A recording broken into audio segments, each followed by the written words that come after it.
Hello, hello, hello, and welcome to my Monday afternoon. No, it's a Tuesday afternoon stream. Wow, I don't know what day it is. So anyway, welcome to Tuesday afternoon stream, painting some robots. This is a custom Crisis Commander that Garrett and I put together some time ago, and I'm going to be doing some painting on it to see if I can get him ready for the tabletop, and maybe some people want to watch me do that, and maybe not. But why not, right? We'll be listening to some Thousand Leaves while we do this, because I listen to Thousand Leaves when I do anything. And we're going to start with our undercoat of contrast paint. Some Black Templar on the sky.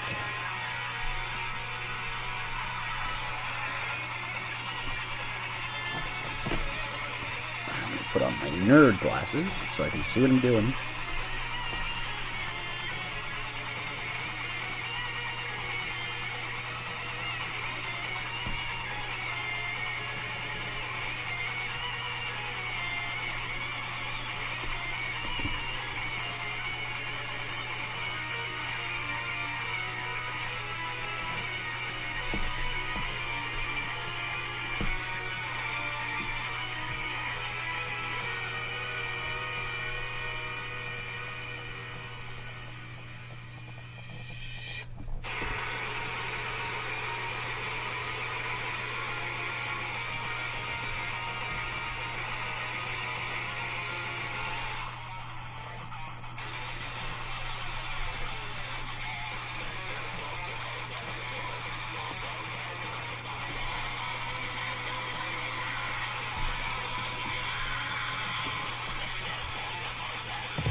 So, about this particular Crisis Commander is that, unlike a sensible player of Tau, which are far more prone to castling up in the middle of the board or around objectives and creating a defensible position where they can shoot the crap out of everything, as is their wont to do. This is intended to be a hybrid melee Crisis Commander. Either Viorla or Farsight Enclaves. And that means that our color scheme on it is going to be a little interesting.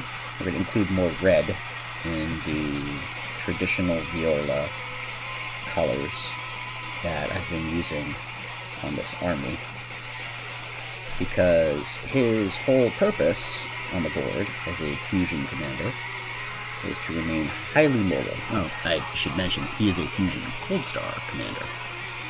Cold Star part, even though he doesn't have the regular Cold Star jets, it's more of the Enforcer jets. He does have the Cold Star wings to denote his high mobility.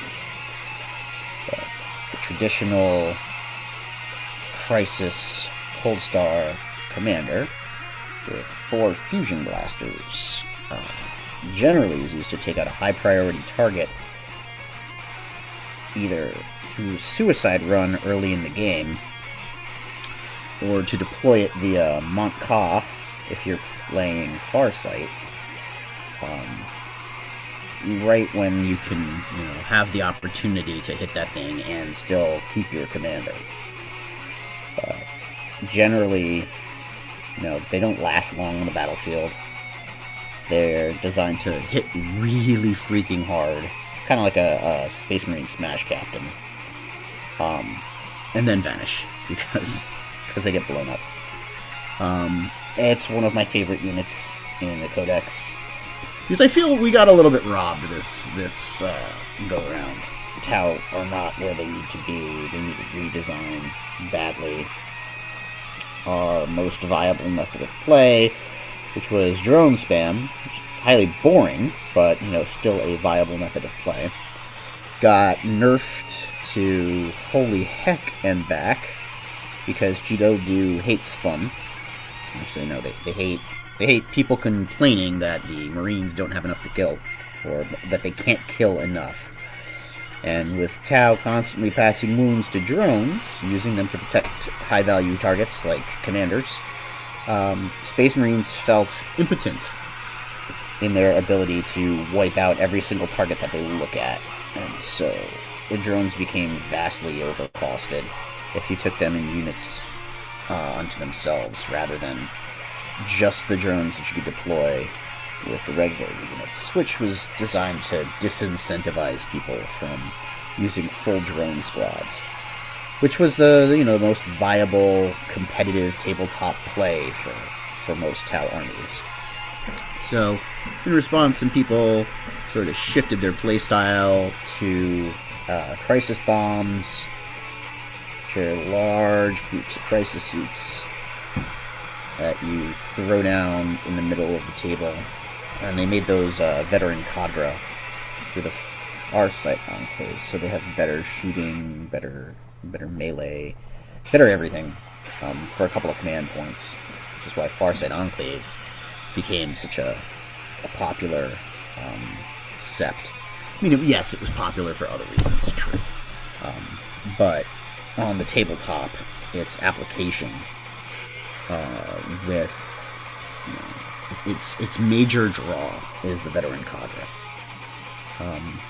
Yes, I'm a bit of a hipster. I still use Remoras, which means I can take advantage of their really ridiculous stratagem that lets them inflict mortal wounds for having flyers on the battlefield, which makes zero sense in a assault army. But whatever, GW doesn't. For some reason, GW doesn't put a lot of lore into some of their stratagems. Doesn't really make all that much sense. I guess in a way it might, because you have aircraft assaulting ground troops at melee range. So it's just not something that you would imagine the Farsight enclaves would have very many of. But I guess in a sept where you're counted as having one extra marker light within 12 inches and you're re-rolling ones on wounds within 6 inches, having flyers within 6 inches of, or even, butt up against in melee range of regular ground troops might be something you want to do. They still didn't explain how that got done. Who decided to have the aircrafts charge the enemy?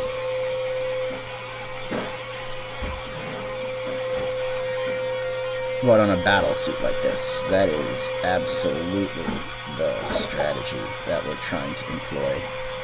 Get up in its face. If you're Farsight enclaves, there is no reason you should not be using fusion blades to do that.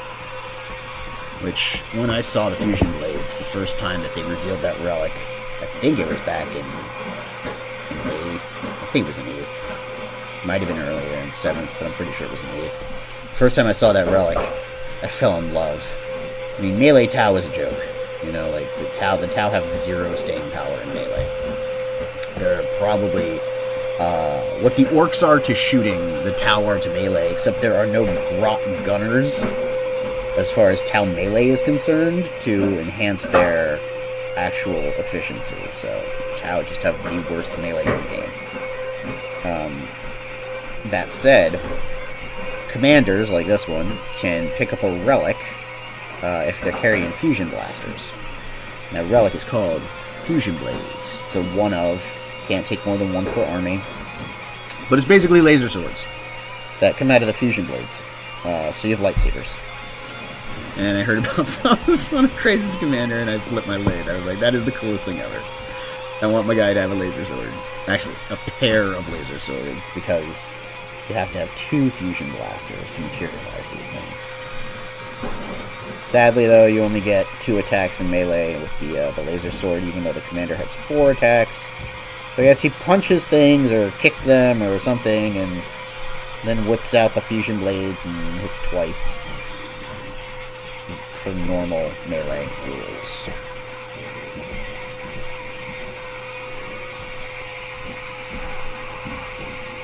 Sorry, I stop talking sometimes when I have to hit these tiny little detailed areas.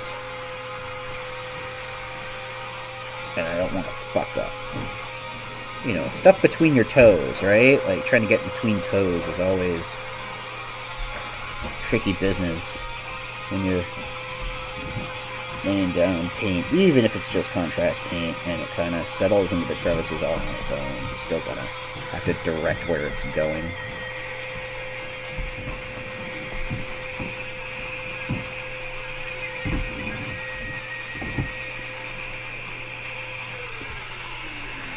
So these crisis suits have the black undercoat denoting more of like the machinery, you know, the frame, I guess the frame of the suit, and the white is more like the armor plating that goes on top. Yeah, that would mean that their knees are kind of exposed, which isn't the best or most suggested design. You know, I get that.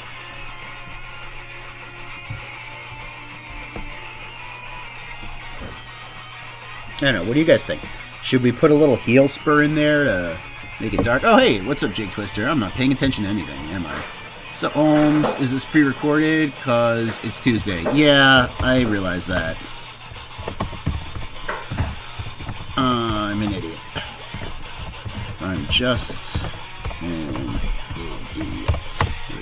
I don't know why I'm telling you that and typing it too. Like I said, you know, proof's in the pudding. I'm a moron. No, the truth is that I woke up only a few minutes ago. I'm still drinking my coffee. There are people in my house. So to keep them from bothering me, I have retreated to the basement and decided to paint some models instead of, you know, doing some of the other work I should be doing. But I don't want them to, you know, bother me. So what better way to do that than say, hey, I'm going to do a live stream, so don't come down here. I thought that was a pretty good way to do it. No worries, man. Yeah. Oh, I'm not worried. I'm used to being a moron. I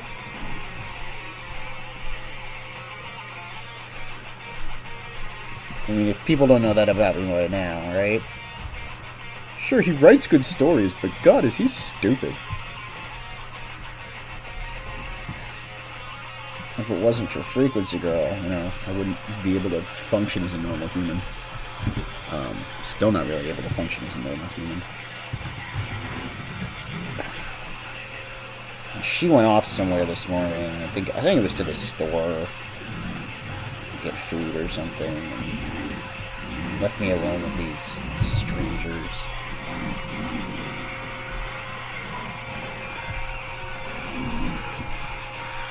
So what are you up to today, bro? I saw that article about eBay not selling anything fun anymore, which broke my heart, because I don't know how I'm going to get my semi-explicit R18 mouse pads and mats and stuff from overseas anymore if we're not selling them in the US through eBay.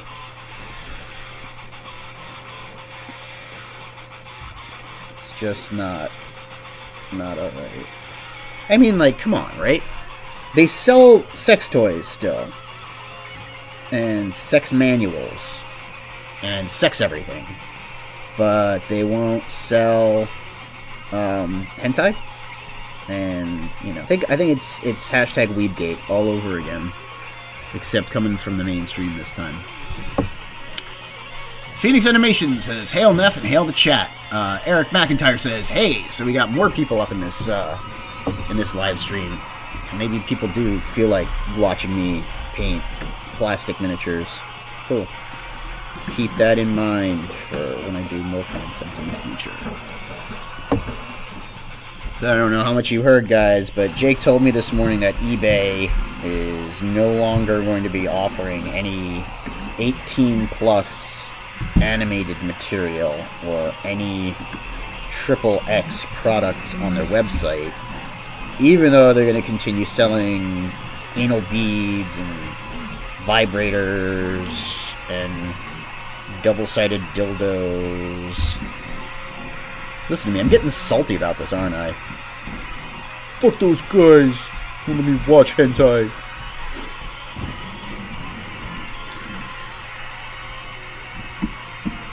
I actually have a penchant for these anime mats. You know, anime character mats. I think that they're fun. But the days of that are gone now.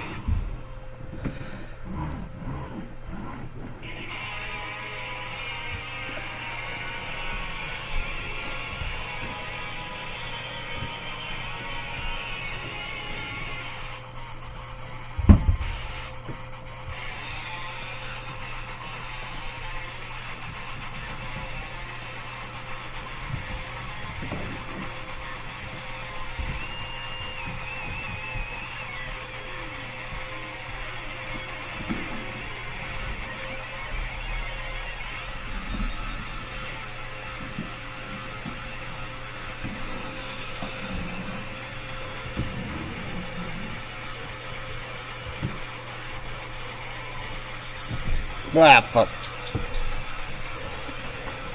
Oh, no, perils of paint. Losing grip on your brush. Throwing it on the floor. Like a noob.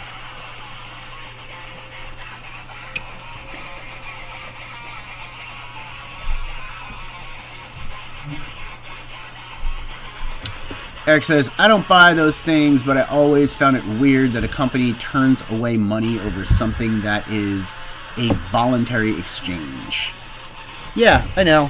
I think the part that's kind of disconcerting to me right now is that it's censorship of a certain, I guess, category of good product, and it feels almost arbitrary. It feels like someone somewhere said, "Oh, adult stuff is not a look that we want on the website," and someone somewhere else in marketing said, "But we'll still sell butt plugs, right?" It feels just completely arbitrary. Like there's no consistency to it, and that's really what bothers me. I mean, there are other vendors to get things from other than eBay. And I can understand if eBay wants to take like a no adult content policy, because there's a lot of kids stuff on this site. I get that. And that's their site. They can do what they want. It's the sort of, I guess, double standard of it that disappoints me. I mean, but then again, I'm disappointed by any double standard. It doesn't have to be eBay or even a major corporation. People just, have double standards. There's no consistency in everything. We don't know what to expect. Like if you have double standards over one thing, I don't know where you stand day to day. Like at any given moment, you could say something to reverse your position, and then I got no idea. There's no sense of stability or consistency talking to someone who keeps a lot of double standards. So I don't like it in general. I think kind of everyone can get that feeling, though, right? Jake says, same could be extended over to Patreon via payment processor. Edwin Acevedo. Hail, peeps. Hail, Edwin. I'm making a robot. It probably isn't the most riveting content, but it's something to do while people are invading my space upstairs. Hold on, I just gotta check something on interwebs to see how they do the knees on these particular pieces. I mean, I know I could just do it however the heck I want. I paint from reference, if you know what I mean. All you artists out there.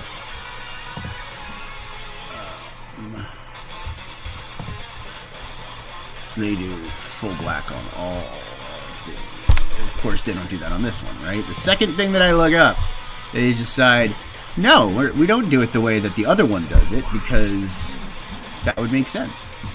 So they go black on the sides instead of just front. How do these guys do it? They do it that way too.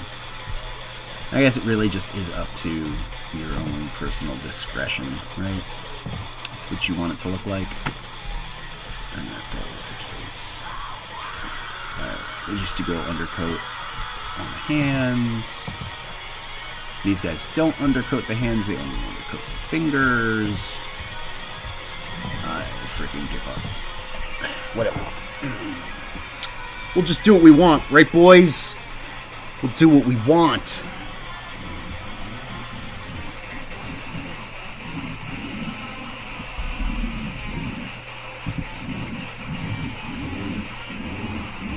Hope this doesn't make it look like he's wearing a diaper. I mean, it's just paint, right? I can repaint it later if I don't like it. Eric McIntyre says something. He says, I wonder what the reasoning is behind that. It really sounds like the CEO's wife caught him cranking it to hentai, and he is doing this to make it up to her. I banned hentai, honey. Can I sleep? Can I not sleep on the couch tonight? Yeah, that might be true, man. That might be true. People do a lot of things because they're self-interested, you know, even especially things that don't make sense or seem to make sense. They only do it because it suits their own personal needs. That's where we do get a lot of hypocrisy from, and a lot of these double standards. So you might be absolutely right, good sir. You might have hit the nail on the head. And that CEO wants to nail something else, so ruin it for the rest of us.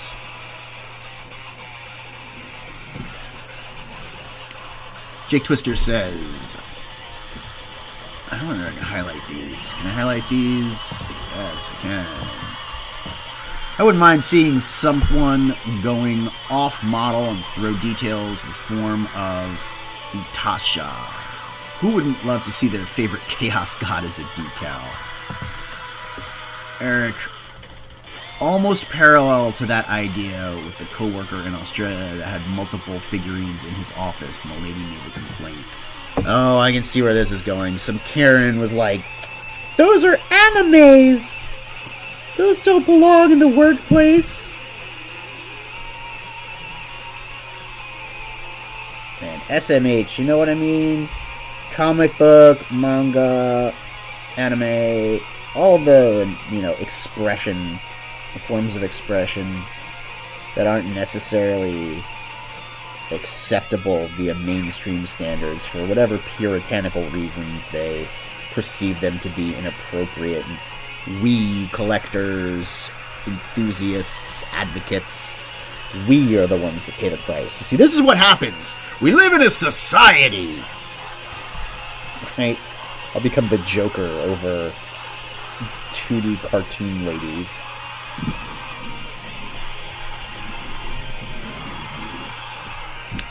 No, he doesn't look like he's wearing a diaper. I think that's okay. I'm going to have to do touch-ups, though, because I'm making a mess out of some of his externals.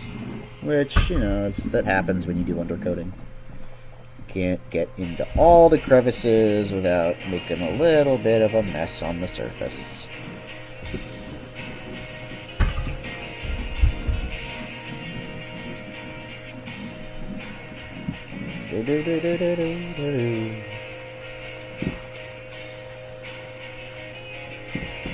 Wish I had better lighting here. I'm using the set lighting. Usually I use like a bright overhead lamp when I paint for realsies. I don't know how Garrett does it. Garrett just sits down and paints. He's got all these talents and shit. Make me mad sometimes how talented he is. I mean, not like I'd trip him down the stairs or anything, Oliver! What's up, Olivier from 656 Comics? Up in the house, listening to me ramble, paint robots. Arts and crafts with Neff. Yes, that's what we're doing today. So what am I painting? Alright, this is a Crisis Commander. You can't quite see it, and I would love to be able to focus the camera on him. But every time I move it out, it's not gonna work. So he's in a running pose because we pinned him and we did some really cool stuff to make him look like he's sprinting forward. He's like a battlesuit leader. He's a battlesuit commander for my forces, and he's got these little fusion blasters. They're actually a fusion blaster bit that we cut in half and put on either side. So there's a lot of custom work in this model. His whole chassis is a mixture of two different chassis that we kind of put together. The same thing with his secondary jets and his primary jets. They're sort of a fusion of two different models. So this is a big old kit bash, if you follow my meaning. I know. What do you guys think? Should I make these little circular parts black or leave them white? Right now, one of them is black. I'm not sure how I like the look. I'll put this one black too, and we'll take a look after we get the rest of the undercoat done and see if we like it. Eric says, did you get one of the Cyberfrog statues from Warts and All? I absolutely did. I thought that, Ethan's going to put out an action figure. I'm going to frickin' get it. I think I got both Cyberfrog and Salamandroid, but I don't remember if that's true. I know I got Cyberfrog. I just don't have it yet. For some reason. You know what I mean when I say for some reason. Some people are... Yeah, whatever. I'm salty. I'm salty about stuff, guys. It's Tuesday. I thought it was Monday. You know what I mean?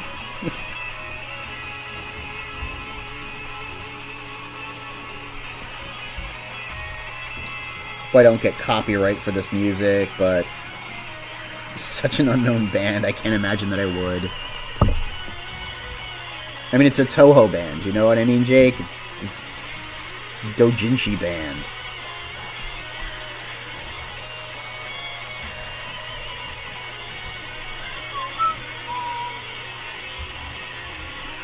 Let's move on to the thrusters, lads.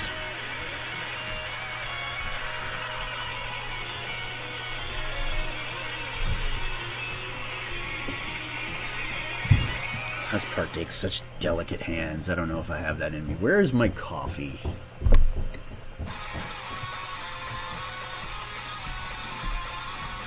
What do you think the primary color of the armor is? So, all Viorla models have this sort of like gray-white, which is why the base coat on this is already that gray-white. The regular plastic is really dark gray. Here, I'll show you. Garrett has an unpainted chaos thing. This is what the stuff looks like when it comes out the box and you put it together. I know his models are far more detailed. Actually, no, this is Grazgul Thraka. This guy is like the orc war boss of all time. But these guys are going to fight, and my guy's going to win. Anyway, this is, it's a primer coat. I will be going over it with Gray Seer, which is the color of their armor. But probably only in spots where it really needs that brighter accent highlight on the armor, like for like the zenithal effect. So I might go Gray Seer here on the forearm, here, probably down the wings, on the sides, there. But anywhere there's going to be like a shadow, a natural shadow on this, I'm probably not going to put any Gray Seer. And of course we have to do highlights after that, after we do the detail work in Null Oil, which is how I do all of my detail work. It's a a wash. The wash, people usually reserve it for just going over their models and bringing out those finer details. I'll show you the riptide that I did most recently. I think the null oil work on that is really good. Really good for me. Not really good for, like, real Warhammer dude. You know, a guy like Garrett who's been modeling, like, all his life.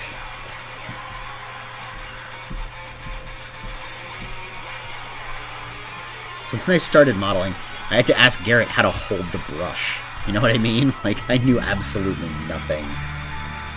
So I think I'm doing pretty good for having been into modeling for maybe a year now. Figured out how to, you know, apply paint in my own way. What else we got going on? Jake says, back to the original. Eric says, this music reminds me of Dynasty Warriors video game. That's the idea. That's pretty much it. Yeah. They do need the exposure.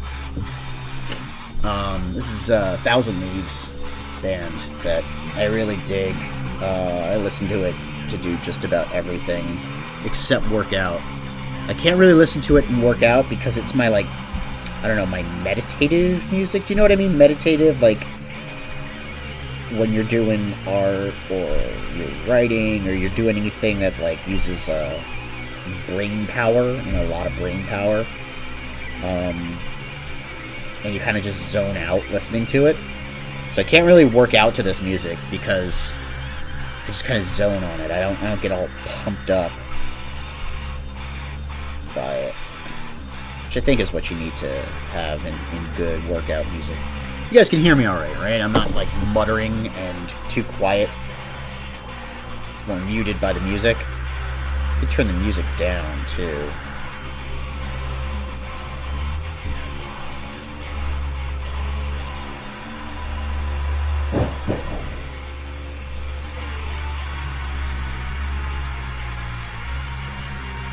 Play my favorite track off this album, too, for you guys. It's a good one.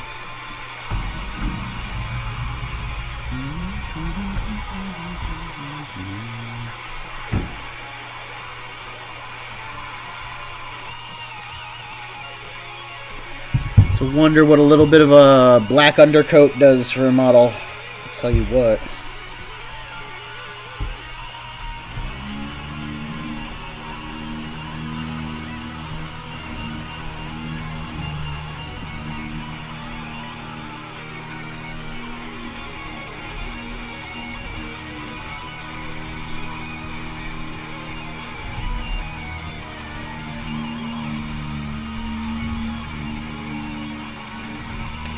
Garrett listens to stoner metal, the name of the genre, when he paints. It's also known as sludge metal. I think it's a very flattering name.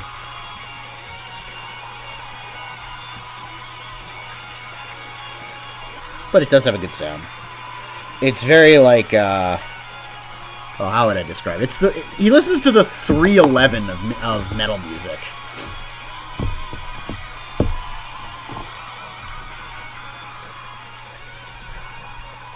It's kind of droney and voices weird. I don't know. I like some of it. Some of it I could pass on.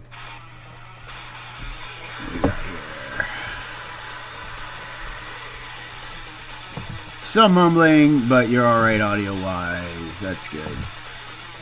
Hey, Joe Catapano, what's up? Neff in the afternoon? Yes, indeed. I'm hiding in my basement from the people that have invaded the upstairs of my house. I told them I'm live streaming so they can't come down here and bother me. And they're going to come down and bother me right now because I heard the basement door open.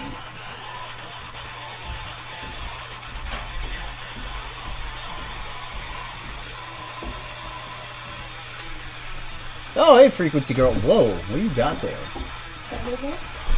Yeah. Say hello to the internet. Hello, internet. Frequency Girl is back from the store, apparently. Maybe she has some lunch. That would be great. So I'm streaming. I put up a paint stream because I figured, you know, it's a good way to isolate myself in the basement and make sure people don't come bother me.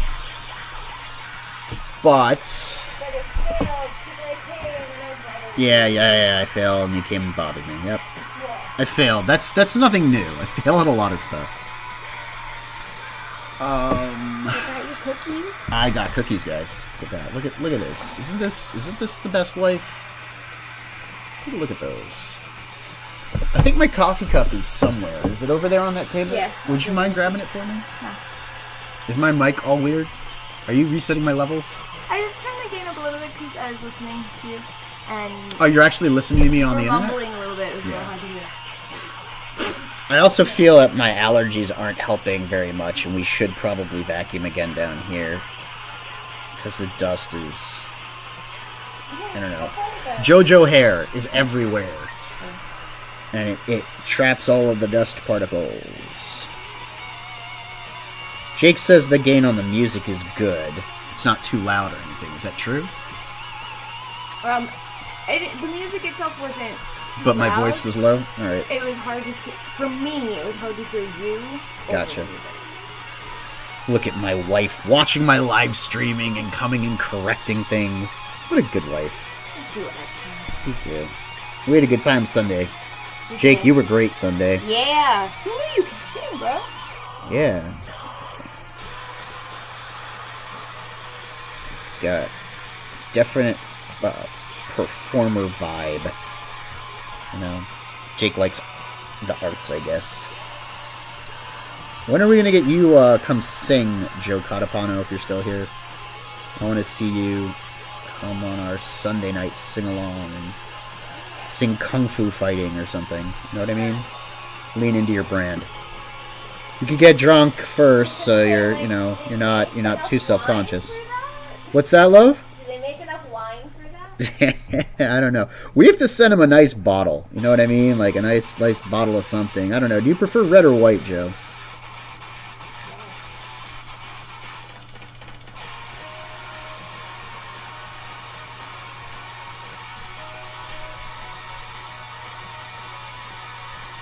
I mean, and if Eric Weathers can paint, can draw on a stream, I can paint, right? Sacrilege. Heresy.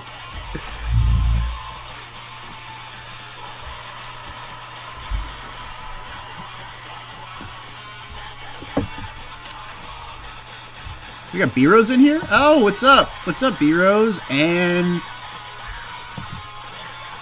what's up, Steve Lafayette? Yeah, Neff is painting. He likes progressive metal, melodic metal. Dude, yeah, me too. Old School In Flames, some of my favorite stuff. I like Gojira. I'm blanking on some of the other bands that I listen to because I've been listening to this stuff for so damn long. Yeah, I know, right? That's how I feel. Morning.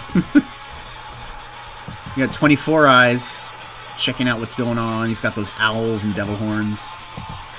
No, don't bring these memories back. The karaoke machine, the agony. Oh man, it was pretty good. It was. We got to get Joe and B-Rose up in there too, just to, come on and entertain the fans, right? I gotta say, that was, I think, my favorite stream that we've done. Certainly the most viewed. So people are digging the alternative content. That's not to say that they don't dig our interviews, man. We had a great interview last night with 656. These guys are cool as hell. Yeah. I mean, like, for real. A whole studio of them. Just doing their thing, making their comics, spitting in the face of drug lords.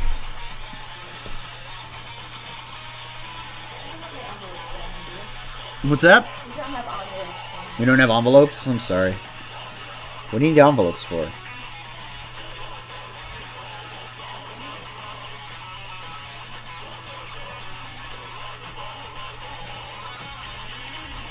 They got an interesting track on one of these albums. It might be like the final track, Joe.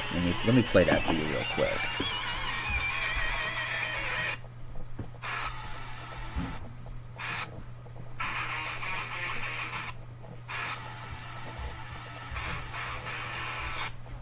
It's on a different album. Here we go.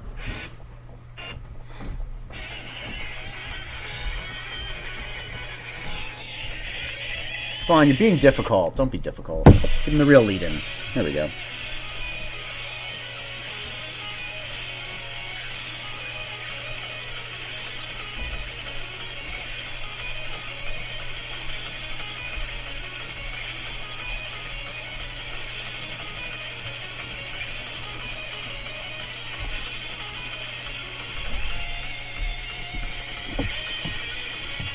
Always red. Frequency Girl is right.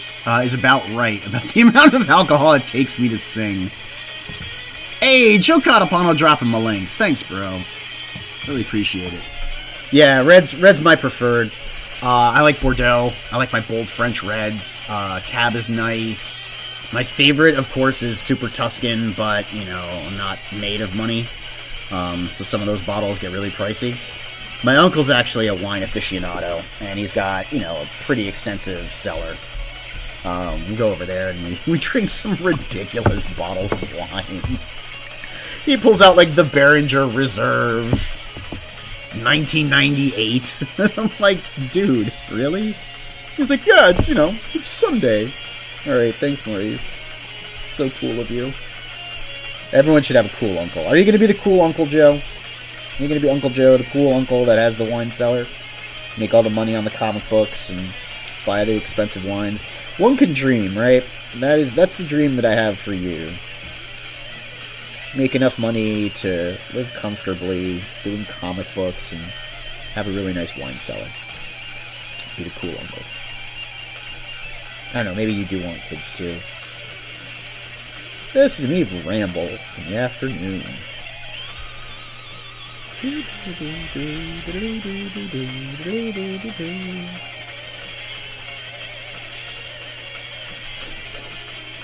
this is the same band.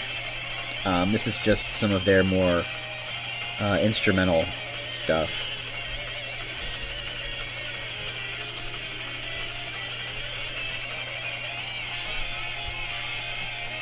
Like, I mean, come on.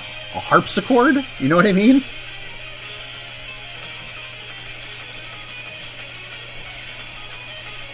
Who doesn't love it when their metal band is a harpsichord?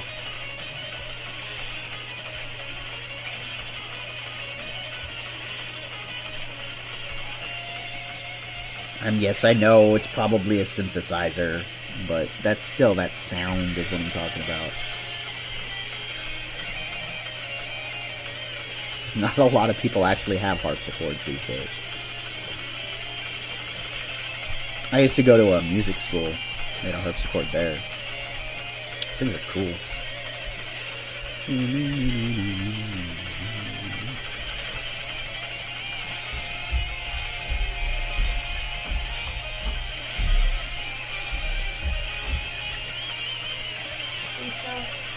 What's up?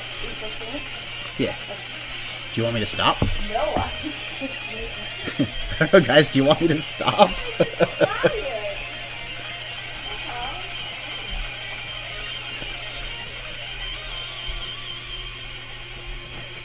So I forgot to specify for your sandwich to be on white bread. Oh, no, they put it on rye? No, I called and fixed it. Oh, you're the best.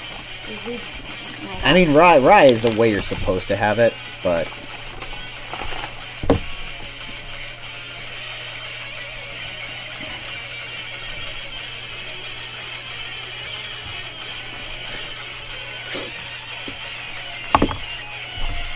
Did I just do that? I did. I just did that. I dropped it in my paint. Oh, no. Pops is in the house. What's up, Pops? I'll jump in and help Mark for you in a minute. I sang once, never again. Oh, man, I think I could probably pay you. Oh, sweet.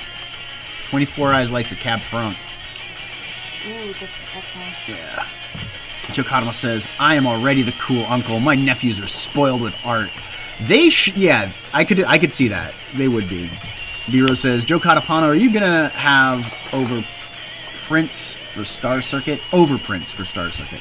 I would hope so, B-Rose, because he's going to need something to sell on his other campaign, you know? And he's going to want to do the back issues and everything. But a wine cellar is next level. Just get my first house with baby steps. Yeah, baby steps. Or everything all at once.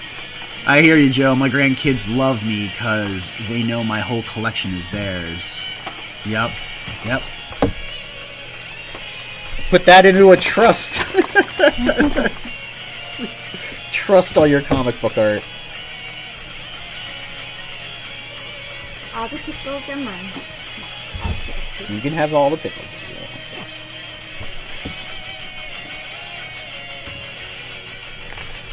Yeah, sometimes I have to, like, hold my breath to hit these spots.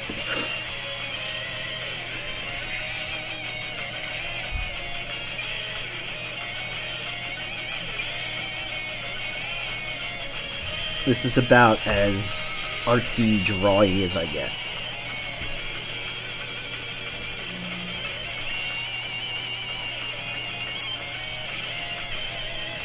And let me do this real quick, in case you guys didn't know. I look like a nerd when I do it.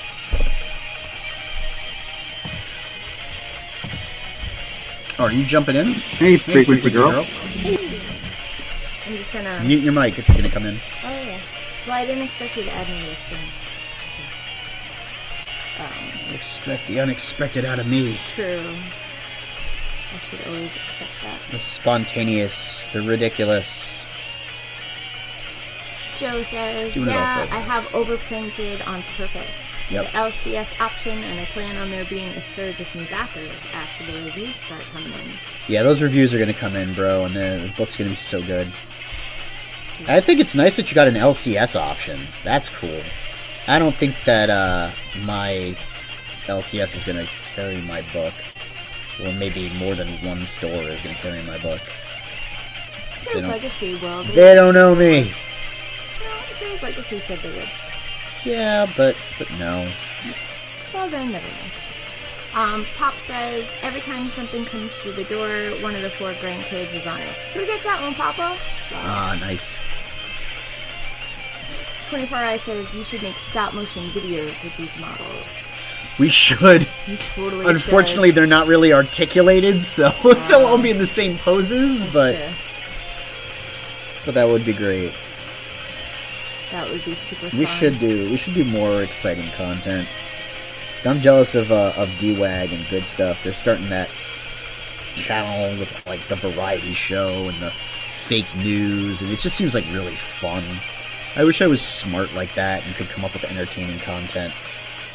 Other than me just, slathering paint on plastic.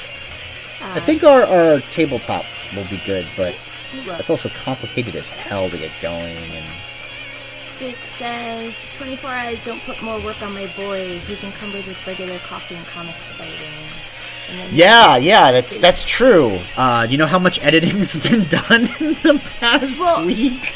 No, there's no Coffee and Comics that needs to be edited. So the real issue with Coffee and Comics is the fact that Garrett doesn't like being mean. Aaron and Garrett have a hard time finding books that they will both read and agree to review. More the second. We read a lot of books together, but a lot of times it's just them arguing for days at a time. So that's why Coffee and Comics comes out a little more sporadically. Alright guys, you just want to watch me and Garrett argue about stuff? That'd be fun, right? I mean, they kind of do on the stream, but... Thanks. So you're saying that's our normal format and we need to get away from it? Is that what you're saying? We try a different format, right? Don't argue with your artist so much. Pop says, got my Florida Man today. Yeah! Unboxed it with Mike Barron about an hour ago. Dude, I gotta check that out.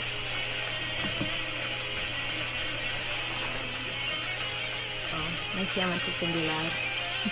Well, eat your sandwich. I'm hungry. Check your audio and... Yeah, like this microphone picks up everything.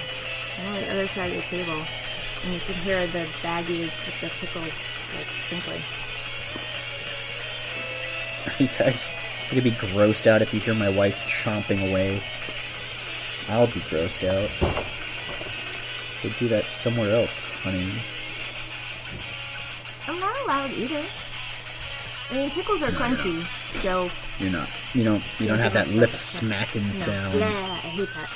No thanks.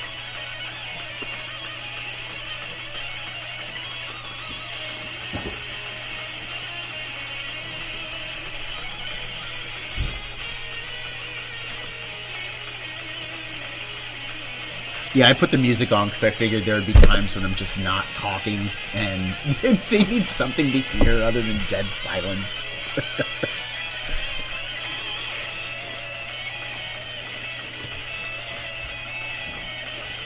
I think it's the only thing that's saving me right now because it's certainly not my artistic ability. That's smart.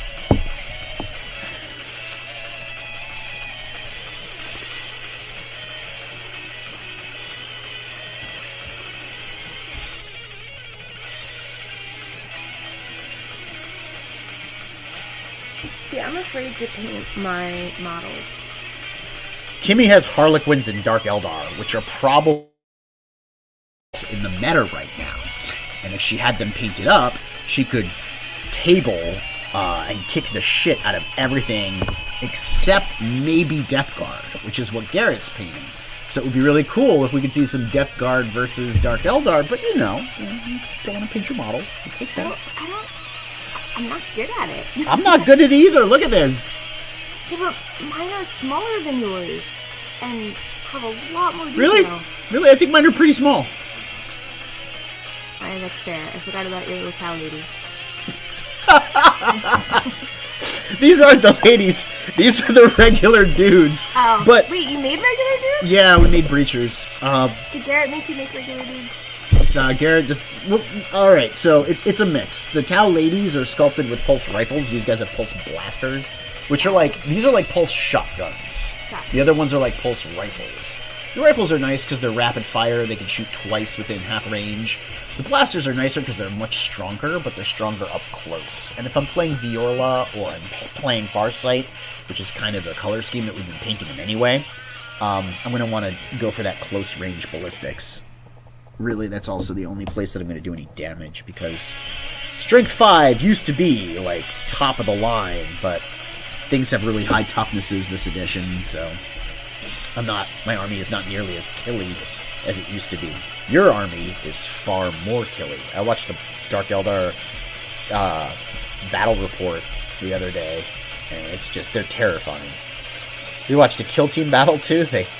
Dark Eldar versus Tau. It was just not okay. So in Kill Team, for those of you that don't know, you declare your charges during the movement phases, and Dark Eldar get to move and charge. It's one of their special rules, turn 2, which is not okay, because they have a high movement, and then charge is 2d6. So you get to move and charge as part of the movement phase before shooting. So this dude just charged all of the Tau units and tied up the shooting, so there was no shooting to do. And then slaughtered them in combat during the combat phase. And I was just like, well, that's over. Once all the models got tied up by the Dark Eldar, I was like, I think I'm going to stop watching now. There's no point. Steve Lafayette says, part of me wishes I got the Tau instead of Imperial Guard. Tau gets the mechs and IG gets tanks.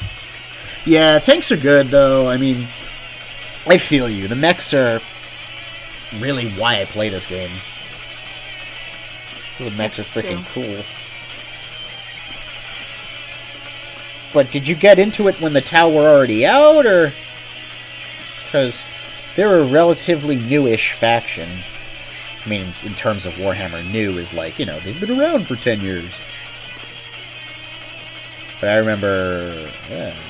5th edition, I don't think they were around. 4th, something like that. They've not always been part of the Warhammer universe. They're the newcomers. They're the new kids on the block. The fish goat communists. Fish goat communists. Or maybe they're not goats. I don't know. They have these little 3-toed feet with hooves. Think of little hooves. Yeah. And they're also blue, like fish people, and they name all of their stuff after fishes, like... fish people are blue. Yeah. Usually, right? They have, like, the devilfish, and the remora, and the sun shark. and the It piranha. just was funny, like, you know, and they're blue like fish people are. Like, you know, there are fish people that I mean, maybe are blue they're and maybe they're always green. blue. You know, like Atlanteans, right? Are they always blue? You're right. I'm being bigoted. No, that's not what I meant. Stereotyping Atlanteans. Yes, how dare you, Aaron? You gonna report me to the Department of Social Justice? Yes. No. He was being a racist. Against fish people. Not all fish people are blue, Aaron, okay? I mean, I don't know what other colors they are, but... Green.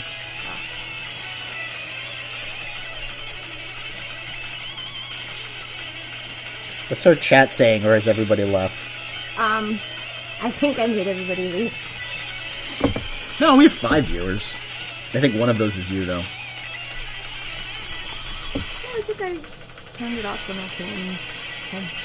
24 Eyes says, if Comicsgate would get with the times and use Discord, maybe you could expand the audience and an editor might set up to help out with some of these programs.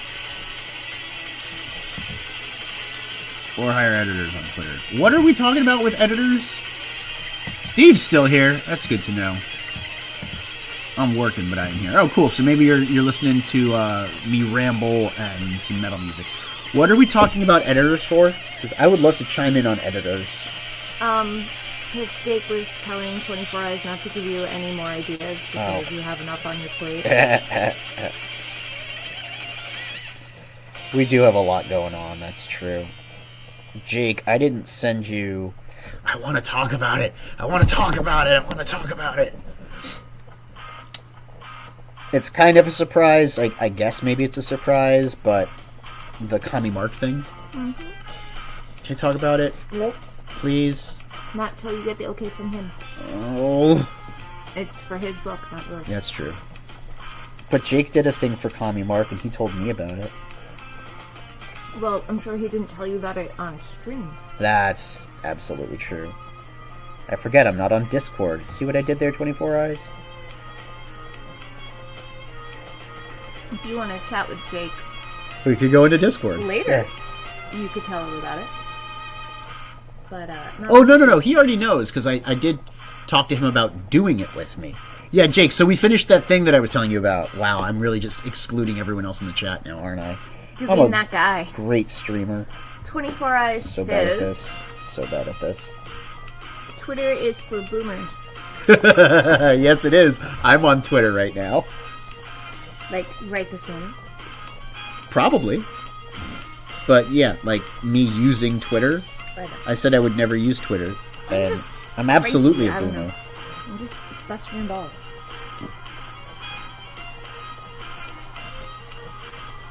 Eat another pickle. Oh shit. It's better. Oh no. I took his wing off. That's what happens when you push too hard on the sides of your delicate models, boys. Jake says, "Oh, that thing." Yeah, I remember now. Yeah, that thing is done. And it looks good. It does.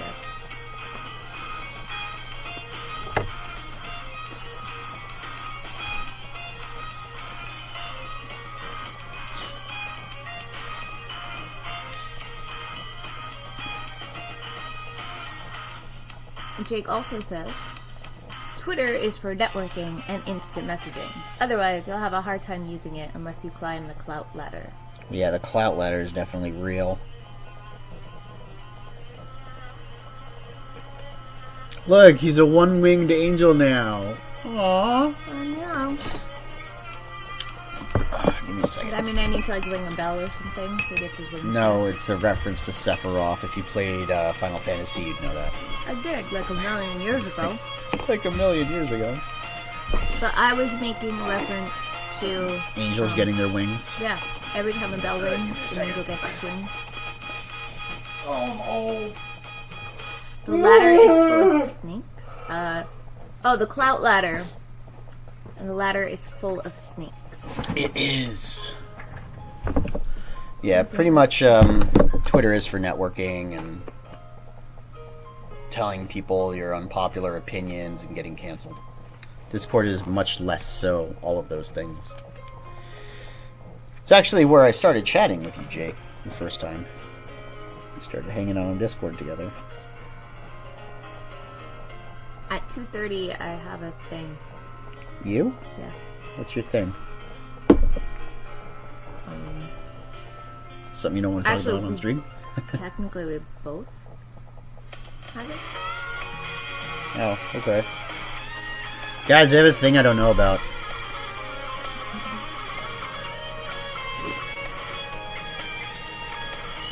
Jake says, the great question is it Eris or Aerith? Aerith.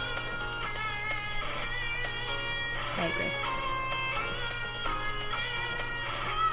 And 24 Eyes says, what I'm saying is that there are a lot of talented people on the internet, and sometimes those people step up to help with the shows they like. Oh, thanks. Joe Carpano, I'm back! Had to set up Hey, the welcome Roomba. back. I broke my model while you were gone. Roombas kind of fascinate me. What? Roombas. Roombas? Set up the Ooh. Roombas. I had to set up the Roomba. We don't have a Roomba. No, we don't. We could get one now, though. No! Why? So we lost our cat. Our cat, I don't know, she disappeared. Garrett's living with us for a while he sorts out his new living situation, and he's got a dog. And they were getting along pretty fine, but I don't know, maybe she took off because she didn't like the dog. Who knows? Someone must have left the Door open. Yeah. And she took off.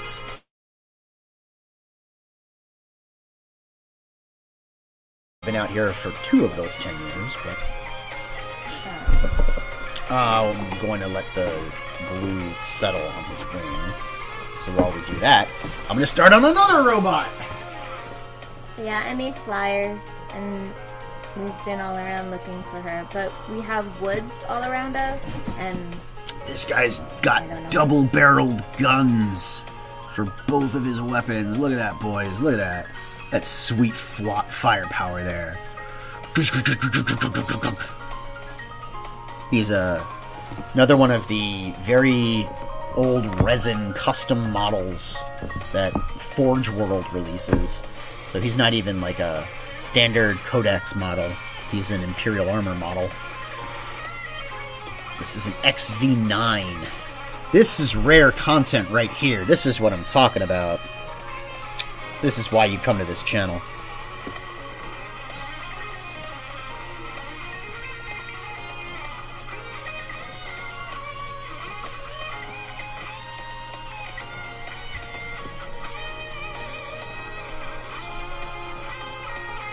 Garrett's been up my butt about finishing an army. Which is why I'm finally, like, trying to get this all together. I could be editing.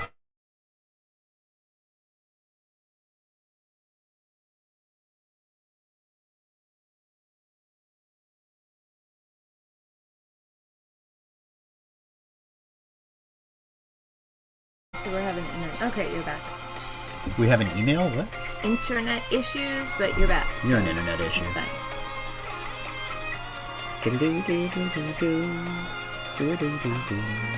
fine.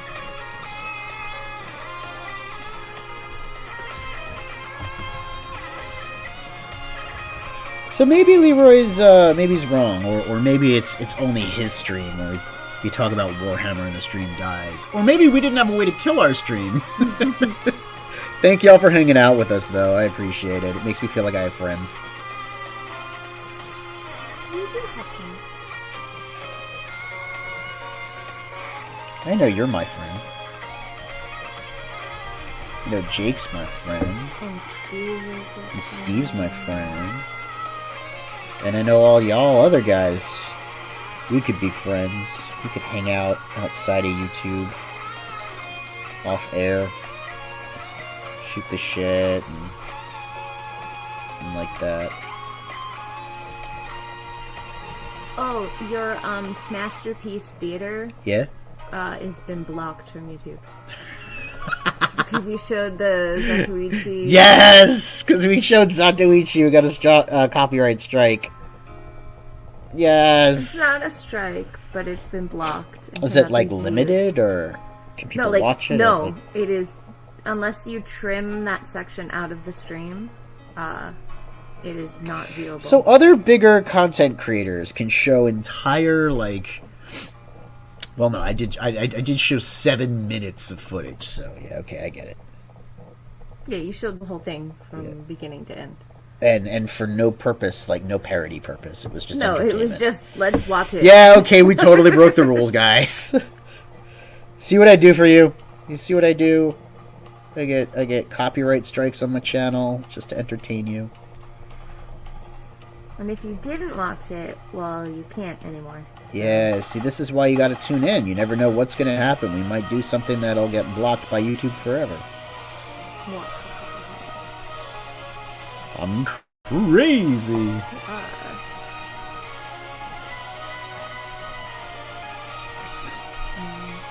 24 Eyes says, you guys need to step outside the CG-only streams, get new people involved. Yep, I agree.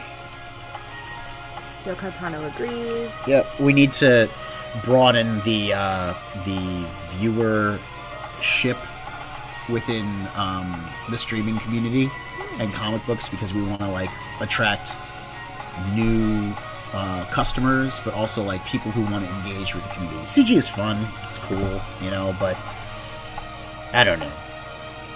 Ryan is here. Hi, Ryan. Ryan Hatfield Colangelo, I haven't heard from you in months. Well, that's not true. You just don't have the Hangouts app. So you have heard from him. You just don't know you've heard from him because you can't respond. Ryan, I didn't know I've heard from you in months. And he says that he is your friend and he'll get there eventually. You are my friend. And we can't wait to have you here. We just didn't know you were here. Steve's coming up. You guys can hang out for once. I gotta... You gotta what? You gotta go? They're here mowing the lawn, even though I left a message saying don't do it because you're gonna scare away the cat. Cat's not here. Cat's gone. Black Rose Comic says Roombas are slow. 24 Eyes says, I would be friends. We had a good first conversation. Yeah, we did, man. We hung out for, like, I don't know, for an hour plus, maybe 2. It was late as heck when I was literally falling asleep, sitting up trying to keep talking, because it was a good combo.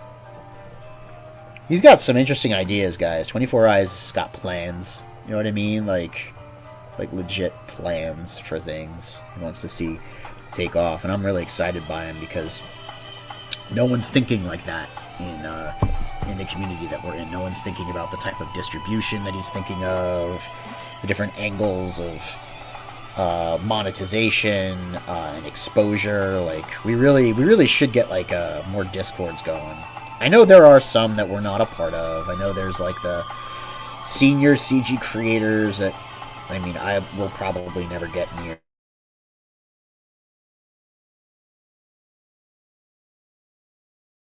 Like interacted with some of the bigger names.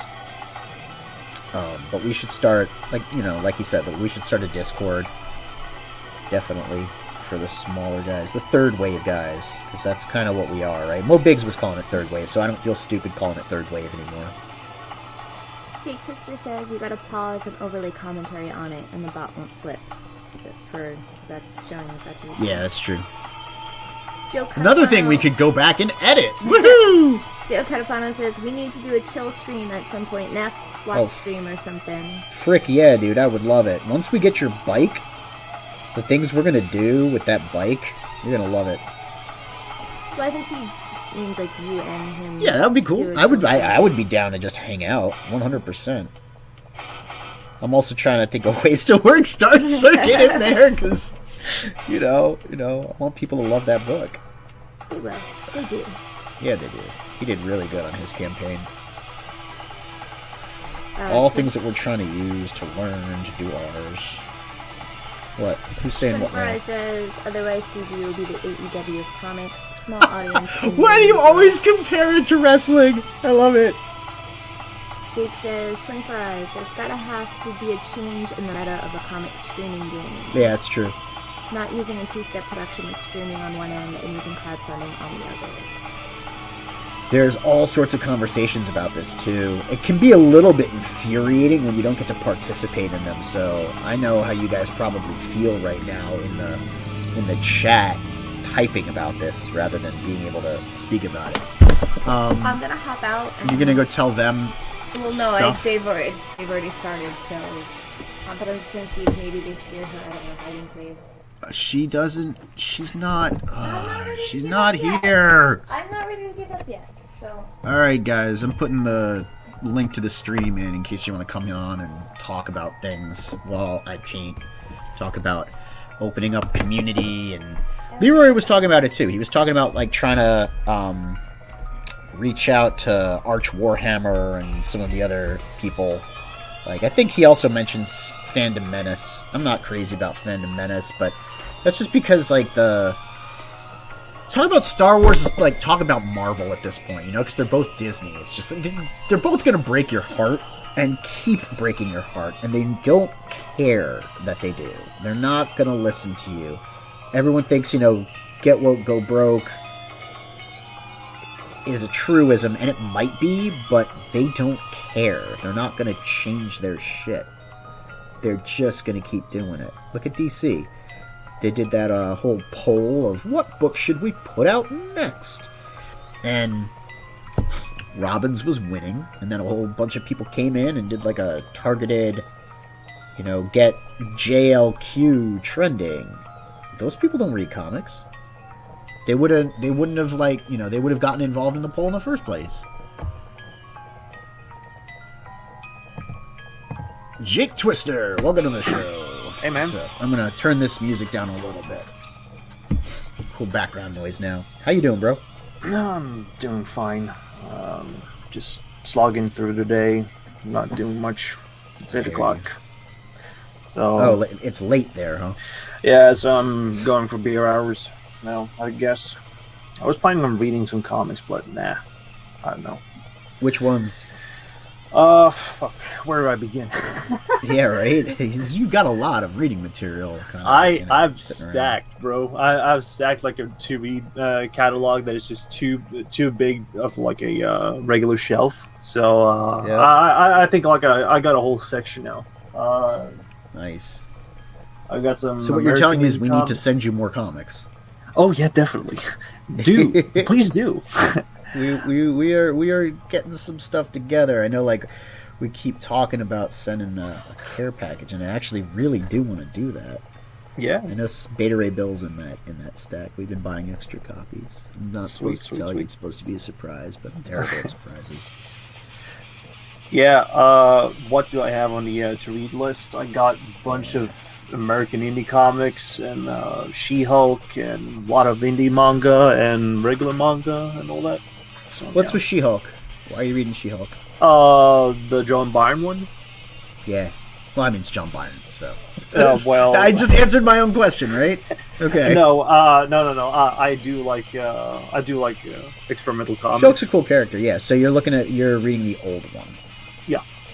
Yeah, The sensational. Not the newish one.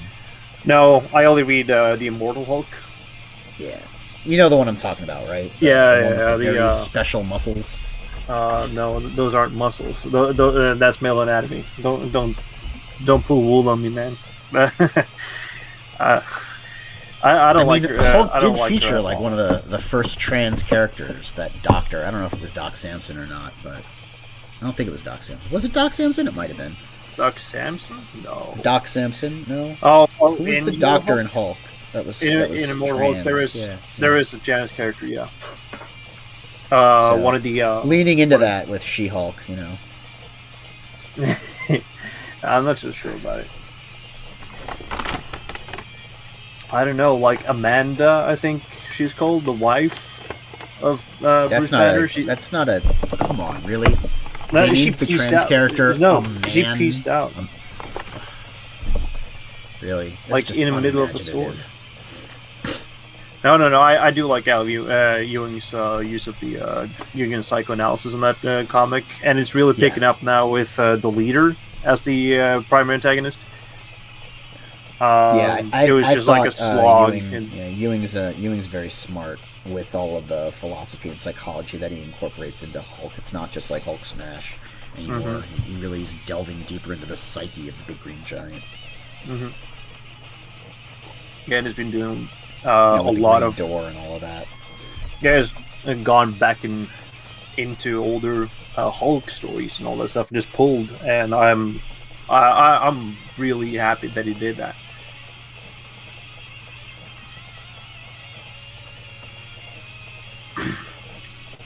So yeah, but I was planning on reading the new Junji Ito collection book.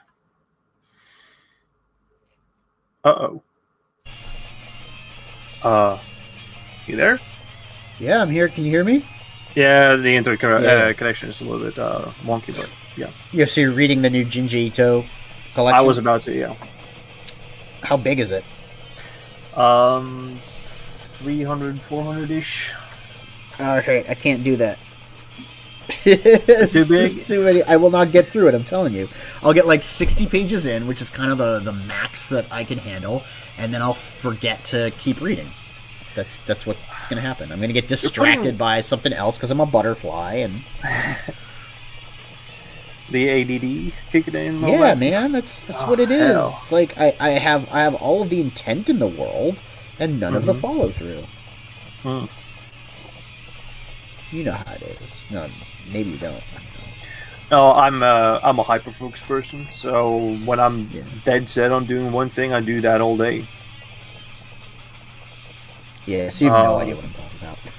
But it's at the detriment of like everything else falling apart around me. So I'm like, yeah, I'm sitting here making comics and shit's just like destroyed.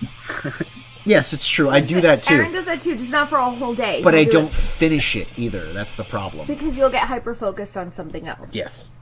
No, but you usually come back to it. Well, I'm back to painting my army, aren't I? Say, it's just not like you finish it and then move on to something else. You always finish the thing. It's just not in one sitting. It's funny. I got a notification about my own stream. That's cool. I like that. I'm going to go into my downloads and I'm going to try to put on another album. We'll do this one because it's good. Oh yeah, High Frequency Girl. It's very good. Hello, how are you, Jake? Better than Sunday, better than Monday. Monday was Were a you hell. okay Sunday when you disappeared? Were you alright?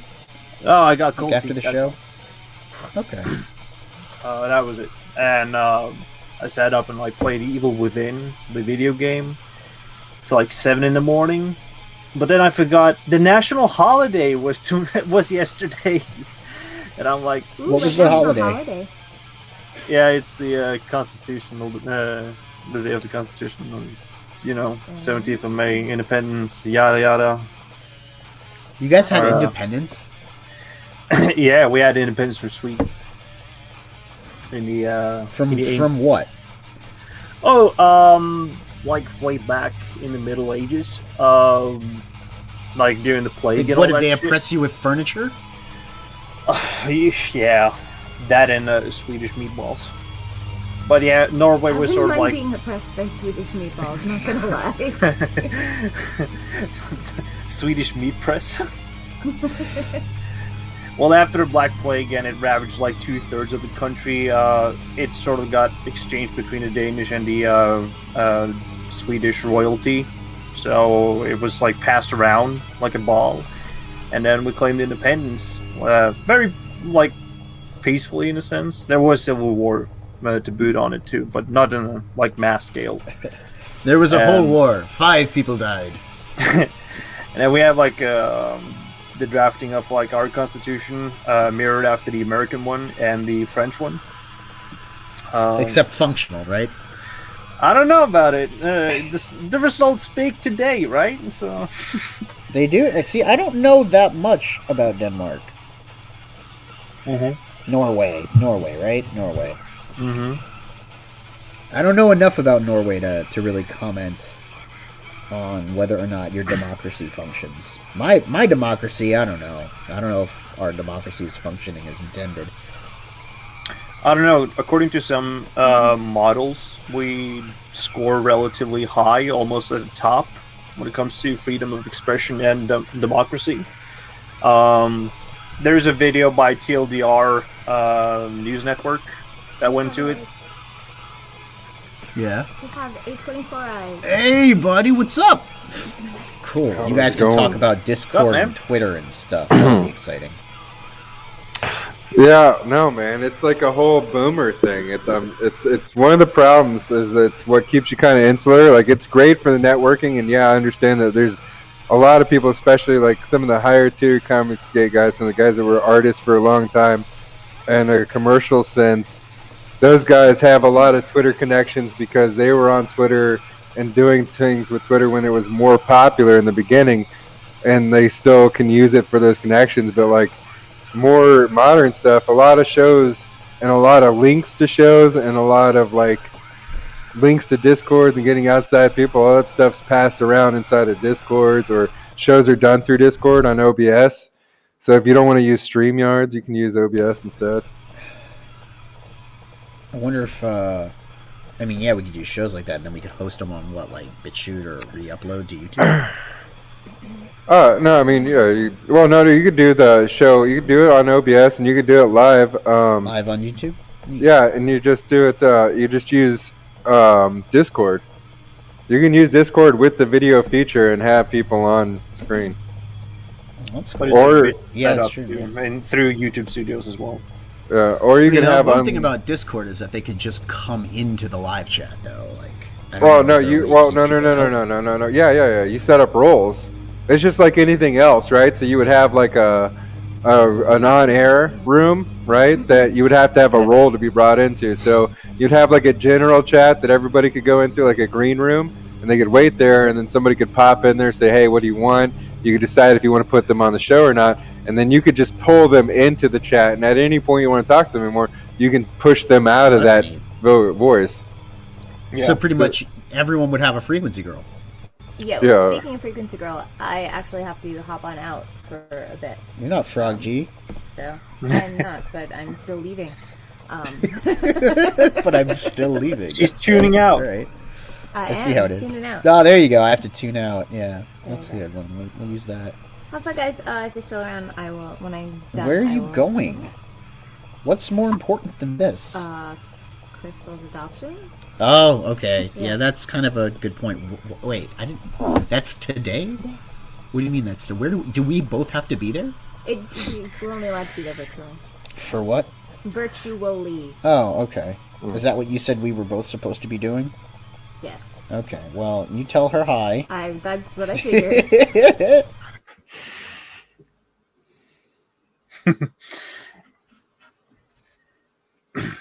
Yeah, there's a Going. little bit of an unstable connection.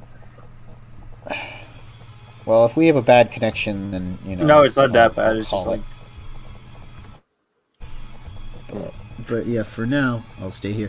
The thing about the more established, I don't know, members of the community is that they could set up a Discord and like people just instantly be on it because of the kind of the cult of personality that exists within Comicsgate. Yeah, and they should be doing it. And like people like a Don Chen could But do then how is amazing that going to things. be any different than the YouTube channel that they have? You know what I mean? Like because people would be it allows people to jump in and out and share things. So it's a community. It's also a community posting board, right? So allows everybody to come in there that's part of your community to talk and interact with each other. And your fans, you're trying to develop fans outside of Comicsgate. You don't want just all other artists and other writers buying your books. You want to grow this audience. So ideally, each one of you would build your own fan base, or has started to build your own fan base. And those would be the people that you would be wanting to invite in there to interact with. They would be giving ideas. Like there's a lot of things. Those people would be picking up the links and passing it out. Mention that's everybody true. in their Discord, and they send it. Then they're taking it. They're dragging it to other Discords. They're sending invites. They're pulling people into your Discord.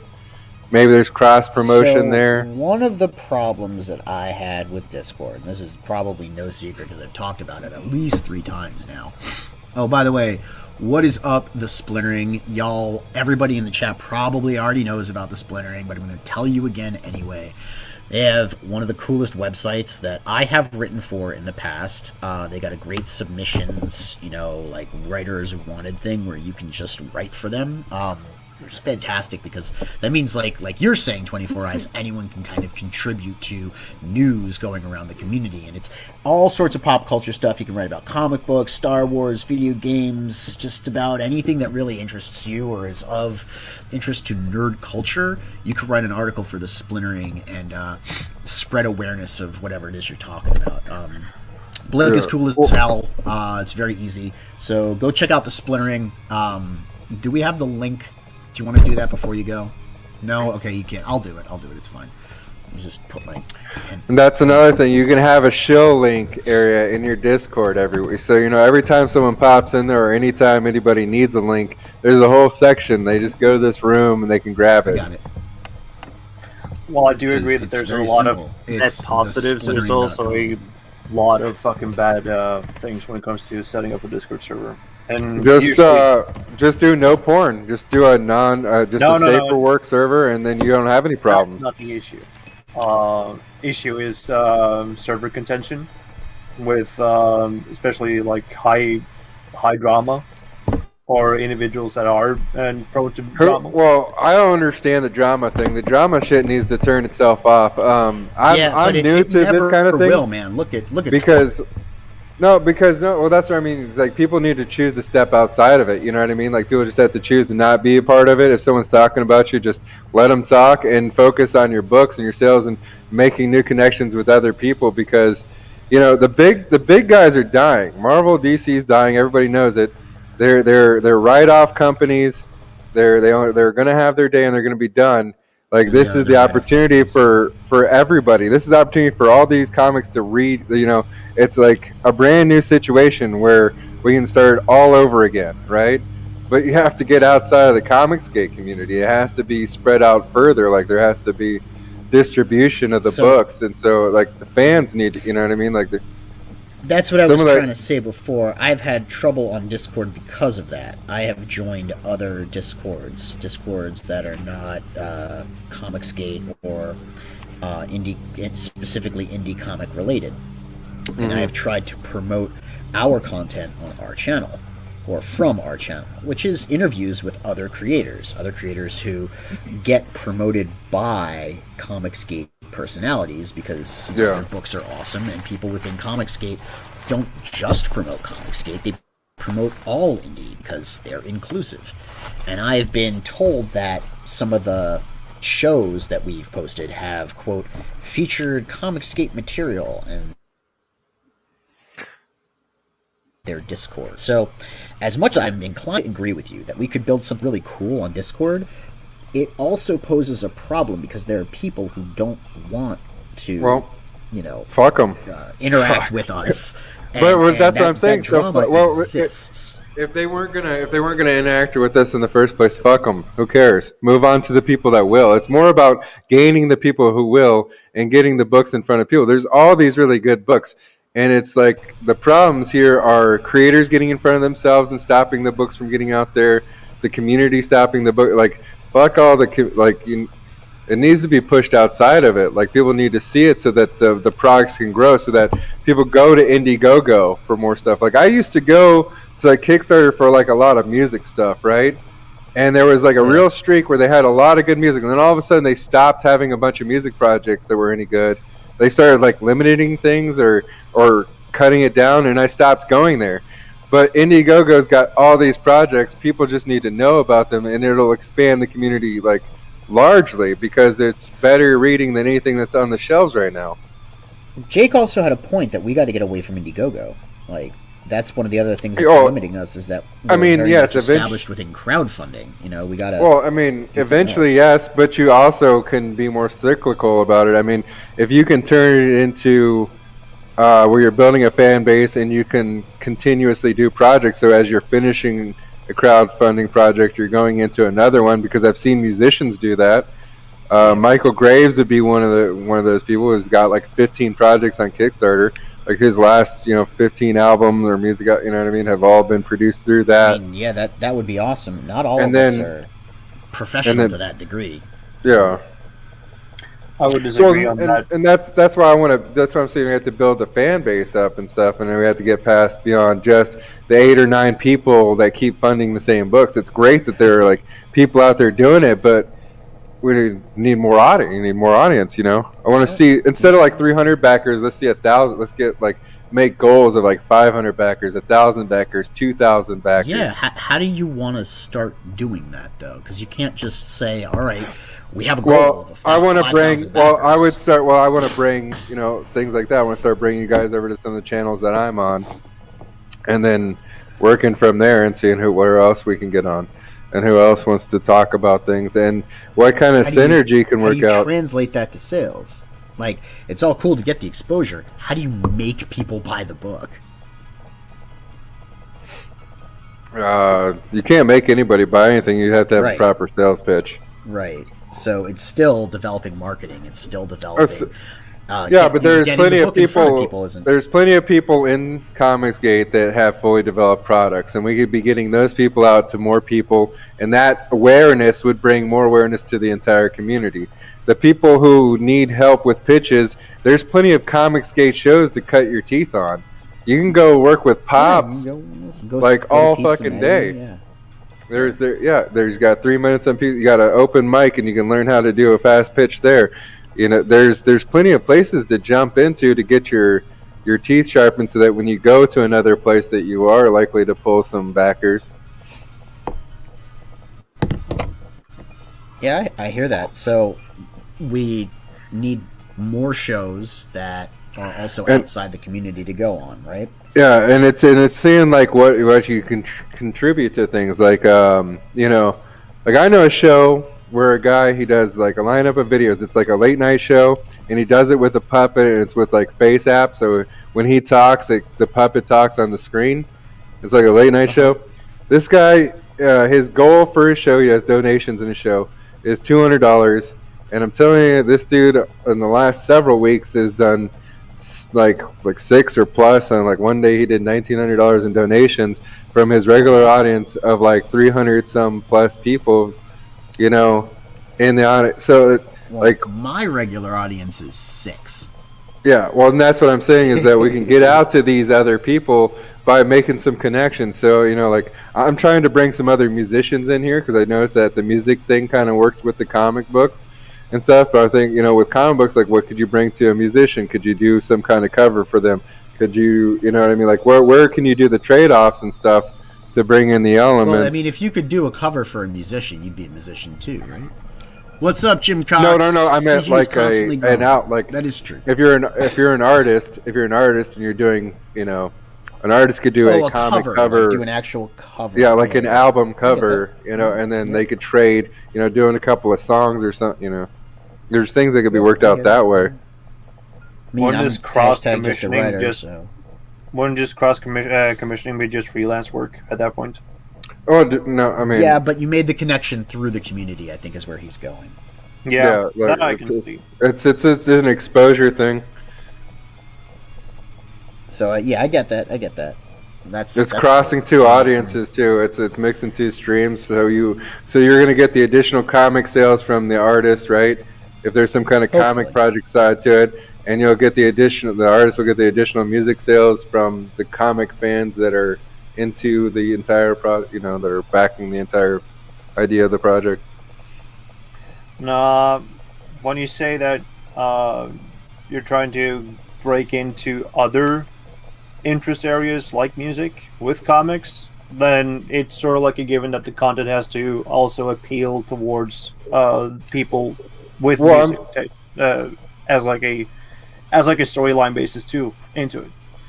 My channel, the way I run my stuff is not any one thing. My channel is like a basic talk radio channel where we cover all kinds of things. So that's how I run and then I'm on another channel where we cover lore, and another channel that's a music channel that we talk about. We do like music stuff, and I'm trying to get people for the channel that we do the lore on, because we're going to go back to doing a collectible show on it, And then for my regular channel where I do all kinds of interviews, so it could be a musician, it could be comic book artist, it doesn't matter. It could be a stripper. I mean, like literally, like just that show is in everything. Yeah, it's just material. Exposing those audiences and crossing them, because there's a bunch of people out there that have like shows or whatever that have 10, 15, 20,000 subscribers, that have regular contributors that if you were working with them or got to know them, those people would cross streams and come over and back you and help you too, Man, and spread the word. Look, I'm on a Tuesday afternoon painting miniatures on YouTube. You know what I mean? Like, I'm all for putting in the time. I just don't know where to be doing that to maximize my exposure. And I like hanging out with the people that are, in my chat. If I could get more people up in here, or if I could go on other streams and do stuff like this, I'd be all for it. I appreciate all of my viewers. I appreciate Jim Cox, Joe Catapano. I appreciate you and Jake. I appreciate Ryan and Steve. Oh, that's what I want to do. Hangs out and pops. That's kind of what I want to do. I want to start talking to you guys. I want to start setting up some interviews in the back. That's why I've been in all the chats, and I've been in a lot of chats, and I've been trying to find more chats to be in. Anytime you figure that you want to have a little lesser-known creator like myself come on your show, you go right ahead and send me that invite. Or send it to Phoenix or B-Rose. Apparently he's got a book. It's called Sarah Bum. I dropped the link for that in the chat. I understand trying to get people involved, but would you rather go after the John Malins, Ethan Van Skyvers, Shane Davises, Dan Fraser? No, because it's all important. It's not just those guys. I mean, you need those guys in the long term to co-sign some certain things that will help push the entire base out. But in the short, but in the reality, you need more than you can't just a new comic book industry can't be based off of 3 creators. Yeah, that's true. That's why they have 9. Okay, even not okay. But is it going to be the what is this? Right? The Jedi council, and you know what I mean? Like it can't be just. But you get what I mean, right? Like there are some voices in CG that speak very loudly, and they're the ones that are kind of, I don't know, poised within the community to draw the biggest crowds. Maybe, I don't know. Yeah. Shouldn't you be talking to them? No, I think it's a working thing. I think it's you get people warmed up to the idea, to the introduction to the whole thing. Like, I don't want people just looking at the guy who wrote Superman and seeing what book he wrote. I want them looking at all these books, because if they're looking at just what John Malin's doing, or just what Cat Book guy, or any, you know what I mean, like any of the Cat Book guy. Yes, Yanzi's husband. Yanzi's husband, Shane Davis.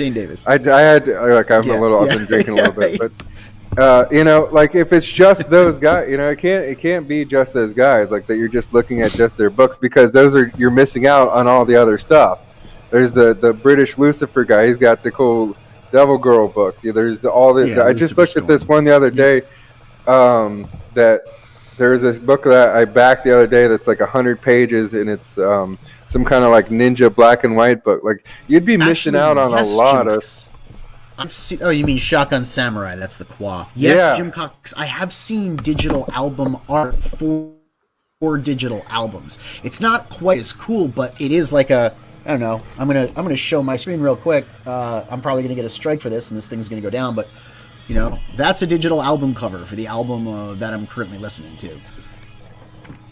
Because this was not released as a physical album. So they do, they do exist. I don't know if it would be a very expensive commission. I don't know how artists do that. Yeah, like I said, hashtag just a writer. But stuff like that exists. I think trying to explore all of the different ways of expanding the community is worth talking about at the very least, which is what we're doing right now.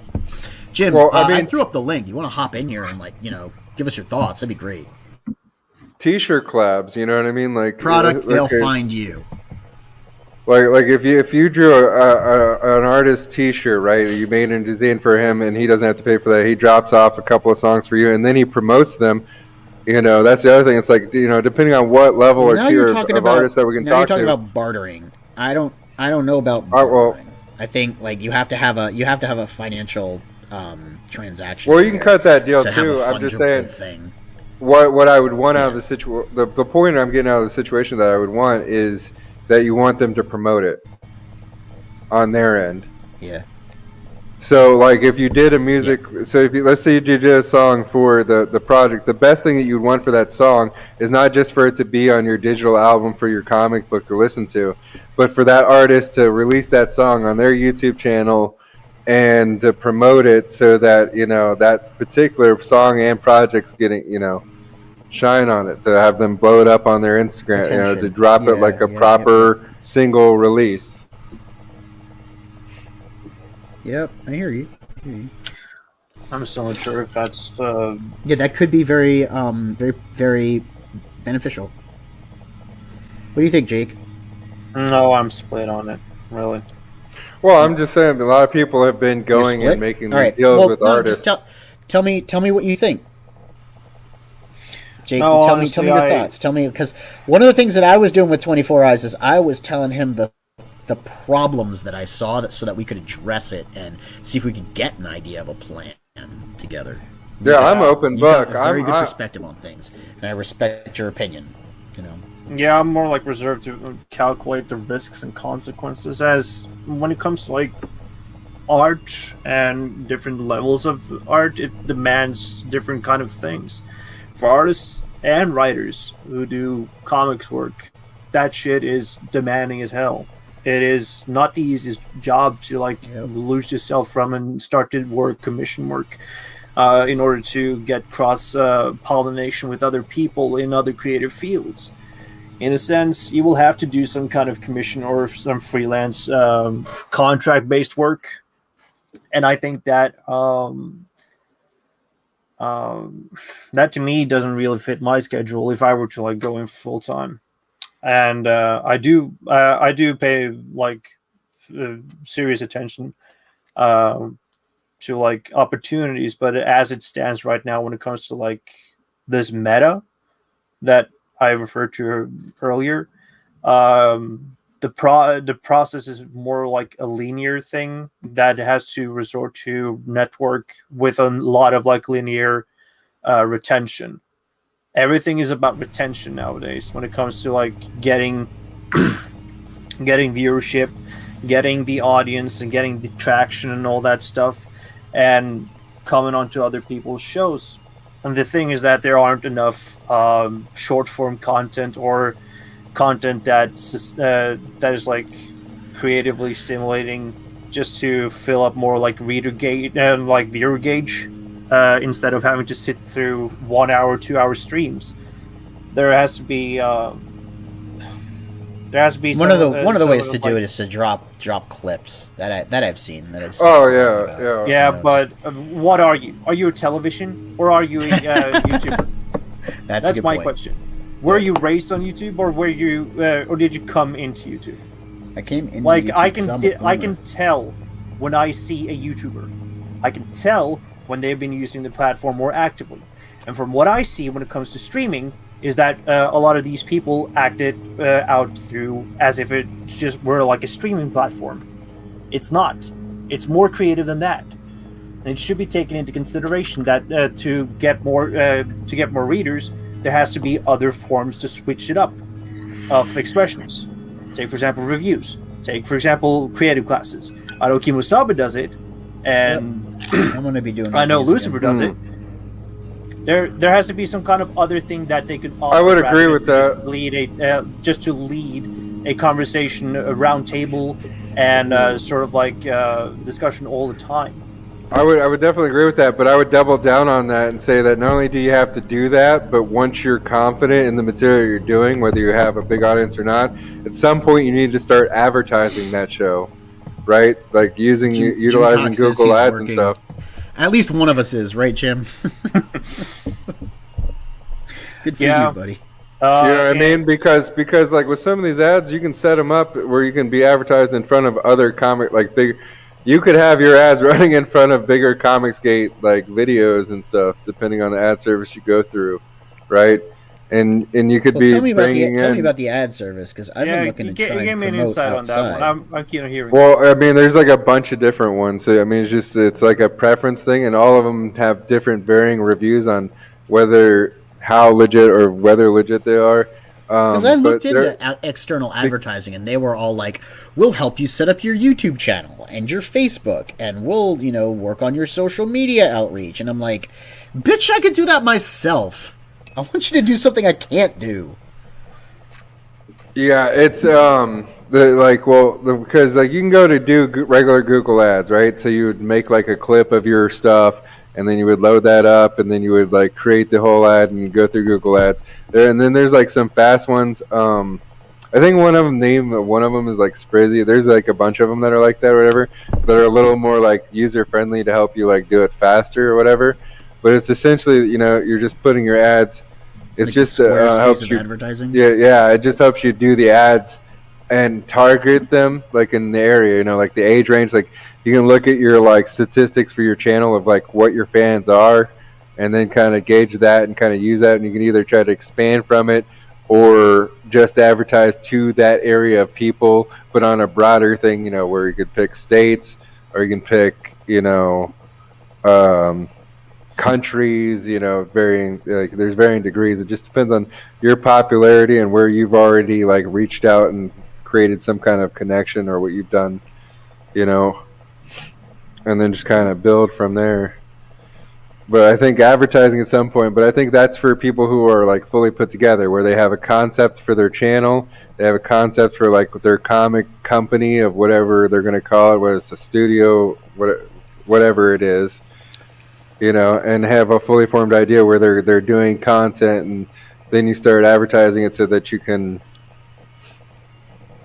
start getting that bigger audience, building, like you said, that retainable audience. You want to return, active working audience. You absolutely do. Yep. I would say it is a better benefit of having the audience work with you in order to share it, because that's word of mouth marketing just running its course, but it has to be in a way returnable for them as well. And I don't know if there's any services that could help that incentive. Like Patreon is one way of creating more parasocial relationships. The other isn't that what like not Jim Cops? Isn't that what like Skip Edwards is doing with the puppet show?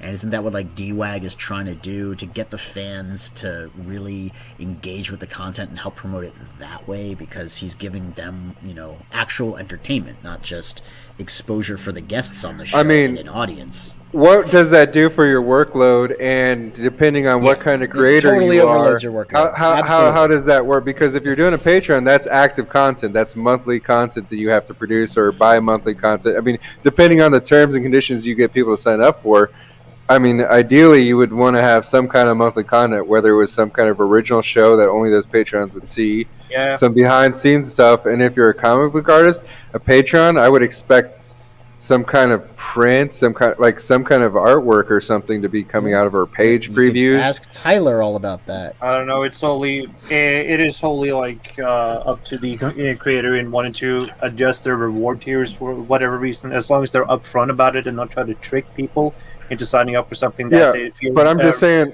what's realistic? What's realistic for an artist? One way. There are several other crowdfunding platforms like Ko-fi, like Subscribestar, like just regular old PayPal donations. GoFundMe and Streamlabs. But I mean, PayPal's what is that? Isn't PayPal limited to certain countries, and then also PayPal has like a whole tax thing that you're gonna have to deal with? Yeah. Yep. Well, I mean, so does Indiegogo. They take like 3% or 4%, and then there's the payment processors, and they take the rest. So it's a 7% cut into your actual revenue from what people are giving you. So Kickstarter's a little bit worse. But yeah, everybody's going to take a little, piece from the tree, so to speak, as you go forward. Everyone's going to take their cut. And this is why crowdfunding is not like oh, you give me $20, I get $20. It's you give me $20, I get 13. See, this is why I'm like trying to put my strat up in my head, and it's just a lot of fucking buffering, and not worry about being paid up front. Or like open for donations or anything like this. Yeah, but you're 20-something, so you can afford to do that. So Yes, that is the fucking problem. The average. You also have creator a out there- social safety net in Norway. Yes, in age, yeah. I do. But there's a lot of people in the CG crowd, especially, that are creators above 35. Yep. Think about it. yeah. And they also have like a work life they got to schedule imbalance. They got a family life they got to work. That's why they can't afford to schedule. work for free. Yes, and this is like finding the path of least resistance. So my question though is on some of these projects, like a lot of these are like everyone's doing shiny paper, right? Like, what about I'm not doing What I shiny was gonna paper. say, I'm going. what I I'm was gonna going say- satin. I was gonna say, well, what about newsprint? What about an old school comic book, like an old like? Did you ever read Only Death Can Save Us? I haven't caught that one. Yeah, that's Russ Leach's. He's another one of the CG UK guys. You should check that Okay. one out. It's all old paper. Now that's the thing. It depends upon what you're putting out. If you're putting out a floppy versus putting out a trade. Only Death Can Save Us is a trade. He did a satin cover with textured, and internal he did matte print. Now the print pages and everything that's not as big a deal. That really is to taste. The problem is putting out floppies versus putting out trades. The going rate in crowdfunded comic books is kind of inflated. I see about 40 to 50 cent per page rate as far as paying for the books. If you look at like a 50-page book is $25, right? Not counting the cover, not counting the extra pages, just the story pages, you're looking at 50 cents a page. That is much higher than what you see in the mainstream. Hail Mo Biggs, good to see you. That's much higher than what you see in the mainstream. Right there. Second off, you can't get these books. Let me finish. So second off, you can't get these books in stores. So, and if you're going to do crowdfunding, you also have to figure out shipping. So doing a 24-page floppy is not going to work because 24 pages, that's $12. The newsstand copies are $4 to $5. So you're already charging 3 times as much for a floppy if you were to put it out every month on a Wednesday. On top of that, you've got a minimum $5 shipping, and we're not even talking international. So you're talking about a $20 package for a $24 comic book. And you're not even making all of that because they're taking a cut out of everything, and you're paying for shipping yourself. So it's, as far as like a distribution model, it's not lucrative. So here's my question: has anybody from CG tried to approach anyone at Amazon because they have print-on-demand services? Print on demand's quality. where Print on they demand's could- quality is not reliable. That's first. Second off, you can't do all of the different tricks that you can with an actual printer. Third, you don't get to determine how many of your copies of your comic are in the wild. That's another big thing for creators, is doing a limited run. You go into crowdfunding, you're saying we have 50 of these particular comic books with this cover that makes it a limited commodity, which incentivizes purchasing. If you're just putting out your base book, you're not going to make money off of that print on demand. Look at Travis Gibb. He's got Broke Down 4 Dead Bodies right now up on Comixology. He got a check for this month's royalties of $2.47 for his 4 books that he's got hosted digitally. That's not to take into account the fact that with you're doing print on demand, the print on demand service is taking the cut of your book. You're only getting the royalty. Well, my question was because you said there's a distribution problem and there is a mail problem. So I was saying, with Amazon, they're currently have an infrastructure that they're building where they have print on demand everything, right, from DVDs to books or whatever. If that was a discussion on something where that could be improved, I just was saying, for a smaller creator, that would allow you to build subscriptions and build like a monthly sale base, because you would have a product that's digitally based that you don't have to print 200 copies, 2,000, 5,000 copies every month and try to sell. Like this would be, you would just be able to build your base.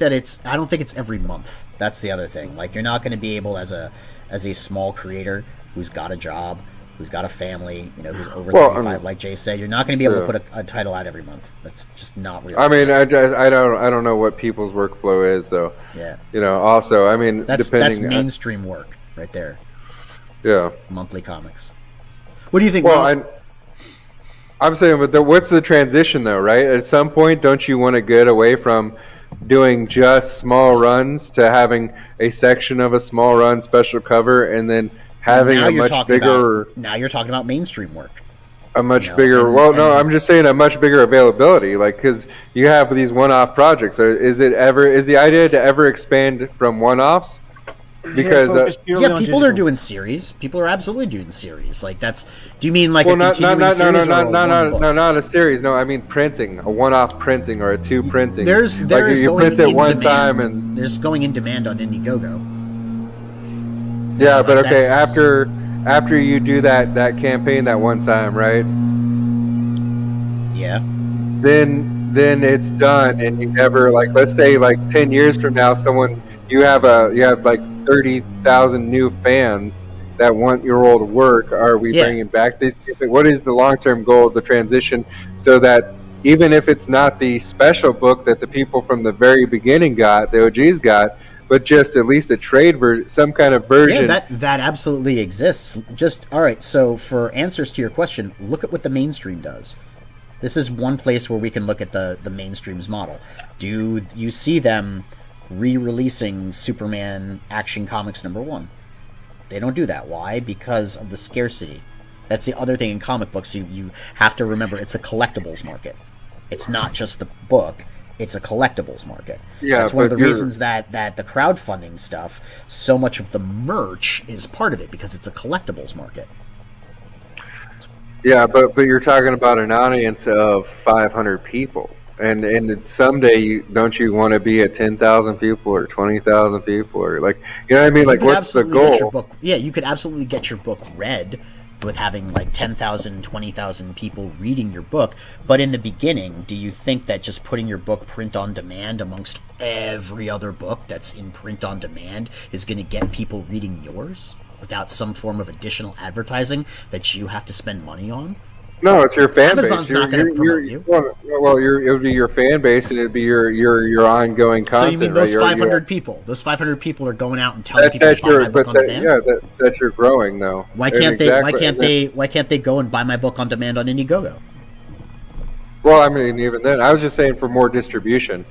I mean, because isn't like Indiegogo limited, or can you keep an open store on Indiegogo? You can keep your project in demand as long as you want. The thing is, most Yeah, people I don't. don't- Most people don't, because they go and they make another book, and it's kind of Yeah. tacky to keep one book in demand when you go make another book, and you can also offer the first book on that campaign. Ask Joe Catapano; he overprinted. You know, like he was just talking about that earlier. Everybody overprints, so you can offer the back issue. The thing is, the variant covers, the merchandise, all of that other stuff that Yeah. goes away with the campaign. That's what Yeah. incentivizes people to get involved in it the first time out. One thing Yeah. is having your book out in the wild. That's it seems like we're talking more about that, you and I, than we are talking about the crowdfunding model. What I was saying is we need to have other ways to have people access our books other than crowdfunding. I think the best way to do that is cons, except we haven't had cons for the past year because of COVID. But once we get back into cons, where we have indie comics in Artists Alley and we're offering stuff like that, that's going to get us the fans and the advertising, because it's all going to be in-person word-of-mouth stuff. So here's my question on the con thing. Right now, like, on the general feeling of people in the Comicsgate community, how many people would be adverse to going to a con? If Comicsgate were to set up a con in South Dakota or Florida, where you could get away with that, what would there be a good turn? I mean, would that be something that you could make a turnout for? Is the question. All right, I've neglected the chat, which is a fatal, a critical failure of a live streamer. I'm going to go through real quick. We have to say hi to Zaid Studios. Thank you for showing up. He's hailing you. It's good to see you on the panel. Hey there. Mo Biggs says, I think Amazon would be something to look into if you want to make a book but have an honest feeling that you don't have a hit on your hands, but you just want to do it anyway. If you have 30K new fans, do a reprint with a variant cover. That's absolutely That's what I'm saying. You reprint the first issue, you get a new artist to do the cover. That's very commonly done. Volt Kolbode, who has a book out there right now. Everyone should go check it out. I'm bad because I don't have links on hand. Look at Sweetcast. He does Indiegogo, but he also has Alterna with floppy versions. That's absolutely true because he goes through Alterna for distribution. People are also doing initial campaign, then newsprint via Alterna. It's not just Alterna, guys. Scout Comics is also out there. There are other print distributors that are specifically comic book based rather than going through a monolith like Amazon where all sorts of print on demand is in the store and you're getting caught in between, like, you know, Velocipaster or whatever, like Dino Love book was out there. And that's true, self-help but novels. But if you get caught on the same train as that dinosaur book, you know what I mean? Like, you could bring you can some keep heat. it in demand as much as you want, as long as you get a sale every 6 months. I think that's the right amount of time. So, hail Noah, thank you for showing up to the channel. Joe saying something because I was talking about him. He says, yeah, I'll keep it in demand until my new sign-up page starts. That's the whole point. Like, you want to keep it classy. You don't want to be tacky. But at the same time, like Mo Big says, you can reprint the first one with a variant cover. And that way, you keep the original, like the original 500 that you printed, rare and collectible. Oh yeah, no, Have I the totally, content again. Yeah. I totally agree that. No, I'm just saying I want the Thank guts. you, Zay. I'm not. My argument was never like reprint me the same book. I want the same thing. What I want is to be able, you know, Content. is to be able to like where I did with like where I buy big compendiums, right? So I'm late to the game on a bunch of different things, you know. So I bought all the Lucifer series and 5 just thick books. I just got everything in one go. And so that's what I'm saying is just being able to, like, if it has different cover or different covers, whatever, I thought that was like almost just a given, you know, in the idea. Yeah, absolutely. But doing like a trade, sure.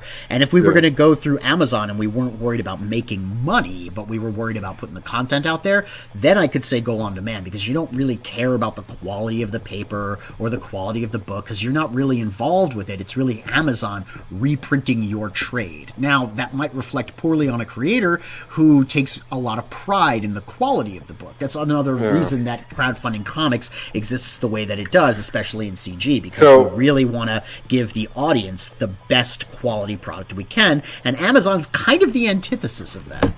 Is there any printers making moves though? Like, okay, so you said like a Variant and Scout Comics, are they making moves to do bigger things with their distribution, or with their printing? What do you mean bigger? What do you mean bigger things?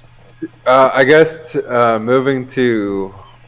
They also go to how stores. large? How large? Thing. Okay, so yeah, like how large of a scale are they working on? Or are they? You'd have to look that up. I don't have the answer to that offhand because I don't have a book in circulation, so I haven't looked at them seriously or compared them to determine if I want to go with either. Now, honestly, comic books isn't going to be my profession. I already have a profession. You know, I'm 40. You know, I'm already making money. Indie comic books is my passion. And the fans are really the people that I'm doing this for. So my book is probably not a good example of something to be talking about if we're going into distribution, because I really don't care if I go into stores. I want to offer like a merch tier on my book that has really cool branded swag. I want to offer prints to everybody. I want to give a crap ton of stretch goals so that people are excited to push the book higher and higher because it means everyone gets more and more rewards. I want to offer as much like content as I can, and I can't do that if I'm printing through Alterna. If I'm going to comic book stores, people aren't going to have the opportunity to buy, you know, like my swag tier. And when they buy my comic book, they're not going to get like the 6 additional stretch goal prints plus stickers and all that other crap that I'm going to offer, because that's the cool stuff that I want people to have. You don't get to polybag all of that and then put that on a shelf. Yeah. That's why I'm doing crowdfunding rather than just doing indie printing. My question is like, is any of the indie printers thinking about becoming the printers for these campaigns, or how? There are a bunch that are marketing themselves to this. Like Varian Grant has Liberty Comics, right, Jake? I mean, you could probably talk about that better than I do. You know, yeah, Liberty Distribution. And so Liberty Distribution's they kind of I think they handle at least some of the printing, but they're all about getting the books into stores and figuring out what stores would best sell what books. One of the big problems with distribution, you saw with Diamond especially, was that distributors had to eat the product that they weren't able to sell. They would buy 10 copies of, the X-Men Hellfire Club or Gay Iceman, and they couldn't sell those books. So then they'd be stuck with those books that they couldn't sell, and they'd have to eat them. This is the same problem that we had back with the Newsies, in the 1870s or 1890s, before the Newsies Union started. They'd buy their papers at the beginning of the day at a reduced rate, and then they go and sell them. But anything that they weren't able to sell was just lost revenue. You know what I mean? Like, they spent money buying those papers, and it's yesterday's news. You weren't gonna read it. Like, they were lucky if they could sell it at a discounted rate to the fishmonger who would wrap fish in it. That's where that whole thing came from. But Diamond did that to all of the comic book stores. They were not buying back the comic books that didn't get sold, which really hurt the distributors, which is why we had that big, Diamond debacle in the first place when comic book sales started sucking. Now, most distributors have some sort of arrangement where they'll buy back unsold books. Liberty's big thing is that they'll move the books to a store where those books are selling, because they have relationships with all of their distribution locations, all the retailers that are selling those books, so they can figure out where the books should go in order to get bought. And I really like that idea, because that's a win-win-win. Like, their service that they're providing is unique.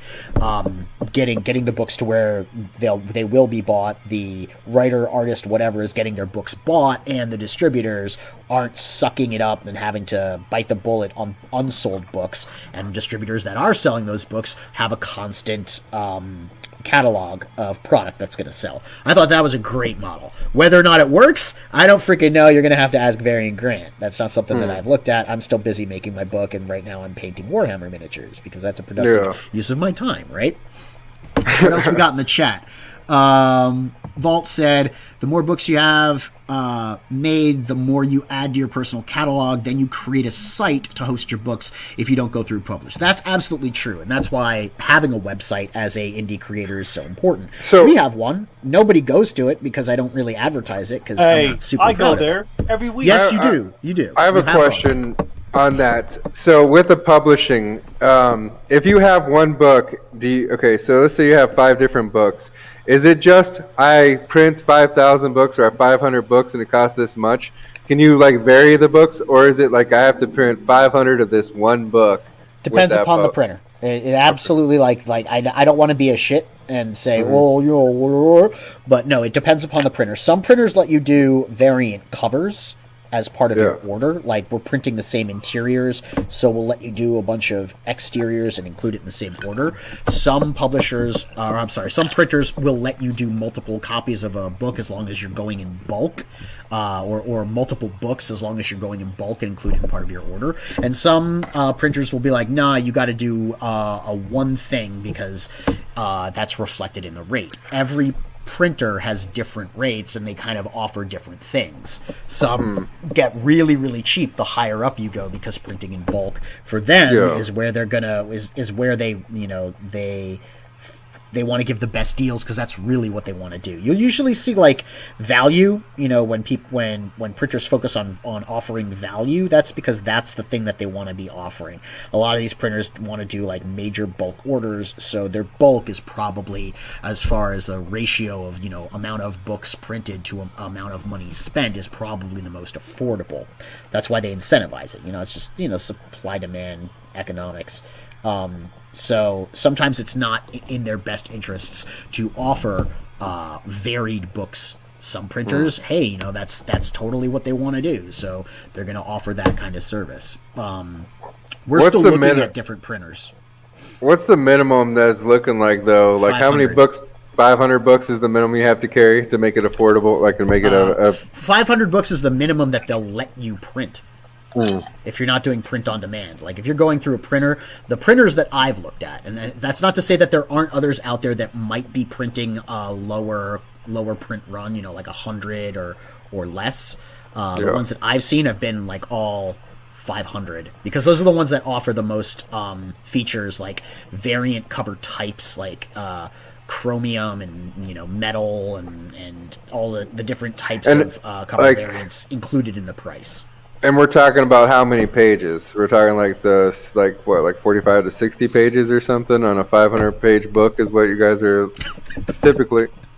Mo, man, you 500, gotta put that link out there. I will go join your GoFundMe unless you're gatekeeping it from me too.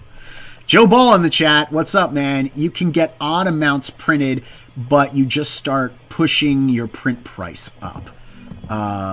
Thank you, Jeremy, for dropping more stuff in Demand Star Circuit. That's absolutely something you guys should go check out if you haven't already. I pretty much guarantee everyone in the chat has, but it's always nice to have in the chat. Yeah, pretty much everybody's just saying hello to each other. My dudes. So yeah, we were talking about like the amount of books you can print.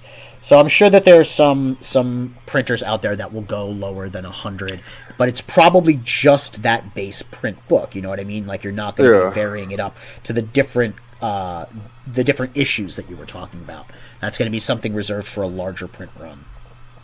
I mean, like affordability wise, though, like if you want to make an affordable product, is 500 even the minimum amount you want to buy, or is it more like you should buy 1,000 or 2,000? Like, where does it actually become a value for your customer? Want me to give you my input on this? Yeah. As far as what I'm doing, I'm going to order 1,000 of my base book because I want to have that base book to sell on other campaigns and to offer at cons and stuff like that. And I figure having 1,000 is probably a good place to start, you know, with a first book, and then maybe we'll do a second printing if we absolutely need to. But that's not including any of the variants. You know, that's not including all of my variant covers. Joe Ball knows what I'm talking about, right, Joe? Those variants, I'm only going to print like maybe 100 or 150 of each. And that's it. I will never print them again because I want those scarcity items to be rare and in demand. And when I offer like 30 or 50 of them on my campaign, I want people to know that that's all there's going to be. But that's just covers. That's not issues. So 1,000 of the book. And then, you know, if you have, 5 variant covers, ordering 200 of each of those makes it a 2,000 book order. And they charge you a tiny little upcharge for each different cover that you put out. Oh, yeah, brother. That's, you know what I'm talking about. 2K gets you into affordable. See? 5 variant covers, 200 of each, 1,000 base book, or 1,500 base book, and, 500 of total variant covers. That's kind of what we're looking at right now. Oh man, Neff, I might hold off on that big order until you come up with a good title for the book. Oh, bro. Wow. He's still giving me shit about my book sharing the same title as Noah's book. Noah, if you're here, bro. We should do a crossover somehow. Mavericks and Mavericks, the Maverickses. You know? Dude, okay. I know, we'll figure something out. One thing that I think would be really cool to see, like, in something that's kind of creative, and I mean, I guess it depends on your what you're going to print in your book, but like some of the thoughts that I've heard kicked around is like the cool fake ads. I really like that, where you do like something related to the characters or whatever, and you have like an ad page. You should say that. Funny, you should say that. No. Yeah, I'm not going to say anything. I'm not going to say anything. Crossover stories are a huge thing. Yep. Like even if it's like 2 pages, if it's 2 extra, like it's a stretch goal, it's 2 pages, and it has 24 a character. hours. You're going to love my campaign. I'm just telling you right now, you're going to love my campaign because crossover stories, crossover prints, including other people's IP to promote that on yours. That's what I'm all about. Like I said, though, this isn't my job. This is my passion. So I'm willing to throw a little bit of the extra money at an artist to draw their characters, into a book with my characters or something like that. But I absolutely I'm picking up what you're putting down, brother. Like I've already gone there, if you know what I mean. Well, people keep asking on their campaigns to be like, well, what can we add on our stretch goal? My thing is, like, if you can afford it, like, because I don't know, because some of these people are very new to it and don't, seem like they necessarily know their printer thing. But if you can afford it, more pages, man. I'm always about more pages. And whether that's, if your storyline doesn't allow you to add more to the story, like it would just be filler, then do a side story or do a crossover story or, Hi, Joe Reed. Little mini thing or something. Yeah, mini comics are great. So there was actually a tier that was offered on the Cobalt campaign by Jake Adams, and that was to put a book or put an ad for your thing in his book. And I think the deadline for that is June 1st. We picked up that because I just thought it would be cool to like put an ad for my book in someone else's book, and it'd be a good way to increase my potential audience. I don't think we're doing that on Mavericks because I don't think we're offering an ad section, but that's definitely something where like you're helping other people out. It also allowed me to be confident promoting that book because I'm also promoting my work in there. The more copies he sells, the more people are going to see my stuff too, right? Well, yeah. And the other thing is it shouldn't be confrontational like a DC versus Marvel. I think that CG has the opportunity to do things differently this time around with the comic book industry and reformulate it, reset it, and people could work more together. The more together and the more like crossover on the properties where crossing fans and people are liking the mix-up and stuff, the better. Do you guys remember, is it Shane Davis or John Malin who says the thing about a rising tide and the boats and the whatever? But it's like, rising tide raises all ships or some shit like that. Yeah. He's not wrong. I don't think that we should be focusing on competition, zero-sum competition, you know what I mean? Mm-hmm. But we should be focusing on competition. We should be pushing each other. Each campaign should get more innovative, offer cooler stuff. Like I was just telling the 656 guys this last night. I love their campaign. I love the idea of like the extra cryptid lore that they're offering with the Cryptid Hunter tier, with the Polaroids and the audio files, and the fact that they did that limited to 10. I loved that. I mean, I might be in the minority here, but I think that adds a whole nother layer of personality to the book, and it touches that collectability element. No, you get into that whole like punk rock, almost music underground kind of thing where like you're like, oh, this band put out 500 copies of this disc in San Francisco, and there might be like 3 left in America. Yeah, and they're also enhancing the feel of their brand because it's all creepy pasta stuff in that Polaroid and the MP3 players. Like I don't know if you've been on the internet and you listen to any creepy pastas where there's stories told by people. They're like third-hand account stories. And they're narrated in a very creepy way. That's what they went with for their MP3, and then they did like 12 Polaroids of like cryptid sightings, and I thought that was really cool. That leans into their brand, but it's also new merch and fun like side content. And I commended them for that because that's something that I haven't really seen from other campaigns. I'm always on the lookout to see what other people are doing to make their campaigns and their brands more exciting. We got more stuff in the chat, so let me jump into this. Joe Reed is saying Ronin, Roughshod. I'm not sure. Jim's is saying hi to Joe Ball because Joe Ball's awesome. And Joe Reed says, ideas offered up for free for best wishes and hopes for y'all. I am thanking you for these ideas offered for free and best wishes. I don't know what you're talking about though. Mo Biggs, I don't care. You need to do AR-15 orangutan. We're gonna make enough art. There's already enough lore. There are characters coming out of the woodwork left and right in the ARO, which is, the AR-15 orangutan universe. It's like the MCU. It's the ARO. I know that's just AR orangutan, but whatever. That's what we're calling it, right? You need to seriously consider at some point doing that book, or getting a writer to come on and write with you. Just a writer. Getting some artists that'd be interested. I mean, everybody did ARO fan art already, you know what I mean? You got the pick of the litter here, bro.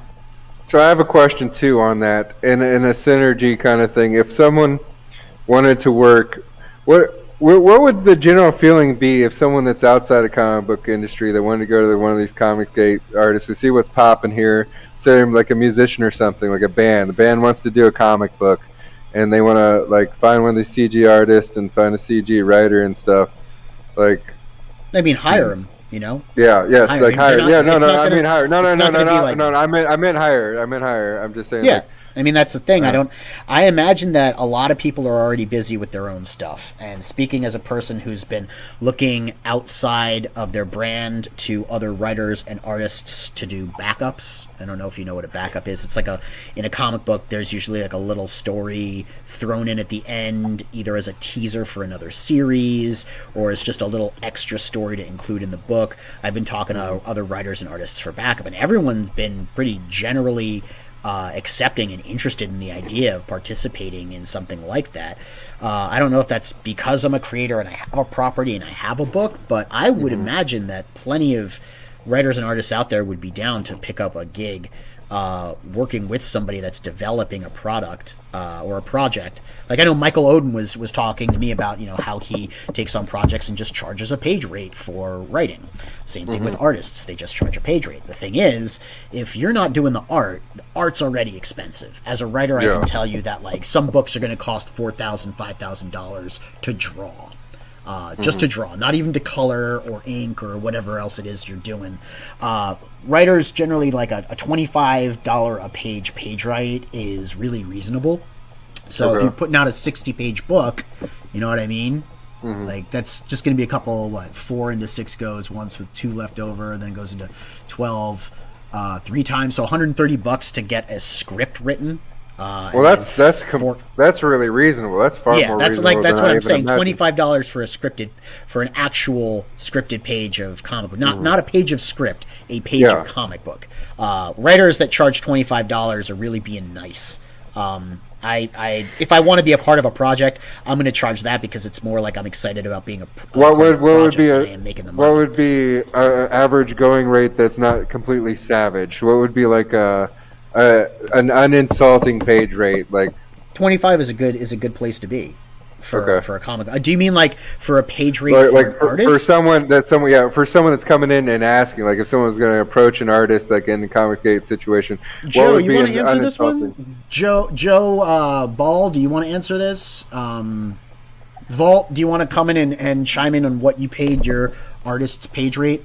Because sort of like top of the line, maybe not top of the line, but like upper tier would be $200 a page, which is going to blow your budget to $12,000 on a 60-page book, if you know what I mean. Yeah. Even $100 a page, which is half the upper tier, you know, if people are willing to do it for $100 a page, that's $6,000. People are willing to go lower. It's more because they're interested in being the artist on the project. You know what I mean? The project excites them, and they want to do the art for the project. It's not like they're taking on just. Well, I meant with writing, not just the art, but like with the writing. 25 is a really nice place, like to start expecting your. Don't expect to go lower than 25. But I meant like on the higher end though, like what would be like a good high, like if I said like I don't want to insult you, I want a good deal, but I also want to pay like if I said like 35 or 45 or what is like a $50 a page is something that most writers are not going to turn down.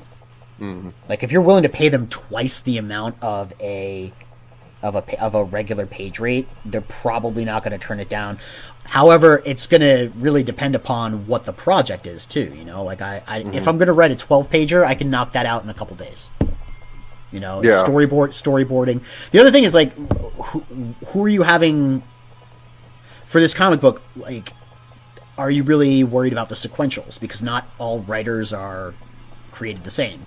Some writers do sequentials really damn well.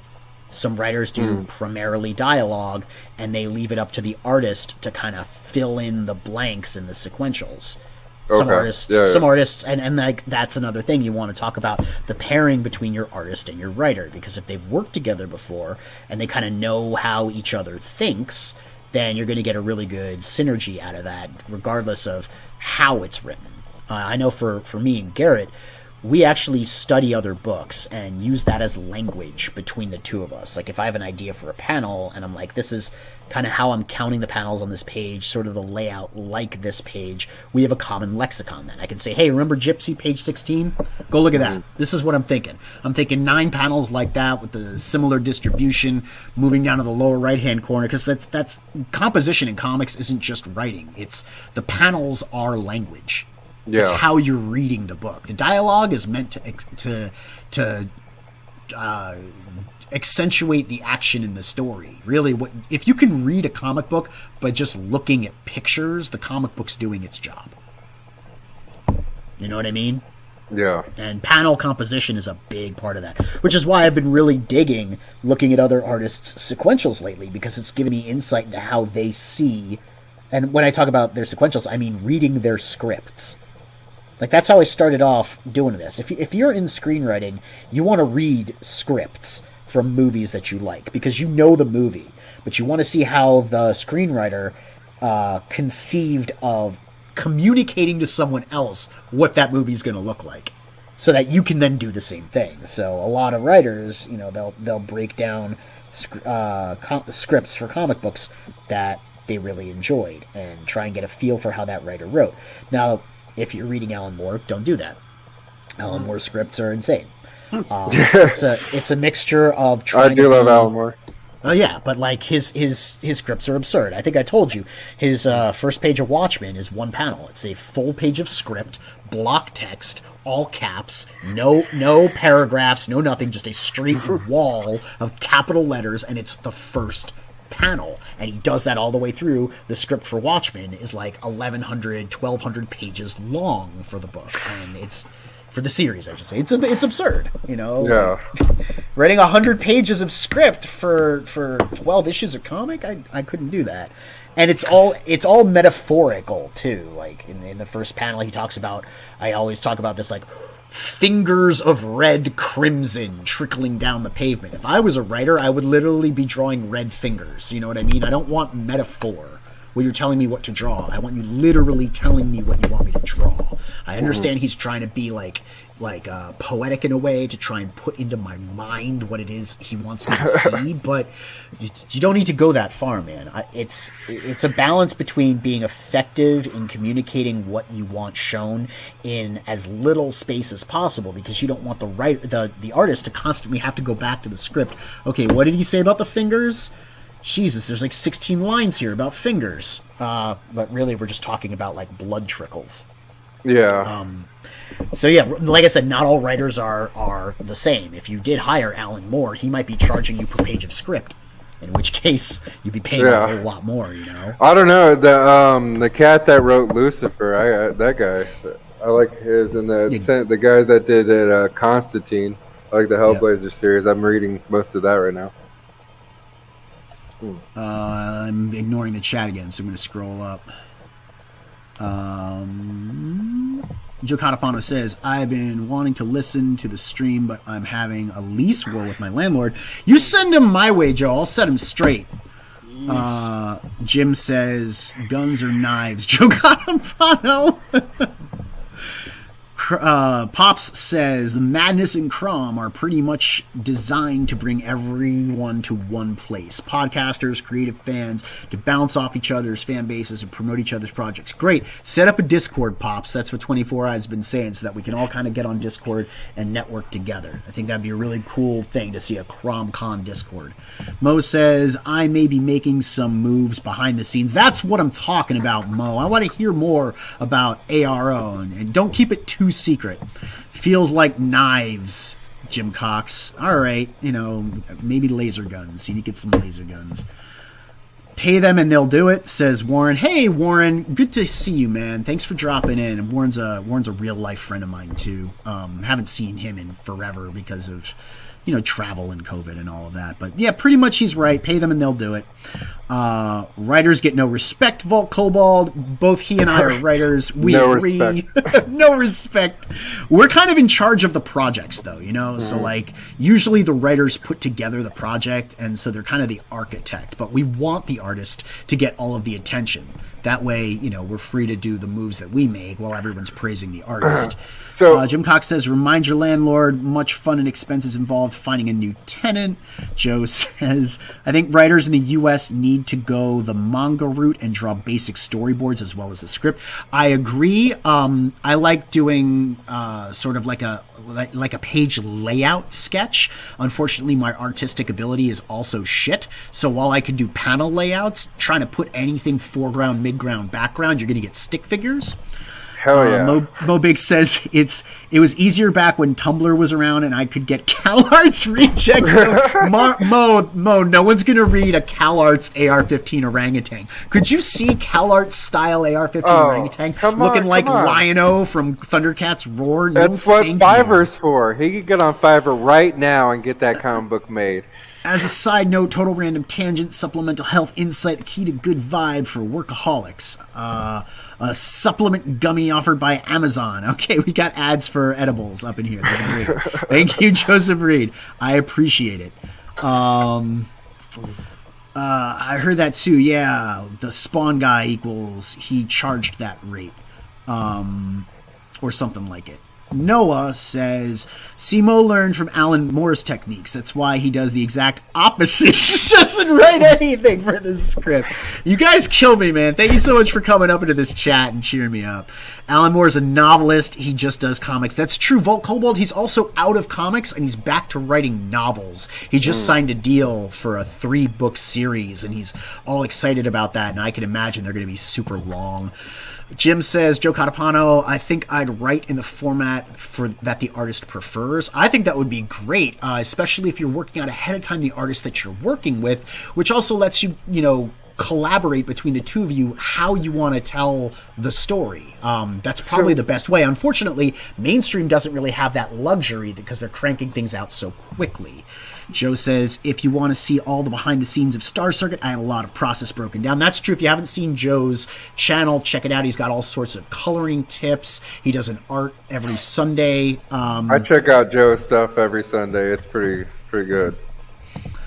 Becking Coins just came in from UPS. I'm all excited for that. I can't wait. The Beckin coins are going to be cool. I'm going to put that up in the set behind me so that it's featured as part of my nerd swag empire. Essentials perk. Yeah, get that Essentials perk. Or be cool like me and get like the tier perk with the shirt and all the other extras.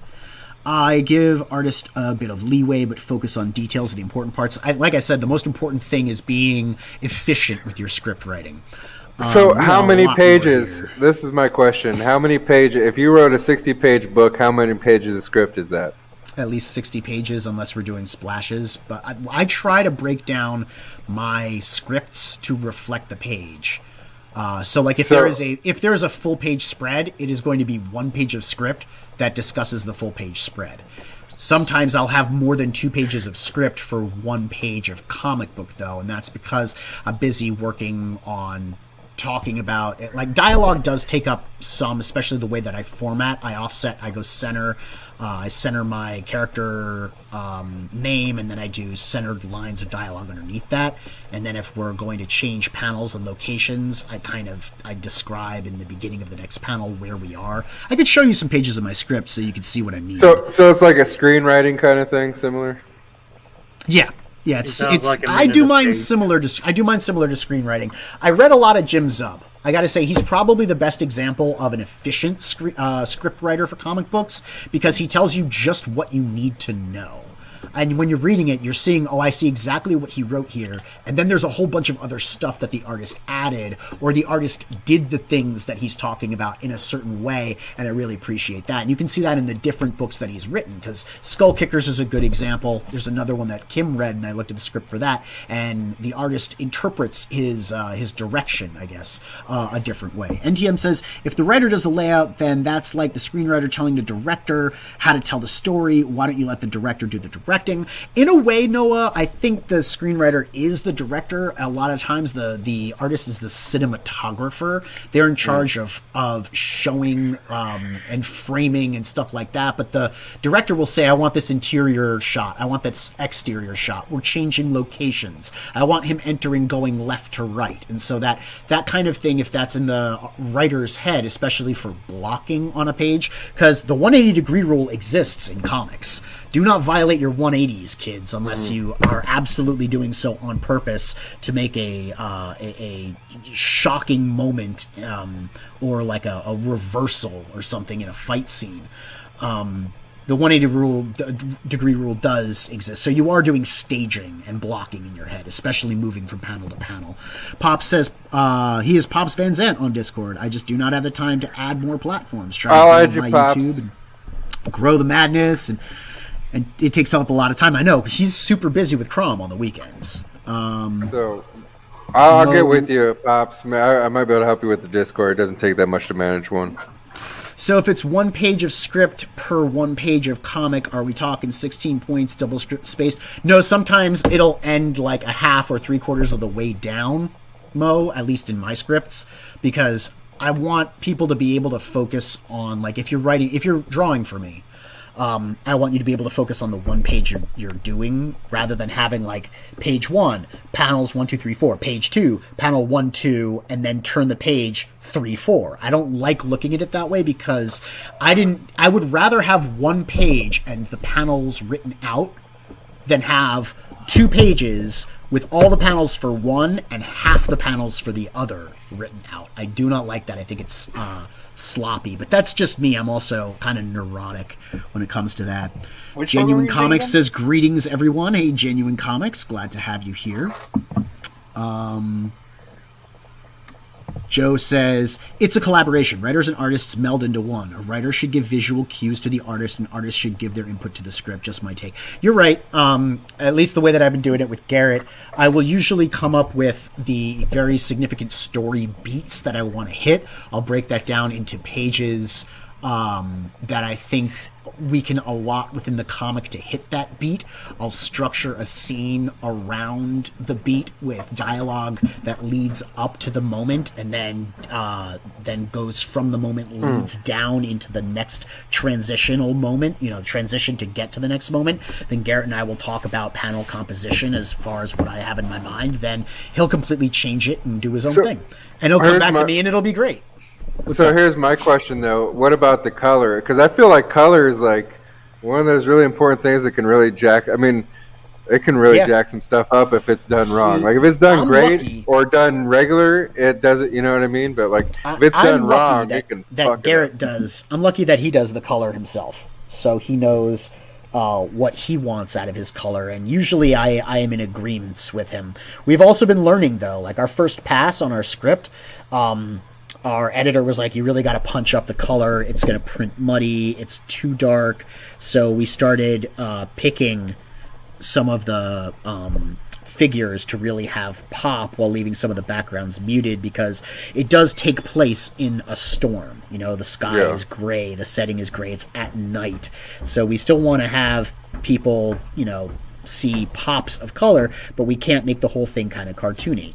A good example of color, I think, color and artwork is other than looking at good artists, colorists. Like, there's a lot of good colorists out there off the top of my head. Of course, there's Kyle Ritter, there's Matt Yackey, there's I think Ink Spots does color, but I could be wrong. Honestly, colorists, I haven't been looking at them quite as much as I've been looking at line artists, because variants definitely require lines and maybe inks. And most of the people, with the exception of some of the illustrious line masters in this chat, will do some of their own color work. But there's also the dude that's doing Alejandro VS's Columns of Creation and did the cover for Justice City Chronicles. He's really good too. I don't remember his name, but a good example is the Bartons. If you look at the Barton brothers, like there's a lot of line work there. You know what I mean? Like there's a lot of drawing that goes into it. You look at it and you're like, I don't know how color is going to enhance this amount of hatching, these lines and everything. But then you'll see it get colored, and you're like, oh wow, I can really see what they did bring that out. Each artist has their own style, and colorists kind of have to match up to that. So it might be the artist that likes a particular colorist's way of doing things and adding color to their work. It might be up to the project coordinator, in most cases the writer, to go and look at different colorists and see if they've colored work like what your artist is putting out, or if your artist has been colored in the past by people, you might want to go and talk to them again. But yeah, color is definitely an important part of the art process. And I guess I got super lucky that my artist is a colorist. What's up? I was gonna go out and put out light. Okay. All right. Frequency Girl has come to get flyers for our missing cat and go distribute them around the neighborhood. What is the chat up to? Chat is saying... Joe Reed goes, well, that's a graphic novel, extensive 4 normal comic lengths together. Yes, 4 or 5. but I also only write graphic novel format. I'm not writing as floppies. Is there a major difference? I mean, like, doesn't it make more sense if you are writing like something that's going to be continuous to have a longer storyline in your mind instead of going like week to week on your story? Well, so episodic. Let me get through these comics real quick and then comments, and I'll answer that. Mo says, Billy drew it with a square cigarette. That's lore, so it's all square. That's why I gave Dean crap about drawing ARO with a circular cigarette, and I immediately disqualified him for the ARO drawing challenge. I don't know what any of that means. What else we got here? Uninformed, unfortunately, and wondering about these new narratives that people are talking about. I don't know what that means either. Noah doesn't like to boss himself around. He likes to give himself the freedom to draw the book he has written the way he sees fit. Yes, that's the thing. The other thing is there are artist writers out there, writer artists, people that do their own thing. I don't even know if you guys write scripts. You guys might just storyboard and write notes for yourself. Anyway, what we were going to talk about is episodic storytelling. So if you're writing as a floppy, you're thinking about telling the story in bites. You may have like a long form arc for your series, but you're taking each significant pacing beat and condensing it into an episode. Maybe 2 issues or 3 issues. Or if you're going to be able to make 2 trades out of all of this, you're going to think in 4 or 5 issue arcs.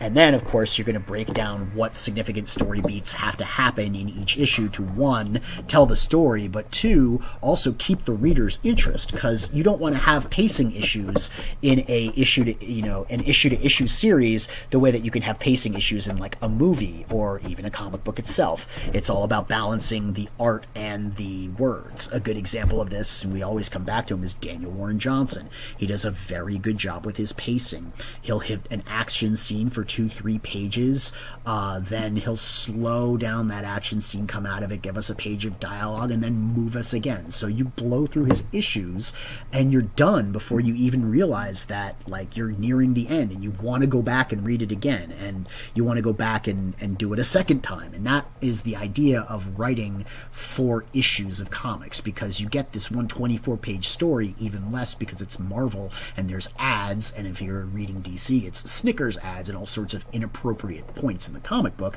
So you really only get 16, 18 pages of content.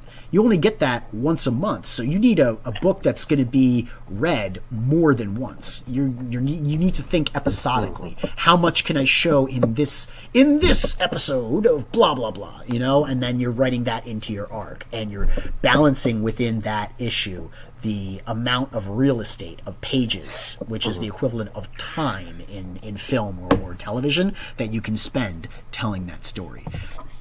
Noah says, in response to your statement on the screenwriter being the director, does the director not decide on how he wants the scene shot?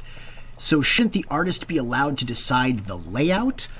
Are we talking here about panels on the page? Because sometimes you need very specific panels to do very specific things, Noah. Like if you have a reaction shot where someone is delivering a line that is separate from someone else's line, or a bit of dialogue between the two, you're going to want to communicate that to the artist. So you're going to have to tell them specifically, I want this as a different panel. The best way to do it, I would think then, is to write it that way for all of it, and then also tell the artist, hey, feel free to interpret this and make changes as you see fit. Then he comes back to you with a layout structure for the page, you collaborate, and then he goes and draws something. Maybe he does the roughs first. Who knows? But you don't want to waste time. That's the big thing, is you don't want to waste time writing stuff the artist isn't going to read or use, and you don't want the artist spending time storyboarding or drawing panels that you're just going to want to throw away. So since it's quicker to write than it is to draw in most cases, I think giving a roadmap to the artist for how you think the story can be told is probably the best way to go about doing it, so the artist can look at it and go, yeah, but I think I want to go off-road here. I think I want to go, jump these hills and go drive through the woods, and I think it'd be cooler. And that way you can go, yeah, I can see you deviating from my roadmap. No, we already heard that. My writer is very bossy, and if I don't keep him in line, he might think he's drawing the book himself. If you didn't get that yet, Noah is one of those writer artists. That's why the joke is funny. Now I'm explaining jokes. All right, everyone stop watching. Yes, panels on the page. I'm not saying that writers shouldn't give directions on some panels, but in general, shouldn't the artist be allowed to decide the panel size, shapes, etc., how he sees it is? Yes, I will agree with you. Panel size, you should not be telling him specifically, unless you have an absolutely crystal clear idea in your head how you want the story told. You should not be telling him on the 9 grid, I imagine this one panel taking up the first third of the first and second lines of the 9 grid, and then panel 2 taking up 1/4 of the second half of the 9 grid. You shouldn't be doing that, because it's getting way too complicated and hard to visualize. Honestly, at that point, like Joe said earlier, draw a storyboard like the manga route. Literally draw out on the page. That way you don't have to type out that thing. But you're right, I think the artist should be considering how much real estate to use to sell this particular thing. And that's usually why it comes down to dialogue, and dialogue is inherent to the pacing, which is why so many of the modern Marvel books feel like they drag ass so much, because the writers overwrite. They're overwriting dialogue for the characters, and they wind up sitting around a table eating brunch, delivering all of these lines, and there's nothing to see. I think X of Swords is a great example of that. There's a whole scene which is 3-4 pages of them just sitting around a table doing nothing, and some of the pages are just like 3 panels, 3 panels, 3 panels of faces, So the 9 grid is literally panel, panel, panel, panel, panel, panel, panel, panel, panel, and there's no dynamism to it. It's all clarity. It's the Kevin Smith movie, or comic book version of a Kevin Smith movie, where it's just all dialogue. It's awesome. Yeah, no, we absolutely do agree. Honestly, I think the artist needs to be given the freedom by the writer to go do his thing, and then come back to the writer so the writer can see what the artist is doing. Honestly, the more Garrett and I have worked together in the later pages of the script, I kind of anticipate what I think he wants to draw. And I'll write that in as a suggestion, really, in the script, more than as I want to see it this way. And then Garrett will be like, yeah, I think I want to add a panel, or I think I want to cut a panel. Can you give me an extra line, or can we condense a line? But it really is a going back and forth, and that's, I think, the beauty of indie comics, is that we have the freedom and ability to do that, because we're not confined to a monthly release schedule. We're more confined to release it when the book is good and ready. And that means if you want to be successful, stay relevant, and keep your book in people's eyes, yeah, you work fast, but you also get to work in a way that's conducive to creating the very best product, rather than cutting corners and having editors just kind of rush your stuff through to print, where it comes out with mistakes or just isn't very good. As whoa, that voice right there. Where was that Sunday? As a writer and artist, I developed myself a special tool to keeping track for both roles. In the sense of just measurements when it comes to panel layouts. So I do my scripts, but I don't use a typewriter-esque program or Word or anything. I just prop out Notepad and just go for endless scrolling. Yep. Just very primal. Yeah, well, you can do that. And the way that I'm pasting it up and everything, or pasting it all up as a draft and as a revision, is that I start with the page, setting up what I would call a 50-50, a 30-30-30, 20 80, and all these like measurements, because then I can arrange the tiers, not the lines as you would call them. I call them tiers. In a way that I know that this will be individualized part for this page when I move over to thumbnailing. Because when I'm in the thumbnail process, thumbnailing is a very important part of it. I don't know if there are people that don't do thumbnailing. I don't know why. It is essential. I have to do thumbnailing. Well, it gives you the visual cues. I mean, especially if you're doing like even a 24-page book, you kind of need to see the pages lined up next to each other so you know where you're going. And that's why thumbnailing is so important. I like to keep control of my pacing. Not only like showing a mock-up of the composition, but I want to keep in line with what you said about the 180 rule too. Yep. I need to make sure that I don't break the camera movement, that I got like a that I do all of the camera techniques like close-ups and everything in a very jumbled sense. Because we're telling a visual story. But like it will make sense to me when I'm doing when I'm moving the process onward to the production phase before pre-work phase. Like in the pre-work phase. And never have to think about it again, because then I do have like the map both in the written word and in the drawn illustrations. So from there on, you've just built up the blocks. Now it's time to actually chisel the marble, as you're saying. But that will be for like total eclectic idiots like myself to like do make up their own kind of method of approach, because the process is never the same really for anyone. Yeah, I think that's the other thing about comic book script writing. There is no formula for it. There is no set, what's it called? Format. There is no set format for comic book script writing. It's always different. Like I said, Alan Moore wrote in caps lock with one column down the page. He did not break up any of his stuff. Like it is so rough. Reading his panels is so hard, because he'll introduce a panel and then it's just block text, and then dialogue is kind of squeezed in there left to right.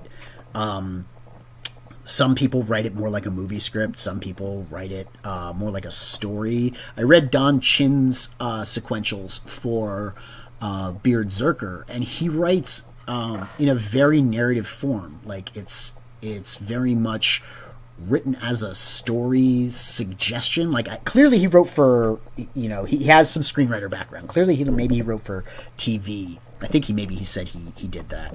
But it's written more as like a panel with some description, ideas of direction, then dialogue, and then he keeps going. Sometimes he'll just write panel this, panel this, panel this, and it's specifically action, not description. Like this happens, this person does this to that person. Next panel.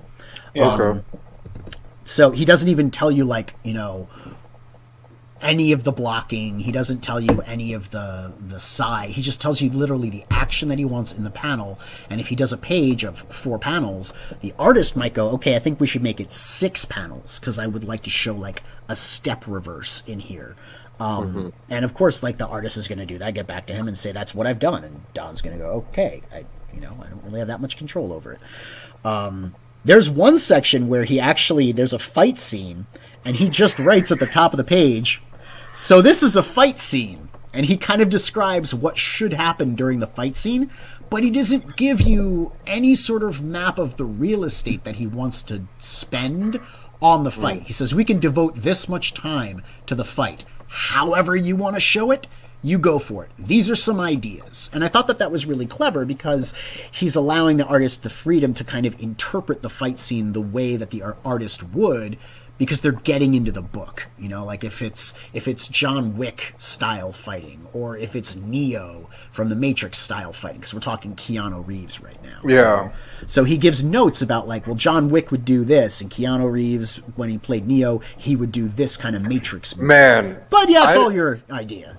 I tell you what, I don't. The artists that have to do things like that, the artists that have to draw the books for like parody things like that, where there is something that you very much have to mimic. Those, I give them a lot of credit, because I feel like that's way harder than coming up with Yeah, it's something imitation. else, like because you have to do it appropriately. You have to like appropriately imitate it, and it has to look realistic to the thing. Like, it seems so much more challenging. I only bring up Don Chin because it's the most recent script that I read. He was recently on the show, and it was the script that I won in the auction.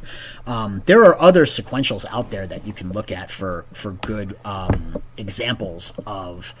Or different examples of formats for script writing in comic books, but I agree with you. Like that parody style, that's freaking difficult, man. You need it to be fresh and interpret it in a new and exciting way, so it doesn't actually feel like the thing. It feels like a thing about the thing. So that's I mean, like, think about the artists for Mad Magazine. I don't think those guys got enough credit. I don't think Mad Magazine gets enough credit nowadays. I think people have just lost in the history. Well, that's funny because that's what Don was emulating when he did the Beard Zerker. He talks about Mad Magazine and Cracked all the time. He used to, they're great. They were great publications, and it's like sad that that's one of the things that kind of went by the wayside. But like, I mean, it's kind of like a lot of things in culture have gone that way.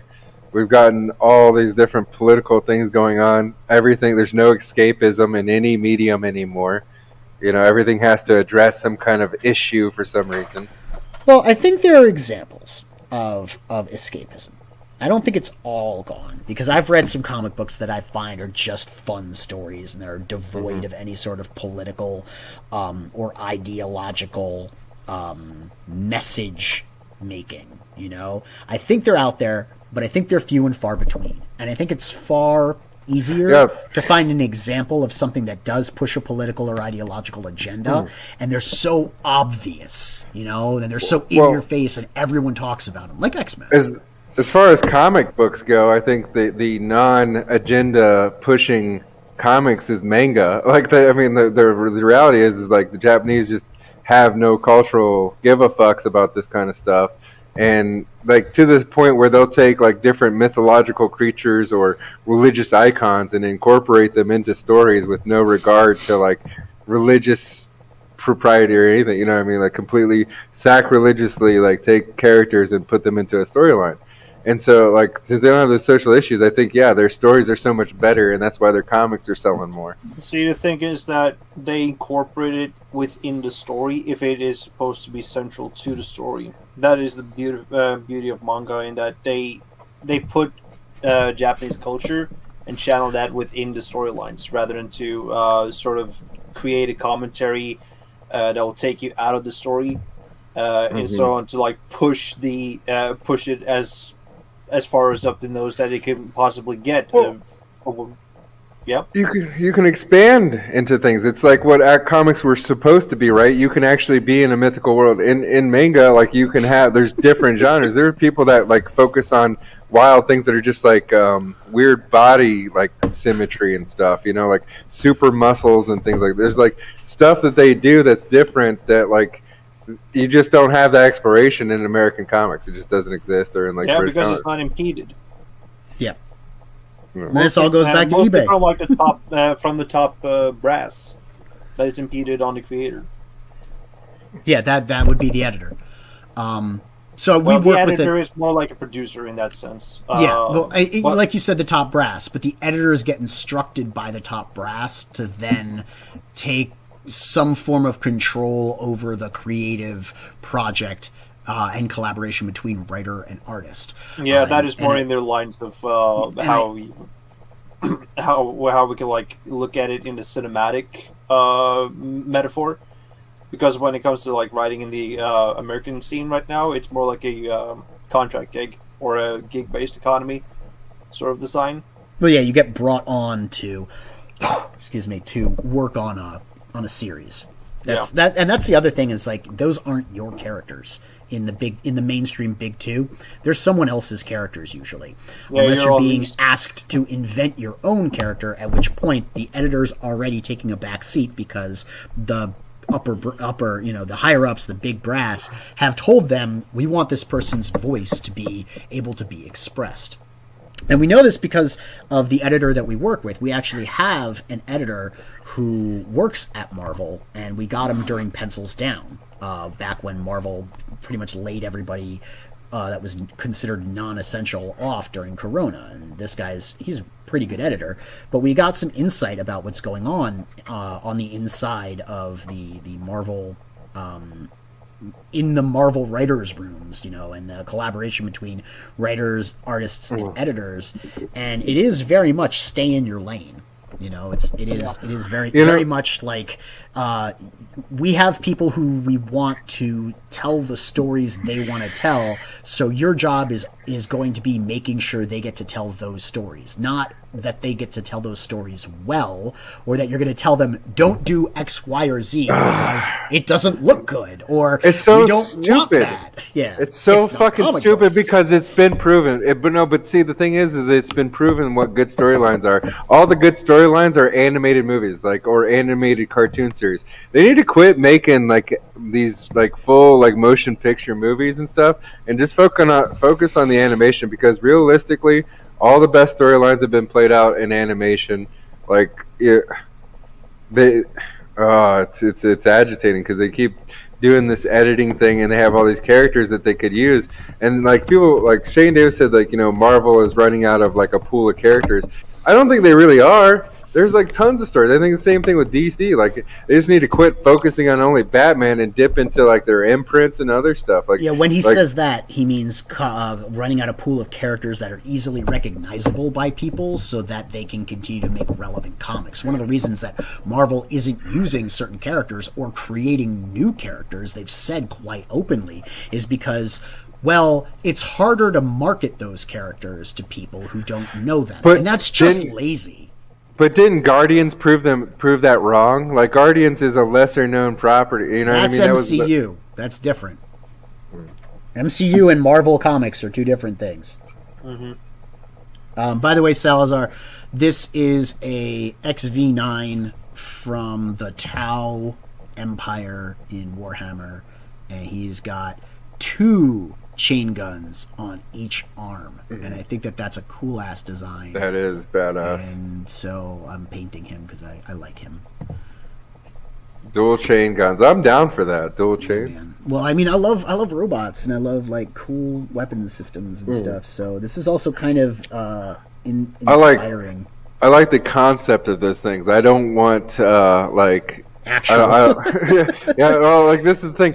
I'm fine with mechs. I just don't want Terminators. You know what I mean? We don't need Skynet to turn on us. It's funny that you mention that, because my book touches on it. My book very much touches on it, because I've got, I'm heavy into AI, AI theory, the singularity, Kurzweilian philosophy. So, are you on the part? Do you believe that we've already hit the singularity and we're in a simulation right now, or do you think we're coming? We might be in a simulation, but we haven't hit the actual machine learning singularity.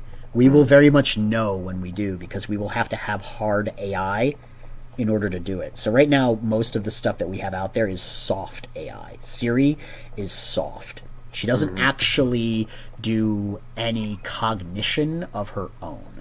She's told to do something by her user, and she provides a simulated service called I'm going to search the web and give you information you could be getting yourself. Didn't we figure out this was a bad idea in the 90s with movies? Wasn't there was that I Am Sam or something? There was this movie where they made an AI, and it was all the serial killers, and then it was able to come alive through glass. But that's the point. That's the point. Don't make an AI that's all the serial killers. It's not the AI's fault. It's the designer's fault.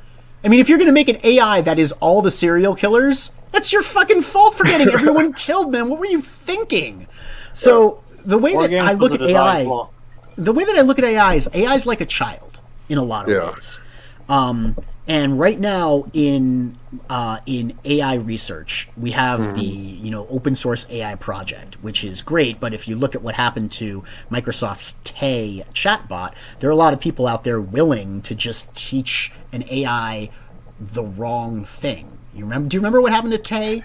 Yeah, but dude, I mean, think about this. Think about how we treat children. Think about the system that we have in America. We're a first world country, right? So it's not the AI; it's us. Yeah. We don't blame the AI. Don't blame we artificial can't intelligence. Blame us. We can't build AI, because if we build AI, it's going to be bad for us, because somebody's going to abuse it, because we abuse children. I mean, like, well, that's the thing. Animals. But we also have child protective services, and we also have and you know what? Like 90% of the people, 90% of the people that end up in the system in foster care don't even graduate high school. Dude, like, I mean, it's such a low rate. It's so bad in America. Like, our foster care system is fucked. People talk about needing to help people out and take care of things. The things we need to address are mental health and our foster care system. Yeah, you're preaching to the choir here, man. My dad was an adoption and foster care attorney.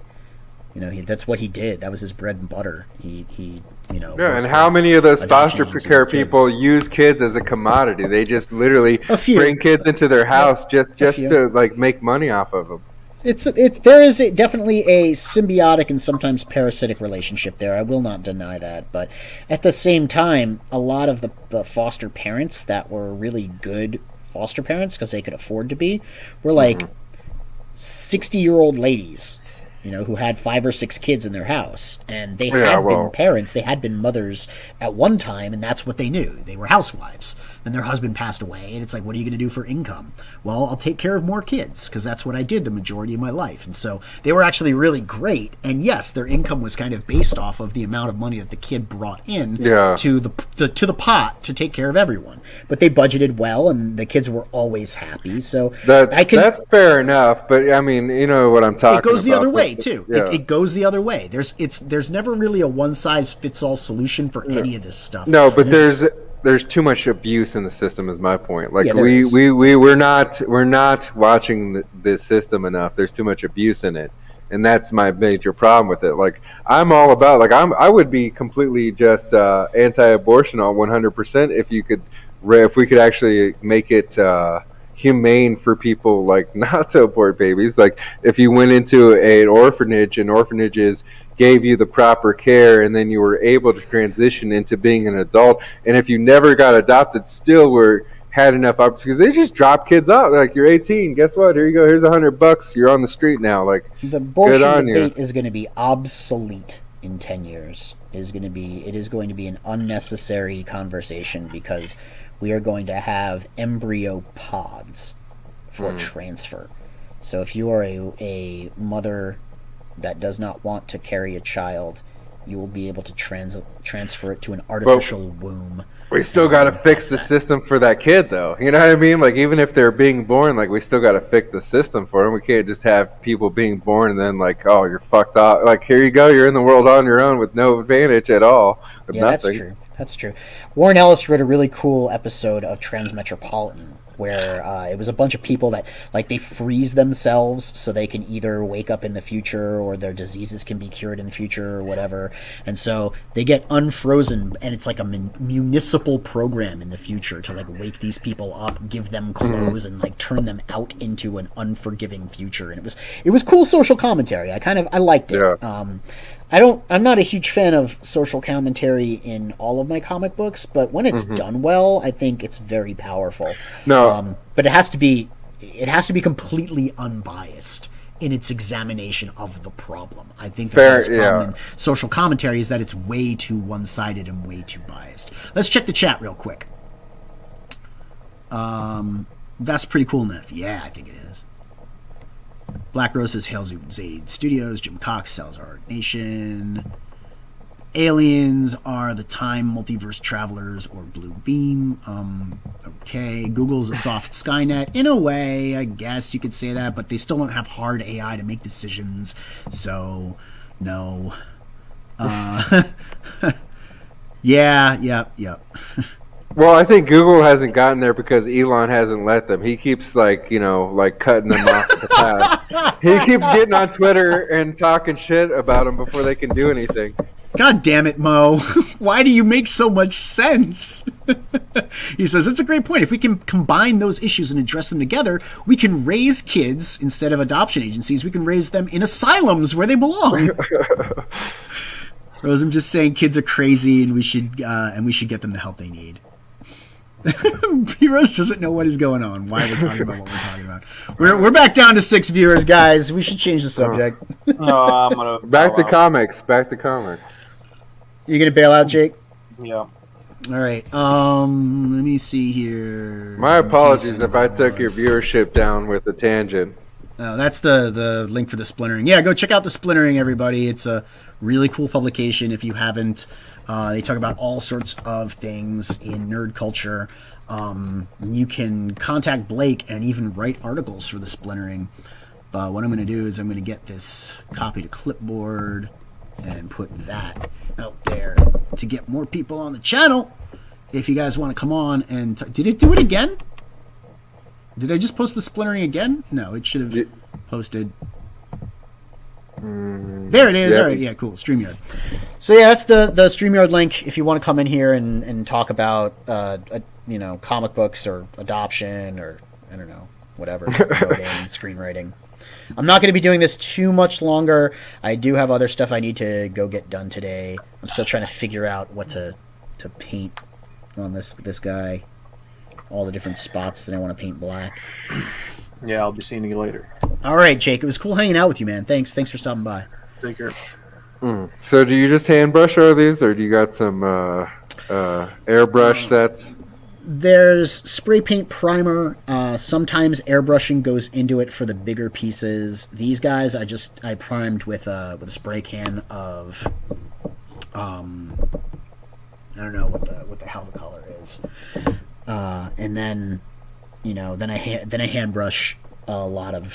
I do most of the work hand brushing. Right now we're doing the undercoating, which is just kind of like making the contrast parts, like the internal mechanical parts are going to be black to provide contrast to the armor panels and weapons and stuff like that. Then we'll go do a coat of gray sear. And I wish somebody would write a Space Force comic and not like a farce. Everybody keeps doing farce things with the Space Force. I think we should write a serious one because this is the thing.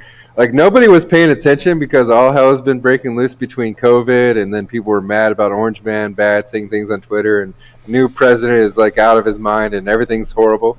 But like all this shit's going on, so everybody missed it. But in the middle of all that shit, like aliens.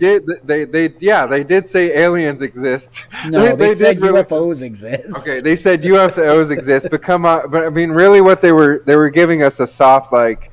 Aliens exist. A soft preparation for aliens. Yeah, I don't know. like, I mean, we've known UFOs exist. Like, that's the thing. A thing we cannot explain in the sky, that's a UFO.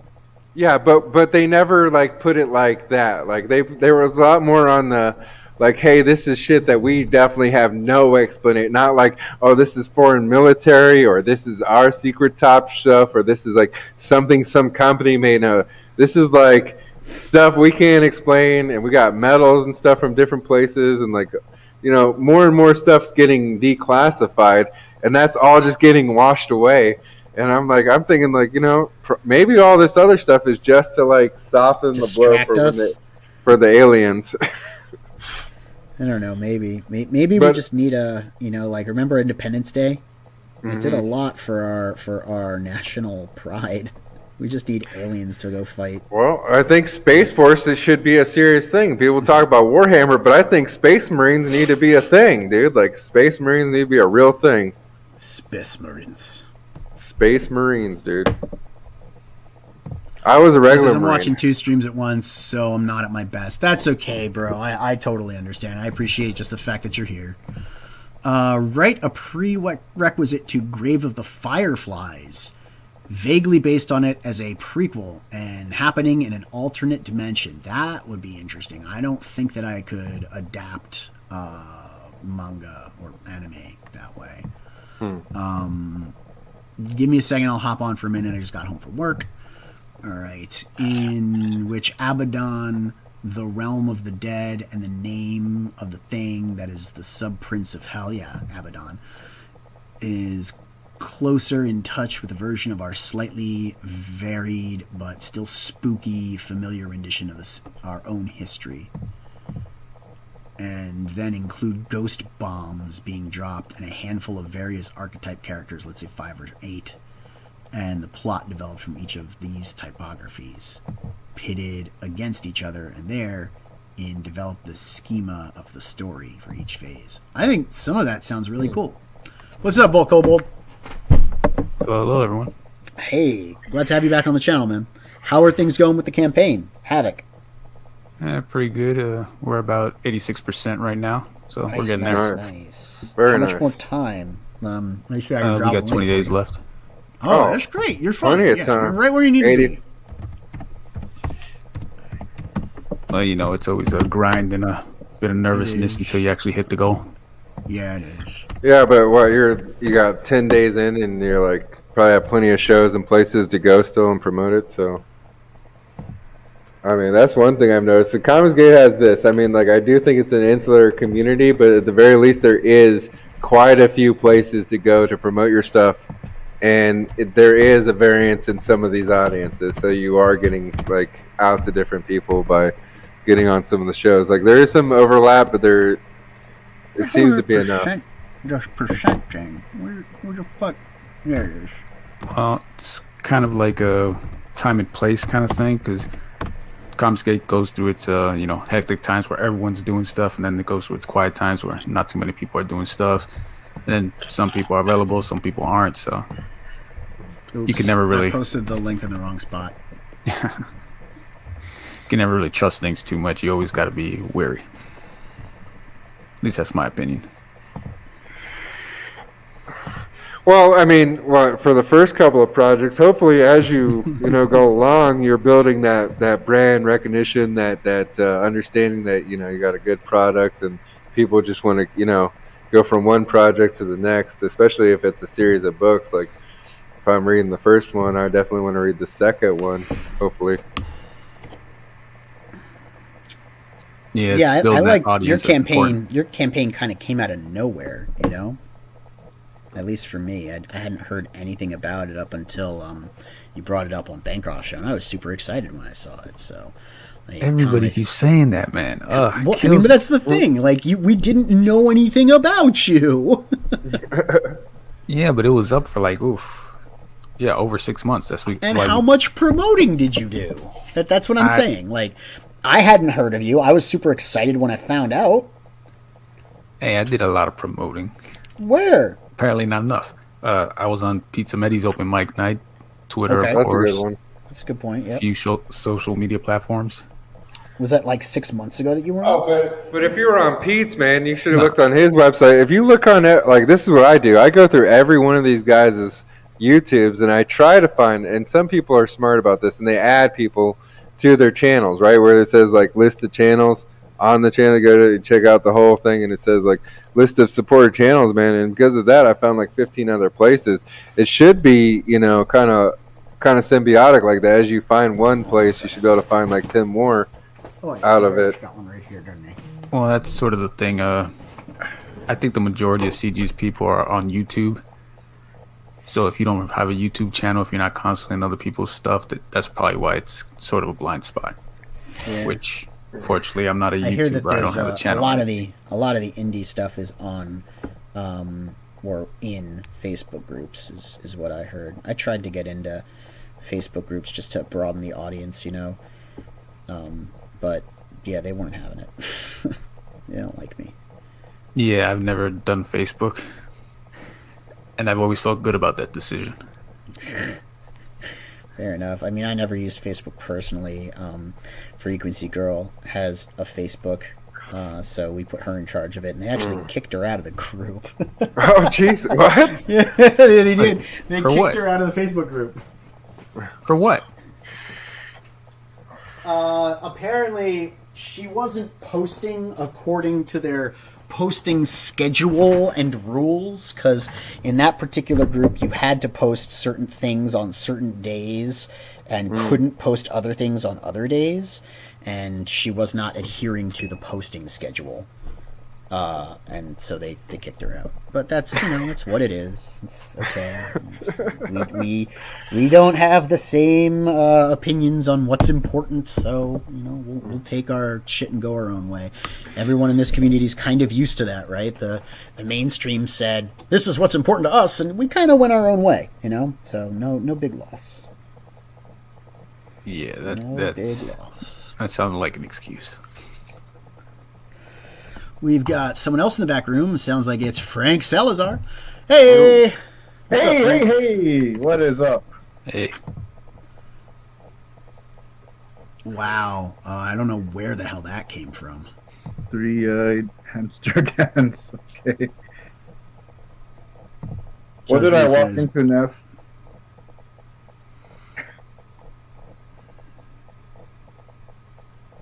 if any way to get a job with y'alls, please help. Well, what do you do, Joseph? Be in the chats if you don't want to be on the streams. That's absolutely true. Get into the Yeah. chats, type. That's how I was, networking to begin with, and then I realized that we kind of needed to get our name out there with people after talking to some people. Actually, Frank, you were one of the people that decided us to start a channel, or encouraged us to start a channel. One of the reasons Thanks. we decided. So I mean, I think the channel definitely helps. It's not, you don't have to have the channel. I mean, you can. There's a Sure. different way to go about it, where you're just kind of the creator and you're a regular guest, but you still have to be active. So you need to be in the chats, and you need to be like on the panels and Yep. active with Mhm. things. Yep, that's it. You got it. You Yeah. know. It helps I mean, if you're a mod in streams like this, and you can drop links to your stuff. So kind of. Yep, if you're a mod, you can drop stuff. Yeah, links to your stuff. The more you promote other people to, I find the more that other people are at least happy to see you and acknowledge your existence, even if they're not Yeah. promoting you. Like you have a presence when people start saying hello to you. Yeah. And that's what I had been doing also, and I still do it. I'll promote other people.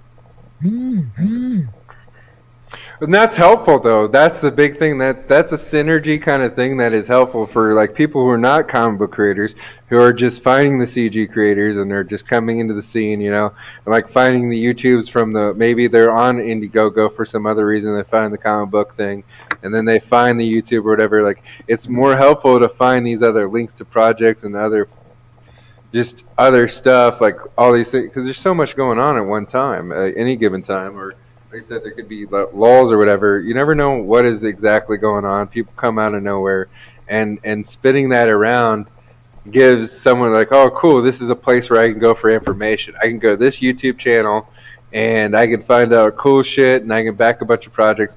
Like the people who are spending time on drama and attacking each other are only going to make a drama community. They're going to have a very small crowd. They will build an audience, and they'll build a small crowd, but it'll be limited, and they'll be limited to only that crowd. They'll never build beyond it. They'll never get outside customers. They'll never and they'll always have to be involved in drama to keep the It people also they do depends have. upon what you're doing with your show. Now, there are some shows like Late Night with Comics Mate, Dean and Kimosabe show. I think it's just called Comics Mate or something. I don't remember, honestly. Okay. I'm stupid, but that is a show that goes over like the drama du jour, and I think it's hilarious. I love that show. Well, and some it's things just are funny. that's specifically for people to watch that. That's not trying to really get like more and more out. Maybe it is. They do have guests and they do talk about their books, but it's not like they're really trying to grow an audience on that channel. It's more of a we're having fun late at night. Okay, like the puppet thing. Whoever does the puppet thing with Skip, Shane man. Dick. Okay, that is fucking brilliant. That's hilarious. That's funny. That's a fun thing to do. Like that will bring viewers like that, like advertise.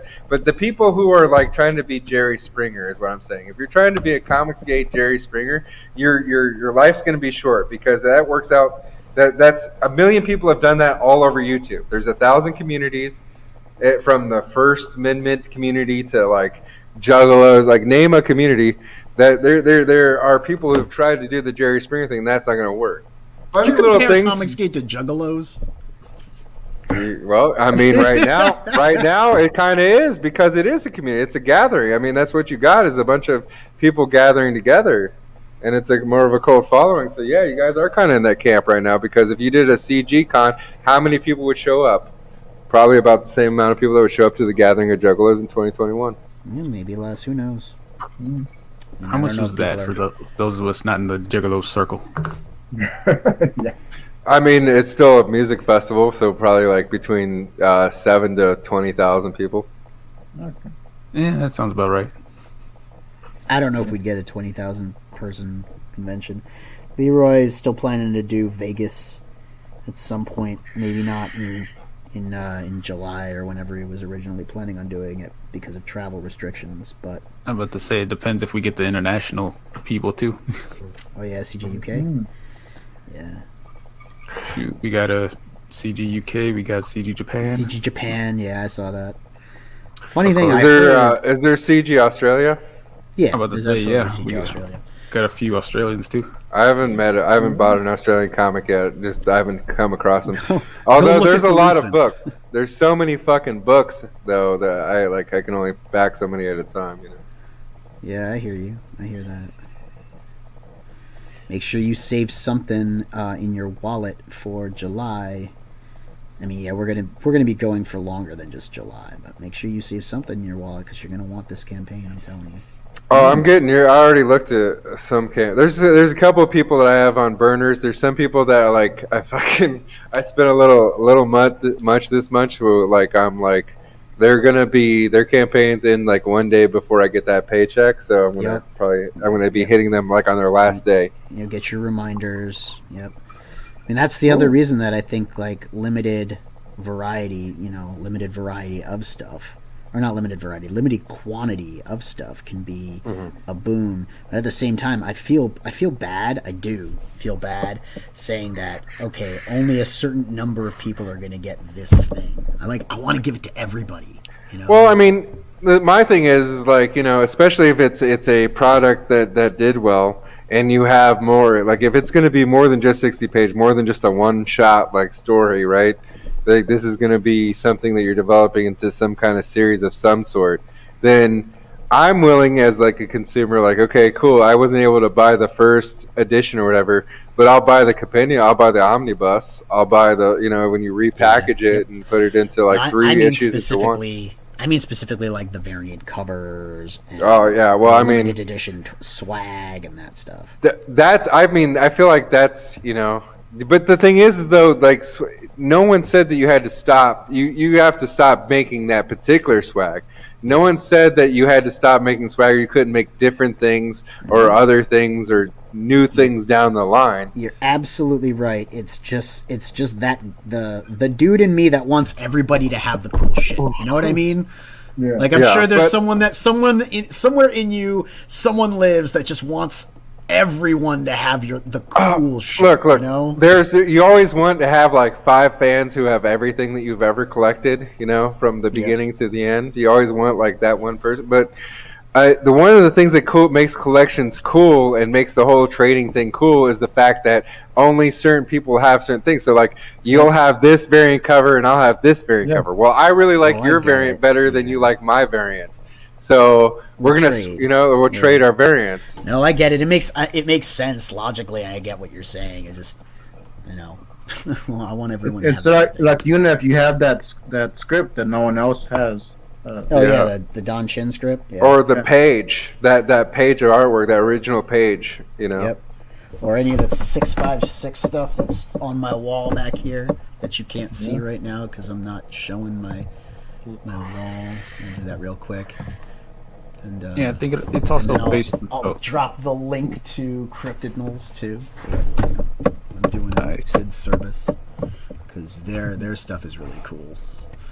I really like their book. And I mean, like follow-on books. I mean, if you're building a good product and there's interesting characters and stuff, like you can always come. But like, there's other editions you can make. There's lore editions. You know what I mean? Like you can get. Depends on how technical you want to get. But like if it's a mythos, then you can get down to like the race and the language and the eras and things that happened. You know what I mean? You could like do all these little extra things that people can look at, and they could be online. They could be physical prints. That you know what I mean? Like there's so many forms they can come in. The trading card thing, I think I for the most part don't like it when it's just one trading card for a campaign. But if you're going to do a series, like a couple of people actually took the time to make like series of them, or if a group of CG people like could agree when they're putting out projects that like we're all going to make CG cards, so there's a bigger collection. Oh, so like actual trading cards. Like an actual trading card, so like like a Tops. Like if like a group of people decided to make like a Tops, right? Like a group of CG guys decided like, hey, we're all going to do projects together, and there was a real series. That would be fucking cool. we've got people doing stuff like that. I also know the Brain Cage guys are coming up with some card game that people can get in on, or like put their character into, or something like that. Well, anyway, what is up, Ryan Cardinal? Word up, gang squad. You guys got some video game people too. We know it'd be really cool is take some of these characters and make a fighting game like a Street Fighter versus Capcom, but there's like comics. Yeah, just Comic Gates characters. I mean, that would be cool. I don't know if you could charge for that, especially if you're doing like a Mugen style game, but that is a lot of fucking work. I mean, it would be a licensing deal, wouldn't it? I mean, you just not if you're doing a Mugen. Agree. If you're doing a Mugen, it's kind of like underground mods done to games, like okay, you know, like it's like taking do you remember the Simpsons fighting game? Mm-hmm. Yeah. So, you know, like Homer had that like spinny punch thing, and like he had his whole kit of abilities. Taking his kit out of the Simpsons, and you import that into Marvel vs. Capcom 2, which is like the standard Mugen setting, and then you reskin Homer. And there you have your character. So it's a lot of reskinning move sets that are all done by command input. But it's a lot of work, and I don't know the first thing about it, so it would be neat. You know? Actually, someone tried doing that, I think, earlier this year or something. They had they did a 3D version where it was kind of like they were fighting robots. They had Cyberfrog, they had Cecil in there, they had some Jawbreakers. See, that'd be sick. There's so many cool characters. There are a lot of really cool characters. There's a lot of cool synergy that could happen. There's sometimes I'm watching stuff and like there seems like there's two creators on Comicsgate. This is as much as there is like word getting around, there also seems to be a lot of separation sometimes. And like there's some people that I'm like, God, I wish I could see these two people work together. Like they just seem like they would just do something crazy with what they put out. You know, when you look at their individual work that they put out. Yeah, but as with everything, it's a personality thing. You mean if you have two people whose personalities just don't mesh, you know, what can you do? Yeah. I'm hoping to see more synergy. I've seen it a little bit. I'm seeing, you know, like I think, you know, hearing people kind of work with each other more, and it's cool. And I think that's going to be the biggest thing for Comicsgate as a whole, and growing it outside of just, like I said, like what I see right now. The current problem is that it's so insular that it's going to be like wrestling has become today. Like wrestling used to be a thing where like 5-year-olds went and 7-year-old women went. And like they all took it serious. Like 60-year-old ladies would pull pistols out of their purses in the 1970s at wrestling matches because they thought like some other dude was beating another dude up. Like that's how, you know, convincing and like into it was, and that's how broad of a spectrum it had. I mean, 6 million people were watching wrestling in the 1970s on local television. 6 million people don't watch fucking wrestling today on national television with all the programs combined. And I feel like that's like what like CG is. Like it just needs to be spread out because people want comics. People want these things. There's plenty of things that we've lost in society that people want, but they just need to be reintroduced to it. And the only thing they know is when you go to a comic book store, there's 30 different fucking versions of books you don't want to fucking read, and then maybe a bunch of boxes that you have to dig through to find old books that you do want to read, old series, or buy compendiums of old series, like, you know, omnibuses and stuff that you want to read, because there's nothing good, but there is good stuff. It's all in CG. It just needs to be it needs to be put to a broader audience. I might be hearing you wrong, but what I'm hearing you say is that you want 60-year-old women whipping out pistols and fighting each other over Cyberfrog. Yes, yeah. If we can make that happen, yeah, that'd be the optimal thing. What about my crossbow if it's allowed? I thought Brain Cage was still a thing, Jim Cox. I might be wrong. I might be out of Brian Cage has been ruined since he was TNA and he got beat by a girl. Once you get beat by a girl... bro. Brain Cage, not Brian Cage. Brain Cage is a studio that Greg Levitt was putting together. Kimasabe was working with them at one point, but he's doing stuff with Dean now instead, I think. I don't want to be talking about things that I don't know about, so I'm just going to shut up. about Oh, that I'm stuff. sipping rum, and I thought he said. I thought I read Brian K. That's I all thought we good. were talking about wrestlers and shit. Sorry, I got on a tangent. I know you got a thing for the wrestling, don't you? Dude, I love it. No, I love it because it's Americana. I love Americana. Yeah. I love pop culture Americana. I love pop movies, pop magazines, pop Pops books, Van Zandt. Pops Van Zandt, like pop radio. I'm all about Americana because that's what makes it. America is different than every other country in the world, and it's more apparent in 2021 than it's ever been, ever in the rest of the history. And there's something special about that, and we need to like save that culture. And the like pop culture is part of our culture.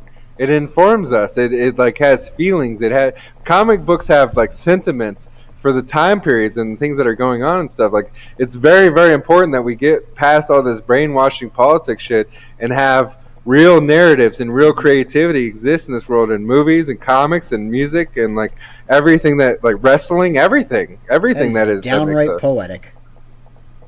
Like, dude, I fought. I'm a veteran. I'm a Marine. I fought in Iraq and Afghanistan, dude. I did not like do that so I could watch America fall. You know what I mean? Like watch the fall of the Roman Empire. I did not fucking play hopscotch with IEDs to like see that happen. And like it may seem silly, but comic books really are. Look what they're in our movies and stuff. Look how like what comic book characters have affected their clothes or their merchandise. Like this is really something that affects our culture. It's important to preserve it. Yeah, you're not wrong. Did you ever watch that channel Freedom Tunes? So I'll check it out. Funny as hell. Seamus is he's funny. He does stuff for the Foundation for Economic Education, stuff like that, which I think is in some way. Are they the ones that did? What's that? Go ahead. Neff. Go ahead. Sorry, I didn't interrupt.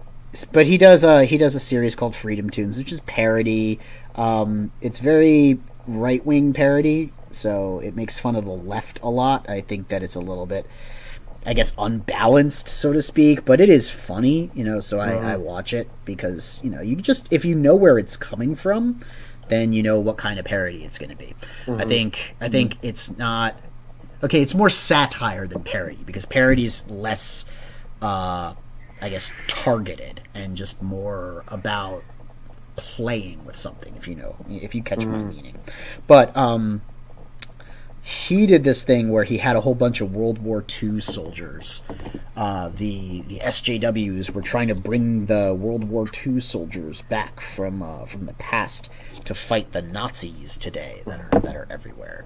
And all of the World War II soldiers were very confused when they got here because they were like, this isn't the America that I was fighting for. What the hell has happened to it? You're all freaking communists and your entertainment's gone completely crazy. And so when you were talking about what you were saying, I was thinking of what Seamus did with that. No, dude. I mean, I know that to some people it seems ridiculous but like it is a culture war, and there's certain places that we're winning and losing, right? Yep. So like the corporate system is very much pressing certain ideas. They have become this, and this is where I agree with Shane Davis 100%. Corporate's trying to tell us what the IP is going to be now. It's no longer we decide, like we tell them that we appreciate this thing, keep making more. It's they want to tell us, and that's an issue. I agree, which is why Get Woke, Go Broke is never going to succeed. And because people think that people that get market winning. Forces are going to change their mind. No, they're the ones telling us what to think. So whether or not we buy it is irrelevant. Well, I kind of think it's not so much culture or ideology or right or left or any other thing. I think it's sort of a philosophical type deal. Like it sounds to me like you have a yearning for like the old philosophies, reward hard work and all that sort of stuff, that you're not entitled to anything, you got to earn your way, that kind of stuff, which is very much an American sort of philosophy. It's different from a lot of different cultures and that sort of thing, because America is its own self-built, self-made thing that's never existed before.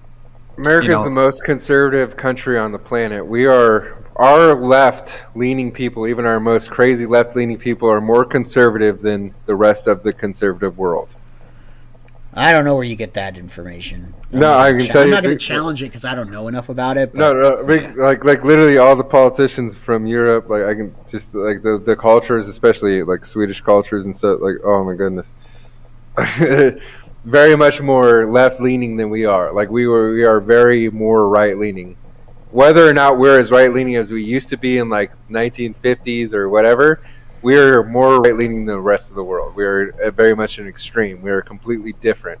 I think We're you're wrong about separate that when it entities. comes to something like Japan. I think Japan is very No, traditional. they're totalitarian. Yeah, They're totalitarian. They're not necessarily right leaning. yeah, I was going to say maybe not right leaning, but very conservative in their thinking. Yeah, I agree with that. Like they definitely have values, and they're very smart. Their culture is very protected. They don't let a lot of bullshit in, and they haven't paid a lot of repercussions for it, other than the fact that their population is declining. They do need to have more children. Yeah, it can be said of a lot of nations right now that the populations are Have more declining, kids. especially America. Not around here. Oh, no. It depends on. It depends. Yeah, there's like a breakdown for that. I'm about to say where I work, like almost every woman in the last year has gotten pregnant. I'm like, when people get bored, they do two things: eat and have children. Yeah, they do. Fair enough. Yeah, you're right. So about that. locking down everybody, yeah, don't worry about the population anymore. That's fixing itself like after this year. At least around here. Jeez. Oh, he's talking about elected politicians, not citizens. Yeah, that No. that threw me for a moment too when he was talking about like we're the most conservative. I'm like, oh, he means elected politicians. Yeah, you're right. Like the actual like focus of our politics are more conservative in their conception and everything that they do. The rest of the world is very much way more welfare than than we are. Like, Oh yeah, economically we're very conservative. like it's but see, the people don't understand that like we're more complex and that they want to compare America to a singular country, right? So America's the size of we're 50 individual countries. This is where people fail to understand. We're like 50 individual countries working together as a group. There are Each one, countries you that know- can fit inside Texas. Yeah, Oh, yeah. there are groups Multiple of countries. countries. I mean, there are Well, 40 and then- million people in California, and there's only 20 million people in the entire country of Canada. Good point. So I mean, they're trying to compare us, and we're different. We operate differently, and also there's different economic things that happen, right? There's like a balance here. So the reason why like certain nations like Sweden can pay more money into like benefits for their social welfare is because they don't have a military like we do, because we provide the military protection for them across the world. And since we have extra things in our budget, we have to spend more on different things because other countries don't do those things. That's fair. We also do a lot of medical research. So a lot of the countries that have socialized medicine, they're not the ones pioneering the medical technologies. So No, they they're don't not. Need for-profit. They don't need for-profit medicine like we do. So there's a lot of complicated stuff that people don't like to talk about because Nuances. it takes the narrative. Yeah, exactly, nuances. Because it takes the narrative and it just kind of challenges it a little bit. Oh no, it makes you think. It makes you Yeah, be. and they don't really like logical. that. I get that. You have to get beyond flash words and quick thoughts and like, oh, I just want to get this feeling out here. This important thing. I'm Well, that's so what I always cool. liked about comics that, going back to that, the best comics, at least in my opinion, are those that make you think. They don't just entertain you, they make you think a little bit, they make you a little self-reflective, that sort of thing. That's This- what I like the most about them. This is why I don't have I'm not like most comic book fans I would say are usually like, oh, I like this guy, like a certain writer, or I like a certain storyline, or But you like a like I just go book by book. I literally open up a book, and if the art's satisfactory, then I start reading the storyline. If the storyline is something really interesting and it takes me to a different place or make me think about something I didn't think about, or it really entertains me, like just makes me laugh, then that's the book I'm going to buy. I don't It care. has less to do with the writer or the artist. It has more I to do agree. with the book. But then again, when you look at that, that also tends to be the writer's proclivity in their writing. Like there are a lot Yeah. of writers that tend to do more critical thinking in their comic books. So, like, then you start checking out the series that they write, and it becomes evident that that's, like, the kind of book that they're writing. So, totally agree with you. It's not, you don't always, like, look at the writer of the book. You look at the book if the book is good. But then you follow the writer.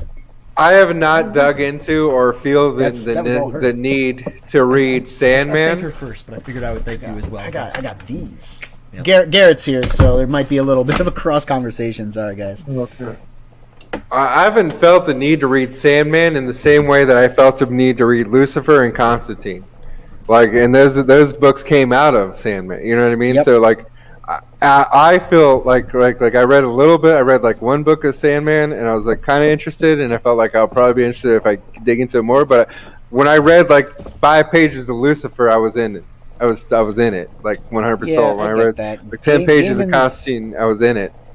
Gaiman's not my favorite, but that's mainly a writing style preference. The stories are cool. He did a lot for comic books. As far as being a storyteller, he's very good at storytelling. I'm not super crazy about his setting, subject matter, or just the stories in general that he tells, but the way he tells stories is very good. He's technically brilliant. It's like having a chef that can cook a really good meal and then not liking the spices that they're using. Yeah. You know what I mean?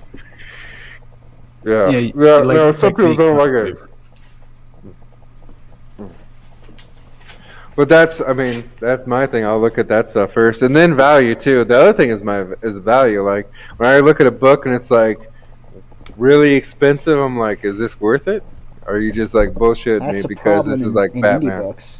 That's the problem in indie books, is because like manufacturing it, making it, and everything, the cost is prohibitive for a lot of creators. So sometimes it's difficult balancing the cost to the creator with the cost to the consumer. There's an interesting that happy medium. There's an interesting juxtaposition that you have, especially with the crowdfunding thing, because you have to print so many pages that it's worth it, right? Yep. Because like it is crazy, because you go get on these campaigns, and because the nature of the business, you spend $20 buying a single issue, or 25 or 30 or maybe even 45 or 50 for a single issue, and then you have to spend another 15 or $20 for shipping, like almost the same amount. Yep, that's the prohibitive part, is the shipping. If we could get the shipping somehow to come down. Who chooses the shipping in those situations? What's that? Who chooses the shipping in those situations? Because that's something that I've wondered. Is the shipping included in the price, or is that extra? Or is so that most on Indiegogo will list shipping. Mostly they'll list shipping separately. Some people will include shipping in the price, but those are usually limited tiers, like just the book tier. Because if you're going to go above just the book, the weight of the package becomes something that you have to factor in. Like if you have multiple covers or multiple books, the package is going to get considerably heavier. So you can't offer just free unilateral shipping on stuff. Yeah. Yeah, it also affects, at least for my campaign, I took into consideration the possible, perk options and everything like that. Like for me, I got metal plates, but they're made out of aluminum, so they're light. Keeps the shipping down across the board, that sort of thing. So you try to make objects that are light, but also enjoyable. Prints, trading cards, stickers. Prints, but I mean, prints are the big prints and stickers, man. I'm telling you, prints are the biggest thing. But prints that you can fit in the shipping sizes. Like these odd size prints, I think are a mistake. But anything that you can fit inside of your Gemini mailer or your other stuff, where you're reducing your packaging sizing, is great. Telling you're gonna love my campaign. We've thought about all of these things, and everything that you bring up. We've not only do we have an answer to, but it seems like the suggestion that you have is the answer that we've come to. So keep your what eyes I'm out. hearing, Neff, is you make comics and not excuses. Yeah, you missed it. I was wearing the shirt yesterday. Am I wearing the shirt right now? I am wearing the shirt right now. I'm wearing. Check that out. Yeah. Look at this. Yeah, look. There it is, right? There it is. That's right. I was wearing it yesterday too. It's just I didn't, change my clothes this morning. Yeah. Something that drives me nuts is the this attitude that's in Comicsgate where people are like, okay, like, so if someone new like me, where I'm coming in, like, do you understand the history of Comicsgate and the social repercussions and blah blah blah that come with it? I'm like, doesn't matter. Yeah, I do, Right. but it doesn't. But it doesn't actually matter, because you're looking for your own audience and you're already finding your own audience. And in fact, we live in a country of 350 million people, and you're only getting your book shown to like a few thousand people. And then out of those few thousand, you're only getting a couple hundred. But if you got your book shown to several million, then you would have 100,000. So the thing is, like, we have so much room to play. Like, people can dislike your thousands upon hundreds of thousands of people. Millions of people could not like your shit. You still have all these other percentage-wise. You know what I mean? If you make a good product, there are 350 million people in this country. You know, The like, problem, I'm going to say it out loud, guys. I'm going to say it out loud, all right? The problem with Comicsgate that we are having as third-generation Comicsgate creators is the word gate. That is the problem that we're having. We all have the same mentality when it comes to the mainstream.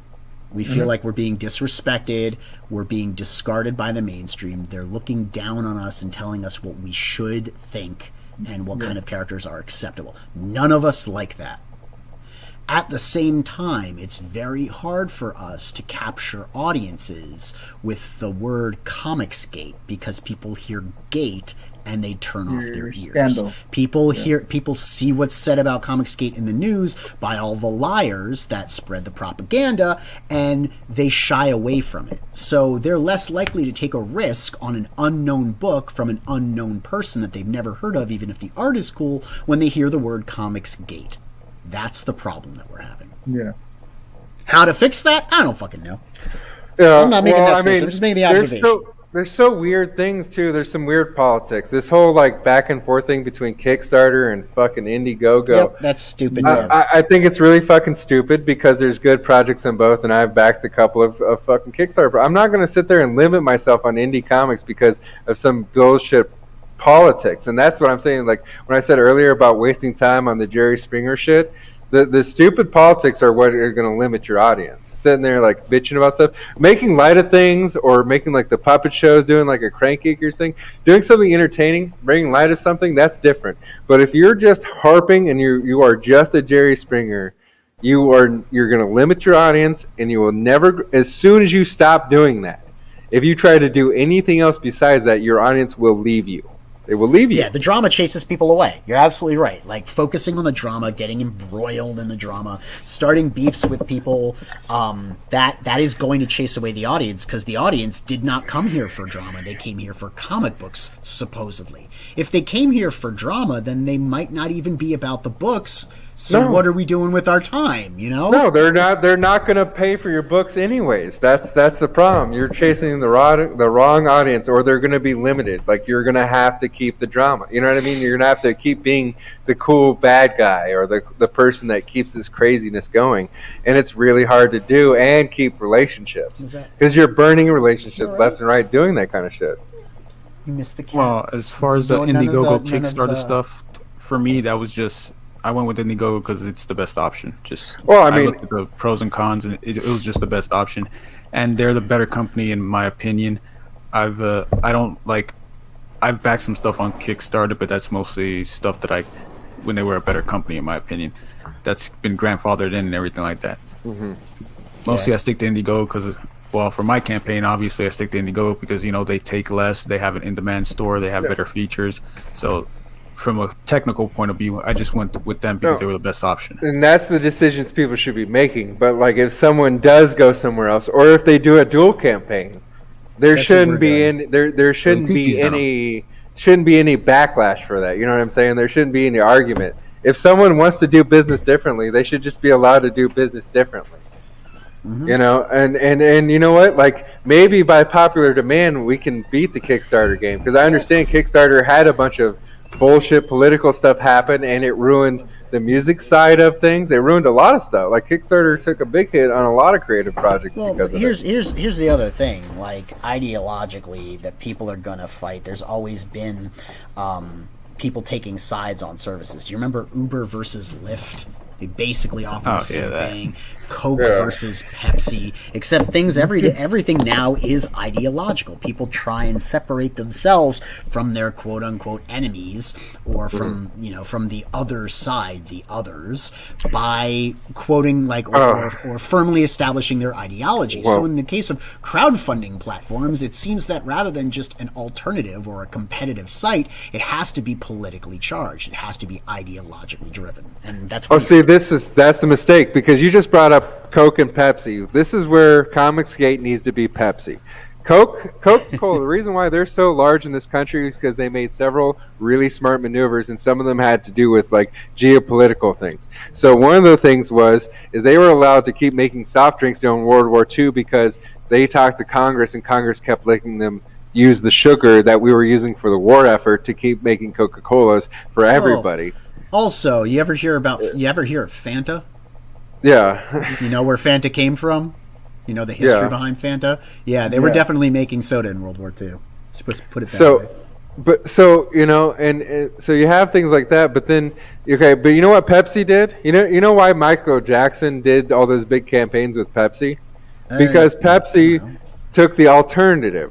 When Coca-Cola advertised to only white people and was being very segregative in this country, Pepsi said, okay, we're going to apply ourselves to all the other crowds that aren't getting fulfilled by Coca-Cola. Everyone that's being neglected or not, and that's where they did all their campaigns. And that's why, like in places like in Ohio and like Washington, there's different like little Pepsi like sections where it's instead of being Coke predominant, it's Pepsi. Like there is, like right now, Marvel and DC, for better or worse, even though they're dying, killing themselves, and doing whatever they can to destroy themselves, are still Coke. They still have the distribution. They still have everything. They're still the majority power. And instead of trying to argue with Coke or fighting amongst each other, being Fanta and all these other groups, everyone needs to be Pepsi. Comicsgate needs to be Pepsi, and just needs to be advertising to the underserved community, to the people who aren't getting their books, which was the idea in the first place. This is why like Comicsgate happened, because people weren't getting the comic books. They were getting edited, limited. They weren't like finding what they wanted to read. Like all of a sudden, it was just a drought. So, the infighting is stupid. The infighting is just retarded. The infighting has really got to go, guys. Like, do we want to make comic books or do we want to bitch? You know what I mean? Mo, what do you have to say about this? Yeah, because he started capturing another market that they realized they hadn't exploited yet. Mo says it wasn't long after that Michael Jackson Pepsi commercial that Coke started taking down their whites-only Coke machines. It's funny how history, cycles itself because of the most recent Coke controversy being "Don't be so white," Yeah, Coke went woke. Yeah, Go woke, go broke. Trying to say. Yeah, but that's not going to happen. I'm telling you, it isn't go. For some people, they're not going to go broke. No, they're not. No. Certain corporations won't go broke, but certain things will die. Brands will die. Marvel will die. DC will die eventually. Like the print version, it may not die in cartoons and it may not die in movies, but the print version. Yeah, that's what I was going to say. Like the print version is already a write-off. Garrett says that. He pretty much pegs it the right way there, that it's a known loss for the company. Well, if they're not telling the editors how many books they're selling, when the editors don't know what business they're doing for the books that they're managing, come on. Then you know what I mean? If you're a top guy in the industry and you're like a top comic book writer or artist and you don't know how many books you're being sold, like they're not telling you numbers and stuff, that should be concerning to you. Very concerning. Yeah. You should know when you're doing good. They tell you your numbers. They like to celebrate that kind of thing. Yep. I can't get my brush in there, I don't think. Oh, Neff, where did you get those color? Did glasses? I make something black that shouldn't have been black? I think I made something black that shouldn't have been black. You're like, doesn't matter. What'd you ask, Neff, Frank? where did you get those You glasses? always mix a little bit of Gnome oil to kind of water down your Black Templar and kind of just try to seep it into more cracks. Right. And I was going to do and then like just that. clean up the outside with Gray Seer. Just Okay. understand you're going to be messy, and then just clean it up afterwards. I hate that though. I hate being messy. Otherwise, I've been watering the contrast down a little bit with actual water, but you're probably right. Milne oil will do a good job. yeah, water is a little bit weird with the contrast. They do It makes sell. the pigment runs. This is contrast medium. Oh, This is okay. actually Of contrast course. without the pigment in it.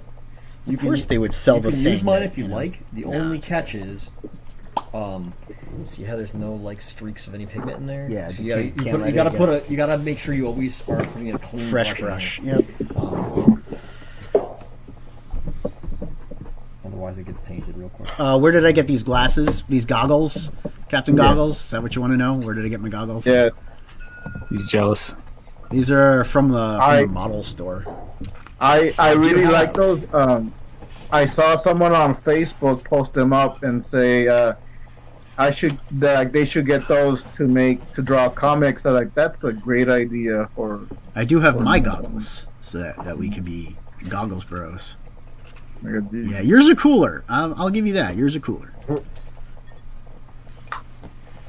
Oh man. I also got my beanie goggles, So- but I know I'll be compared to someone. 454. I have a question as a writer because Yeah. people have been writing this cyberpunk wave, and they've been doing these complimentary albums of cyberpunk. Would Oh, there be yeah. any other? Would there be like synthwave stuff? Would there be any interest, or do you think that people would be into like a different music genre? If like someone brought in a punk band, or someone brought in a rapper or something, or is it just we're riding the cyberpunk wave and the synth wave is just going with that cyberpunk thing? Because I feel like think there that could be a lot more synergy there. Yeah, I think that there could be synergy between the music and the comic book. I about don't to say, necessarily think that the genre has to match. Yeah, I think Fragga Boom, when he first brought his comic out and everything like that, he did a few raps for it and everything. Of course he did. And who is it? 6 a.m. Comics also was doing a lot of raps and everything. I actually liked this a lot when they were on Twitter. 6 a.m. All right, you have to link me to that. This is the big thing. Anybody who has a channel that's doing these circles, y'all need to like put complimentary channels. If you fuck with somebody, you need to put their channel on your channel so that when people like me come in there and are looking to find all these new people and stuff and like find the community, we can look through your social media stuff and find the links and get to know the community. And the same thing with them. If you're doing that and they're doing that, then when they have new people that come into their audience by whatever reason, whatever happened, maybe they were just looking through live streams that day and they found one, whatever happened, you know, that person can then like now find all these other stuff. Because you know how many times I've heard you guys talk about different people's panels and then not been able to find their panels for like 2 or 3 weeks because I've been trying to find their YouTube channel and you didn't say it or say it the way it's spelled or something, and I couldn't find it by searching it. Yeah, I hear you. I try and link. I do. I try and drop links. Just to I make think sure. I someone know. I was know making- when I do live streams, the Truckle Creative Cast, I keep a lot of links. If there's something I want to talk about, or if there's people I have on, I'll put a lot of links in my description, and I'll leave them Description, there for a while. yeah, the description is very important. And then the other big thing, the biggest thing, especially when it's a project and you want people to donate to that project, and you're trying to like do a stream where you're kind of flexing and getting your audience to pay for a project, pin that project link at the top of the chat. Pin that motherfucker. Yep. Because it's the quickest, fastest, easiest way for everyone to support that project, and you want to make as few barriers as possible. Even though it's not that hard to go to the description, even though it's not that hard to click on something that someone like Frog G posts or whatever, if it's pinned, you take away one more excuse. Like, you make it that much easier. Yeah, I think someone was making a CG website that was kind of going to be like a directory or everything for him. They really need to. I think it was pump that Dojo up more. Kun, and I think it was a CG TV guide. There is a CG. Oh, that would be website great. Already. Is And there? there's IndieCron, which is just indie books. There is, I think, comicsgate.org, and I think there is a Indiegogo website, which isn't actually Indiegogo, that talks about upcoming Indiegogo campaigns. This is where those big guys need to come down and start talking to the third generation, because if this thing wants to go forward, then it needs to be built like a structure. You can't just have, like I said, you can't just depend on 9 people. Like, those people are going to get old and die and retire eventually too. And like, how old is John Mellon? How old is Shane Davis? Like, are you going to be writing comic books when you're 80 years old? Like, you have to bring up other people. There are people in the scene now that are coming up. They're like 20 years old, or they're, you know, in their early 20s. Like, there's the future of things have to continue. You need to bring all those people up. Yeah, I mean, Mo Biggs is right about the music albums. As long as they're having fun with it, it's cool. I don't think the soundtracks add much money to the campaign.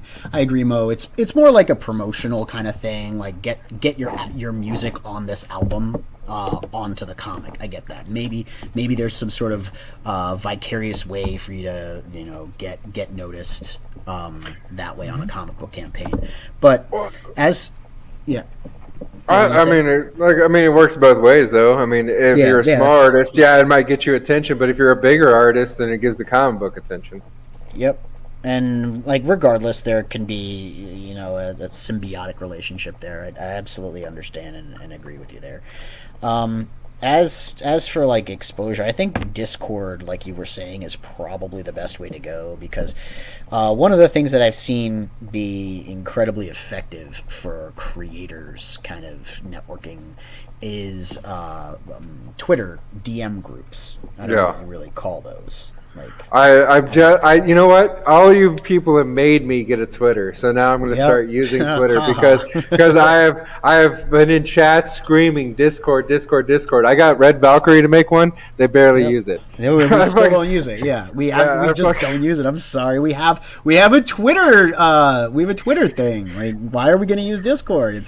It's terrible. Because there's so many other communities. Because I want to get you out of CG, and not just CG. I want to get you into other communities, and other communities don't just use Twitter. Twitter is something like look, if you're a fan of worth Clerk, looking into. We're just if you're a fan of Kevin Smith, you probably use Twitter. Like, that's the thing. You gotta get out of this old mentality, and you gotta we got to get people thinking about these other venues. Like, that's the thing. They're trying to get these books out. You know what's really crazy to me? It's like the 22-year-olds that are doing the CG thing. And that's the thing. The older people are teaching the younger people what to do, and they're teaching them to go against their own instincts, which is to use more modern forms of communication that more people are on. Yep. I mean, even if you were going to use something old, like, is there a Comicsgate Reddit that tracks anything? I don't know. See, that's what I'm saying. Honestly, you know what I mean? Like, I'm not that big into it. I'm making an indie book. Okay, You know, like, true. Yeah. Is there a Comicsgate MySpace? Is that that's what I want to know? just a Well, warning. MySpace is irrelevant, but I mean, you still can't. Reddit still has some relevancy in today. It still has hundreds of thousands of followers on some subreddits. That's true.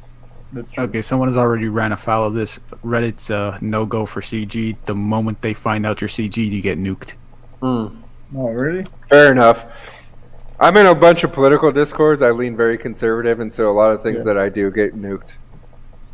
What about you, Frank? How have you encountered, or how have you experienced promoting your content? Like, what is the medium that works best for you? For me, YouTube is the one that's been working for me the most. I got onto Discord, and I'll promote on there on different Discords that I'm in. I need to get a hold of you then. I've been using Facebook groups also. 24 Hours, you should just hop on the AAA Discord. A lot of creators are on that Discord. You got a link? On there, I'm on there, Frank's on there, Crimson Owl up in the chat, he's on there, Ronnie. Well, drop me a link, son. I need a link. Okay. Right. Oh, that's true. I can't invite you. I'm not a mod. That's the other thing with Discord, though. It's like, I mean, I guess the same thing can be said for Twitter. It depends on how you set it, but it depends on how you set it, too, because you have different levels. Look, I know how to run the Discord, so I can set a bunch of different things differently where it runs very efficiently, and I don't get all the notifications. Pops was like, complaining, like, I get all these notifications. Like, yeah, Pops, you can turn all those off. turn those off. You can turn all of that off, Pops. I do. Yeah, I can't stand the constant notifications. No. Otherwise, it's like Twitter, and it just blows your fucking phone up if you don't. You have to turn my notifications from Twitter off too. Yeah, exactly. You just turn it off, and you check it when you need to check it. I mean, sometimes that doesn't work so well because people trying to get in touch with me through Twitter are like, why haven't you written me back in 3 hours? Well, Discord has at least app mentions, right? So, like, usually, if it's an important Discord, then I only leave the app mentions on. And so the only time that I'm going to get a message on my phone alert is when someone specifically is trying to reach out to me. Jim Cox is correct. Too much whisper networking on Discord. I've heard of that. There is, but like again, that's only if you choose to engage in it. The drama thing and YouTube, like this is the big thing about YouTube. YouTube has tons of drama politics. Is it's a choice. Everything is a tool and everything is a fucking conduit for drama at the same time. So you just have to choose to not be dramatic. And I guess there's a difference between Reddit and something like Discord, where you have Reddit mods that can nuke you if they don't like your politics, or they can eliminate your group if they don't like what you're talking about because it's their platform. Discord isn't the same way because you're no. You know what? For the most part, for most CG creators, the amount of people you were going to get, even if you had 20,000 followers, is not going to get you enough attention by Discord to like cause you issues. You know what I mean? Like for the products that you're putting out and the things that you're doing, you're not going to have an issue 99% of the time. You're not a political Discord. You're not going to get up to 100,000 followers. You're not necessarily. You're not in a political group that's attacking like social justice causes, right? You're just putting out comic books. So you will fly under the radar with Discord. Yeah. If you want a link for the AAA creators Discord, if you go on Instagram and type in 9-Volt Comics in the bio, there's a link tree and there is an open invitation in that link tree. Yeah, that 9-Volt's their publication that they put out. Nice. Which they do at cost. They don't make any money off of it, really. It's all the cost of compiling and printing and all that. The 9-Volt's really cool. I like that. I'm in a couple of them. I'm in this one.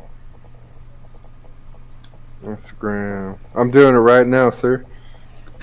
Cool. Yeah, let them know Salazar Nation sent you. I just went on hiatus from that Discord. So. But why are you on hiatus from AAA? I'll talk about it later now. I mean, I'm not on there as much as I used to be because I'm just freaking busy. You know what I mean? Like, I love that Discord. That's what got me into indie comics. Like, I found my way to this community through AAA. I would not have been, I wouldn't have been hanging with Mo Biggs and Jim Cox, and I wouldn't have been hanging with B Rose and everybody that comes on if it wasn't for AAA. Yeah. Bam! Look at there, and then we're done just like that. I love the AAA, but I did step back. But Thank you, sir. And I'm just busy. That's what I'll. Yeah, you got to tell me later, Frank, because you were incredibly vocal on there. I think like that's where I met you, and we chill. I have a lot of free time. I have a lot of free time because I'm basically retired. So I like work little side jobs or whatever, and so I have a lot of free time. So this is like my big thing. My big thing is pro America, dude. I don't know. When you spend as much time as I have jumping around like IEDs and shit, like playing hopscotch with the motherfuckers, like you just don't want to see your home turn into a fucking garbage fucking dumpster fire. What program are you working on? I was working on. Right now right now mostly I'm doing like mini comics. Yeah. And I have a character based on me and my co-host on the Truckle Crave Cast because I wear goggles and she wears a mask, and one of our audience that just called us Captain Goggles and Masked Woman. I made a couple of mini comics out of them. Okay. What program do you use to do your illustrations? You on Procreate, Frank? I use Medibang. Also, sometimes I'll use Adobe, not Adobe. Autodesk Sketchbook. I did get a Clip Studio Pro, so I need to buckle down and learn that. One that I've been using that you can use for both like comics and I use it because I do graphic design. But have you tried out Affinity or looked at the Affinity products? I'm freezing. Are you freezing, guys? No, I've heard of it. I haven't looked into You've been down it. here the whole time. But I recommended that to me. One-time fee, right? Instead of a subscription, one-time fee. Okay. You get the product. They update it, and if you have both the photo and the drawing program, they have all the functions that Adobe has, and some of the functions work like some of the functions that you wouldn't have in certain parts of Photoshop that you would have in the other AI programs. You have like so the functionality is completely there with Affinity, and you don't have the subscription thing. But you have but sometimes you do have to translate your brushes. So sometimes you'll find some like Adobe brushes that you really like that are really dope that you'll have to sit there and hand in program yourself into Affinity. So there's not always a direct translation on everything, but that just depends. I mean, like if you make your own brushes, or if you sometimes people will translate them for you. There's a couple of really good brush sets for Adobe that you can get for Affinity. About artists and writers working. I'll look into it because I don't like. I keep hearing Photoshop. Is like I don't like the subscription, man. Photoshop's got the subscription. It makes it easy. It's the easiest program to do anything with. It has a bunch of cheats to it that are really cool and simple, but ultimately, like you have to pay the subscription. You have to keep paying for it, you know. Yeah, that's the thing I don't like. I'll look into Affinity. That sounds what I need. So yeah. Yeah, I mean, I've made some really cool stuff. I know I've seen other people draw some comic book stuff on it. I got a couple of people. I know some animators that in LA that kind of cheat their shit and they use cracked versions of Adobe. Oh, these are professionals using cracked, but I mean, you know, do what they have to do. Yeah. But a couple of them did switch over to Affinity, and so if you get on YouTube and look it up. There are plenty of people who do like teach you how to tutorials and teach you how to use all the tools and stuff and how to set it up. But like if you have Procreate brushes usually go straight into Affinity. So if you find a Procreate edition, a lot of the LUTs and like if you're doing photo editing, I mean that's probably far less for comics that you would need photo editing tools. But like all those tools are in Affinity that you would have in Adobe Photoshop. That's cool, so you don't have to pay for an Adobe subscription. No, you just get it. And the only thing that sucks about it is depends on how you do your art. If you're doing your art on a PC, then you just have to buy one subscription. If you like to switch it up and you want to do it on a tablet, like you prefer to draw on a tablet, Affinity only has a program for iPad. So then you're forced to use an iPad as opposed. But if you're using a desktop or you're drawing on like a full like Surface PC or like a Surface Windows PC or whatever, then you can use a regular Affinity, no problem. And I think they have Affinity for Macs, but it's just when it comes to the tablets, your only tablet option is going to be Mac. Sounds like a different kind of crack pack, says Mo Biggs. I have Affinity in Clip Studio, says Darren Wagner. Affinity is dope. I got all of them for 50% off. Yeah, they run constant sales. That's the big thing. They're good. I'll definitely look into it. I got Clip Studio Pro on a sale, and I'm waiting for their next sale so I can update to the X. But no, I watch you guys, and I aspire to learn how to draw like all these guys do. My draw, like I am an artist in the fact that I can put together things visually, so I do good with graphic arts. I can sit there and clip things, and I can put fonts together, and I can arrange things to look cool. But I'm not very good at drawing. My drawing capabilities, the best that I've gotten, is I can do like tattoo flash. I can do tattoo design artwork. You know what I mean? It's less involved, and so like I can do the simpler lines and stuff. But when you start doing figures and shadows and shading and lines and too much for me. Yeah, like Foreground. I have yet to master shading and and even anatomy, but I'm still putting stuff out. I don't care. Yeah. No, I mean I've drawn plenty Which of video, stick Mo? tattoos. Which video? Which video? You tried to get me to watch D-Wag's video. I watched D-Wag's video this morning and last night. I even commented. I don't know which one you're talking about. You let me know. I will go watch D-Wag's video because unlike Bancroft, I listen to my chat. Okay, what is Bancroft's channel?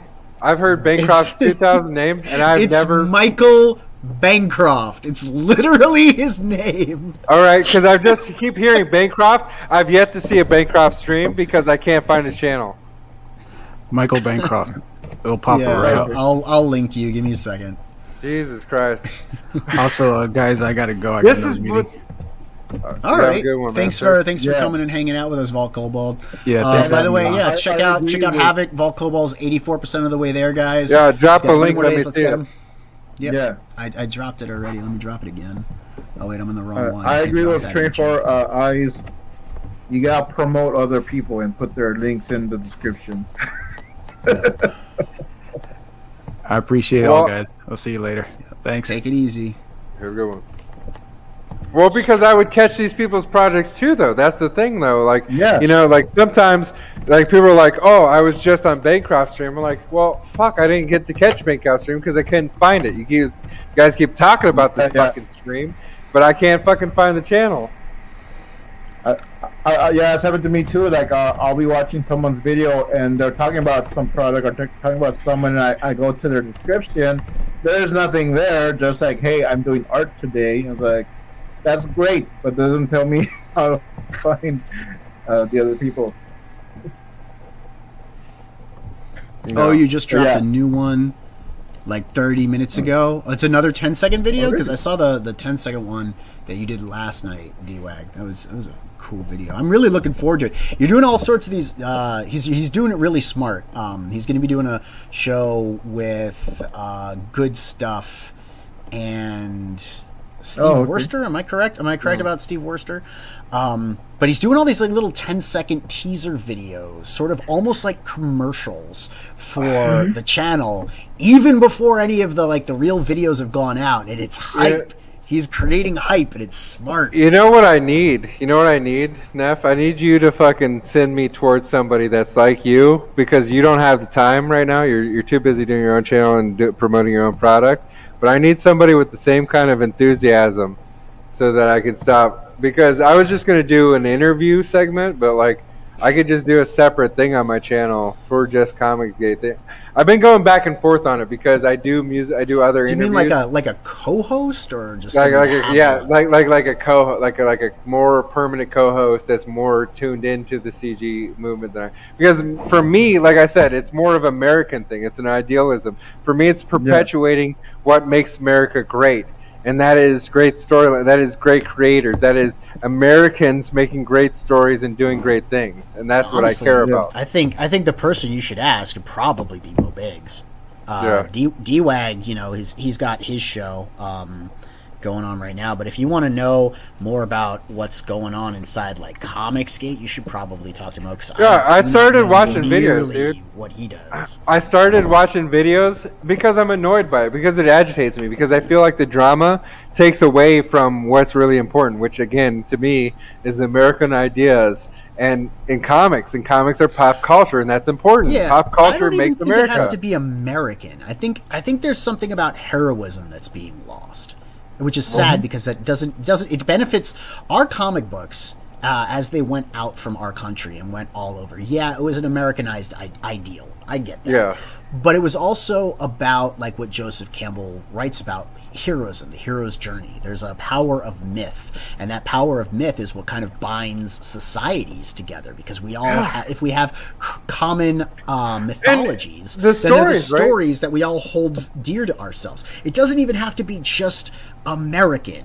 it's deeper than that. I get what you're saying. I absolutely get it. Because you come back from being overseas and you see what's going on in your country, and it's like, where's the country that I had when I left? So I get where you're coming from, but there's something even deeper that speaks to like the human resonance for me living in a country like this, where we do embrace freedom and democracy and free speech and that kind of stuff. And I think that transcends just an American. Well, and you gotta understand, I do come from a veteran perspective, so I can be very singularly American-minded sometimes. You know what I mean? And yeah, Bancroft's not American. I get that, but you gotta think that like British, Australian, German, you name Canadian, they're a lesser-known character when it comes to the predominance of what's going on. When it comes to any creative endeavor, name music, name comics, name art. I'm sorry. Other than fashion, Europe's not fucking beating us on anything. They're not coming out with more production. So, D-Wag, who would you recommend 24 Eyes talk to about having someone co-host a show with him about comic books and such like that? Because I think that's really what he wants to do, and like I'm not the right person to talk to about. No, I love talking to you, and I definitely would be on different streams with you. But like, I'm looking for a long-term co-host that would be more in tune with this scene, that would help me develop a separate show. The two of you, Mo, you and D-Wag, knock your heads together, because two heads are more powerful than one. I don't think anyone's undercutting anyone here. I know it was a joke. But yeah, I think setting something up, something new, would be fun to see what 24 Eyes can come up with. Like, well, I know D-Wag's show is more variety. It's going to be more fun, and I think we need more fun and less ideologically charged stuff. Like you said, the drama kind of turns everybody off. No. You know what? If I'm going to argue with someone, I want to argue with someone over silly stuff like wrestling. You know what? Like seriously, you know what my biggest interaction with John Mellon is? I sat there and argued with him for 20 about minutes. AEW. About AEW. Yeah. That's it. That's like, you know what I mean? Like, it's seriously like, that's silly. But you know what? That's more fun. Let's argue about that. Let's argue about stupid things. Let's have fun. Let's talk about pop culture. Let's be excited about things. Let's talk about the things that make us like happy to be alive. Like, instead of the so much of the stuff out there, like in the real world, exists to make us mad. Why are we getting mad over? No, that's the escape. That's the escape. Comics is the escape. Mo says, it's a shame Fizz is... Okay, we're not going to read any comments about Fizz. Sorry about that, Mo. Our show is going to be good fun. Then I'm going to do different content on our channel. The show will be on Good Stuffs. So that's smart, because Darren's differentiating the content that he's putting out and putting it in different places. So the show's going to be on Good Stuff's channel, and that's going to be the variety show, which is fun. So you can go there to watch that. And then you can go to Darren's channel, then link me. Stuff that he's going to make sure you're linking that. Make sure you're promoting those brands. Here's the Mo, I think you have a wrench. Do you feel like promoting D-Wag's channel and Good Stuff's channel? Just read the last part, Neff. All right, the last part was 24 Eyes could have done a show called Cholo. Come on, bro. Come on. It is funny. First of all, I'm Sicilian. Thank you very much. I'm mostly Sicilian, a little bit of Scottish. Secondly, it's the bandana, I think. Secondly, I'm from Ohio, and I only spent like 15 years in California, in the desert part of it. So, I've been a little influenced. Drinking mescaline and doing ayahuasca. I wish. That would make my brain better. I broke my brain in the Marine Corps. That's shit. Mescaline would probably like help me out a little bit at this point. I've been doing nothing but promoting their channel for like a week. So no, what I mean is drop the links in my chat. Drop the link. Yeah. Drop the link so I can click on it and subscribe, because if you just talk about it, I can't find it. Oh, hell yeah. Hold on a second. I got that right here. Invite. I've been dropping this all day for the last 4 hours. Where in Ohio are they from, Darren? Because I'm from Dayton, the Gym City. I think that's the right link. I have friends in Cleveland and Columbus and Cincinnati. I'm going to have to take off. D-Bag will be here in a hot second. He'll tell you about Indiana. I'm gonna have to take off, Neff. I gotta go do some grocery shopping. But Right on, Frank. it's been I'm fun going to hopping have to on. go It's in a been little fun bit meeting, too. 24 Jared hours, just got so here. Yeah. Neff's not It's even fun hanging listening. out with you, Frank. Thanks for coming on, man. I appreciate it. Oh, there we go, Sensei. Where can I find 24 Eyes? Do you have a channel or something? Yeah, you can find me on Outcast Owls, or you can find me on Ear Juice channel. Okay, I'll good look name, that up Your Juice. because I want to follow you. Yeah. All right. Thanks for having me on, Neff. See you guys. Yeah, you got it, bro. See Yeah, you good soon. one. You have to tell me what happened. Ear Juice is more the music stuff, but Music then we're stuff. tight. I Tied checked the- it out actually not too long ago. Not too long ago, I was checking out the Ear Juice channel.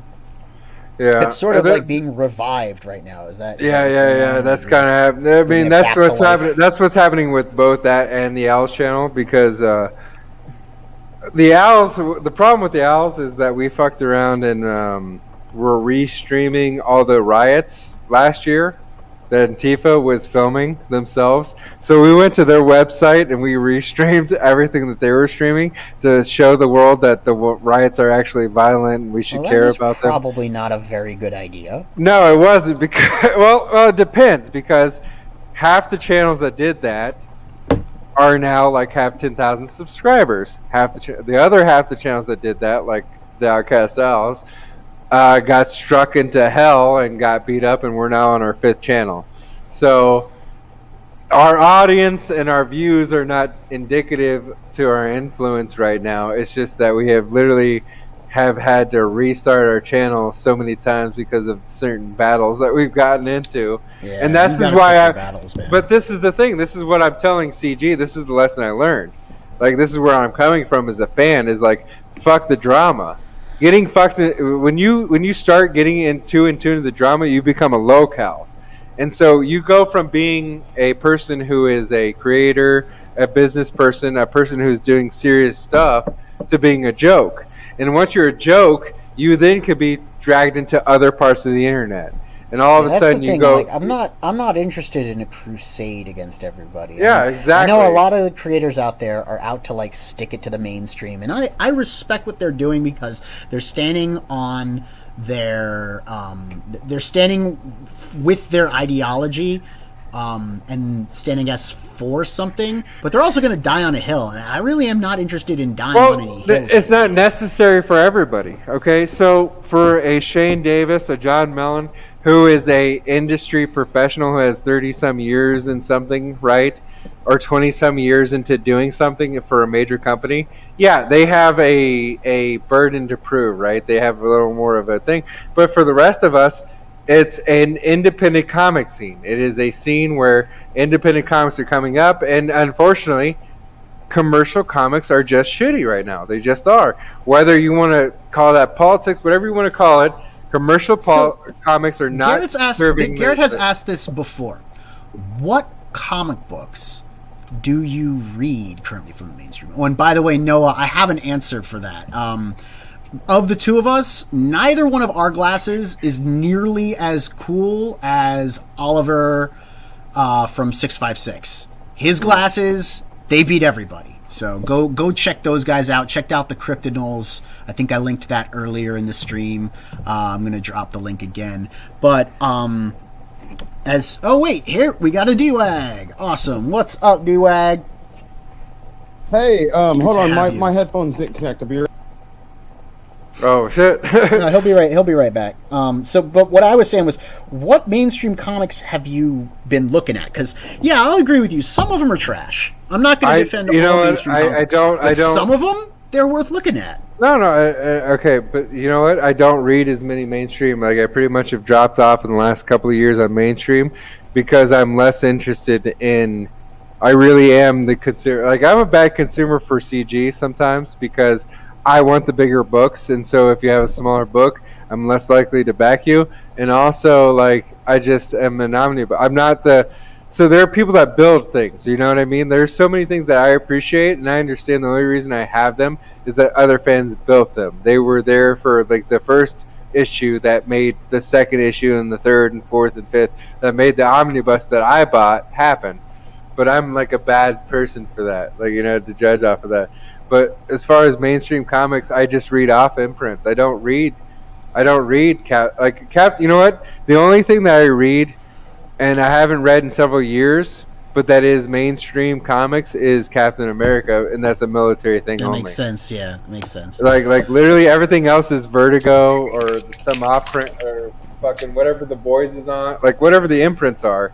I read from the mainstream imprints mostly, and then independent comics. If someone pops up with something that's really cool, like I grew up on the Ninja boys Turtles. was DC. Cool. Yeah. Oh, I grew up on Ninja Turtle. No, they're Dynamite. Dynamite is what produced Boys. At least the comic, the omnibus I have is Dynamite. Yeah, Vertigo. So I read the offshoots. So I can't say anymore, but I can tell you this: when I watch CD streams and they say, "Hey, I got this book, and it's about this thing," 9 times out of 10, I'm at least interested to see what you're talking about, and then from there, the percentages do drop off on like what realms of things you're talking about I might be interested then it becomes more of a subject matter thing. Yeah. What's up, D-Wag? D-Wag's mic is muted, so What's if up? you're trying to say, No, there we I'm go. here, Hey, what's up? I'm just coming outside to hang out and get some nice 70-degree weather. So, Right on. But yeah, I might be off. Oh, sorry, You might be off? No, sorry. Go ahead. What's up? Go ahead. 24 Eyes. Oh, sorry. I was just saying I might be off on some things. I don't read mainstream comics like that. I've never been that comic guy. I can't tell you all the writers that I enjoy. Like, I can kind of, because I can name things and you would probably be like, oh, that's in your comic collection, that's this writer. But I literally don't necessarily connect those things together. I don't sit there and say, oh, this guy is a writer that I enjoy, and so I'm therefore going to look into every other thing he wrote. I really don't do that with comics. What's cool about what you just said is something I want to tackle or talk to on this, and Neff, like, feel free. I actually prefer to do it because I actually have I do have super like bad ADD. So like you were able to take the thoughts that I'm trying to say that's all mumbled up and put them into like a good package. So feel free to jump in, bro. Go for it. Because you know what I'm trying to say is that there's really for all this stuff. Like if you're trying to make a channel, I just popped in, so I think that's where you're going with. Is that because like I'm new to comics too, and there's no one right way to do any of this stuff. You know what I mean? Like certain people like aren't going to be like they don't have a funny personality, so doing a funny show is not going to really work for you. You know what I mean? Is that what you got? I mean, no. I already do shows. I just want to bring comics into it, and I have such an interest in it because I feel that it's so important to our culture that I want to be more predominant about it. So instead of just doing interviews like I originally planned, I'm kind of thinking about building a secondary show on my channel around. So he's got 2 channels. He's got Ear Juice, and he's got the other one. I think the Outcast Owls. The Outcast Owls, and they both have different formats for the content that they put out. And I think what he wants to do is he wants to find a co-host who's more knowledgeable about indie comics, who can do a show with him on one of the channels. Probably not Ear Juice. I don't know. No. Probably that can help him host that show because they would know more about comics than he does. But he's looking to expand his brand. You know what I mean? Ear Juice is connected to a second channel, which is He Joss, that has its own set of subscribers that used to do a collectible show. So I would reawaken that collectible show with the comic book stuff, and then on my crossover on my secondary channel, which is the other thing that I focus on, the Outcast Owls, I do interviews. But what I really like to do on that channel is not just take the interviews, because I already do musicians and other people. I would like to do more focus on the comic books because, again, this is something that I feel like is Americana, and it feels like something that I can affect. So what would you suggest, D-Wag? What would you suggest? Is there anyone he should talk to? I don't know. So here's like, how many subscribers do you guys have? Like, just so I can kind of. He's got quite a few on both of them. Between the two, he's got a nice amount. Because So Ear Juice, the Ear Juice channel is a rebuilding channel, so it has a lot more subscribers than is live right now, but it's got 30,000 subscribers. The rest of the channels have 1,000. The other channel has like 1,000 subscribers, like 1,500, and then the other channel has like 200 subscribers right now because, again, it's the 5th iteration, and it's had to restart several times because of interruptions. Ear Juice is kind of an untapped commodity because they're restarting themselves. The other one is actually rebuilding from the ground up, but Ear Juice is kind of rebranding a bit. You know what I mean? Yeah, so who should he talk to? I don't know. I would say, I mean, I think we could just maybe brainstorm some stuff or whatever. I don't know necessarily if there's a right person to talk to. I was looking for like a free co-host is what I'm looking for. I'm definitely looking for someone to bounce off of. They don't even have to have more knowledge, but like, you have an idea when you want to run the show? I don't know. I work third shift normally, so usually during the day or at night is a good time for me to run a show. Let me say this, because this is something I know that like comic book fans and just people that like hobbyists in general, there's nothing they love more than trying to introduce their hobby to other people or new faces or whatever, or whatever. So like something like I'm just trying to give brainstorming ideas or whatever of things like that I've thought through. But yeah, like dude, like comic book people love talking about their comics and teaching people and stuff like that. So like my show on my channel, one of the shows I wanted to do was going to have people come on and kind of teach me or tell me about this story. Oh, that's smart. That's smart. So like, and then like I'll do 5 recommendations and then we'll vote on it, and then I have to read that story for the next week. Or dude, there's a lot of creativity that's untapped into. Good stuff. And Steve, like, dude, I can't believe how on board like they were with like the things I wanted to do, because they were already on the right track. But yeah, like, dude, like the problem you're gonna have with the rebranding thing is, so like you have 30,000 subscribers. I don't know how many people actually like watch a stream, but like that's gonna show up in the algorithm that you're not, like, your subscribers aren't watching your show. If you get what I'm trying to like allude to. Yeah. If they're dead. If you drop down to that next Mo Biggs thing, hey Mo, hey, we're working on several different things. If you actually check out the Outcast Al channel, you would know that I'm a little bit more of a. I'm not a weed by any means. You might catch some horseshoes. You might catch some fishing. You might catch some barbecuing. You probably catch a lot of real a lot of different shit. Well, I mean, I don't want to knock on weebs or nothing, but like, yeah, like, dude, like I'm kind of in the same boat as you are, because that's why, like, I've seen you around a couple times, and that's another thing I wanted to talk about, is that I think a lot of people are missing with like a lot, like how like Neff, like how you said, like I'm building up hype for the channel. The reason why I want to do that is because like 24 Eyes, like I've seen you in the chats a couple times. He's got like a signature intro. He drops all those owls, you know, so you know he's there. Okay.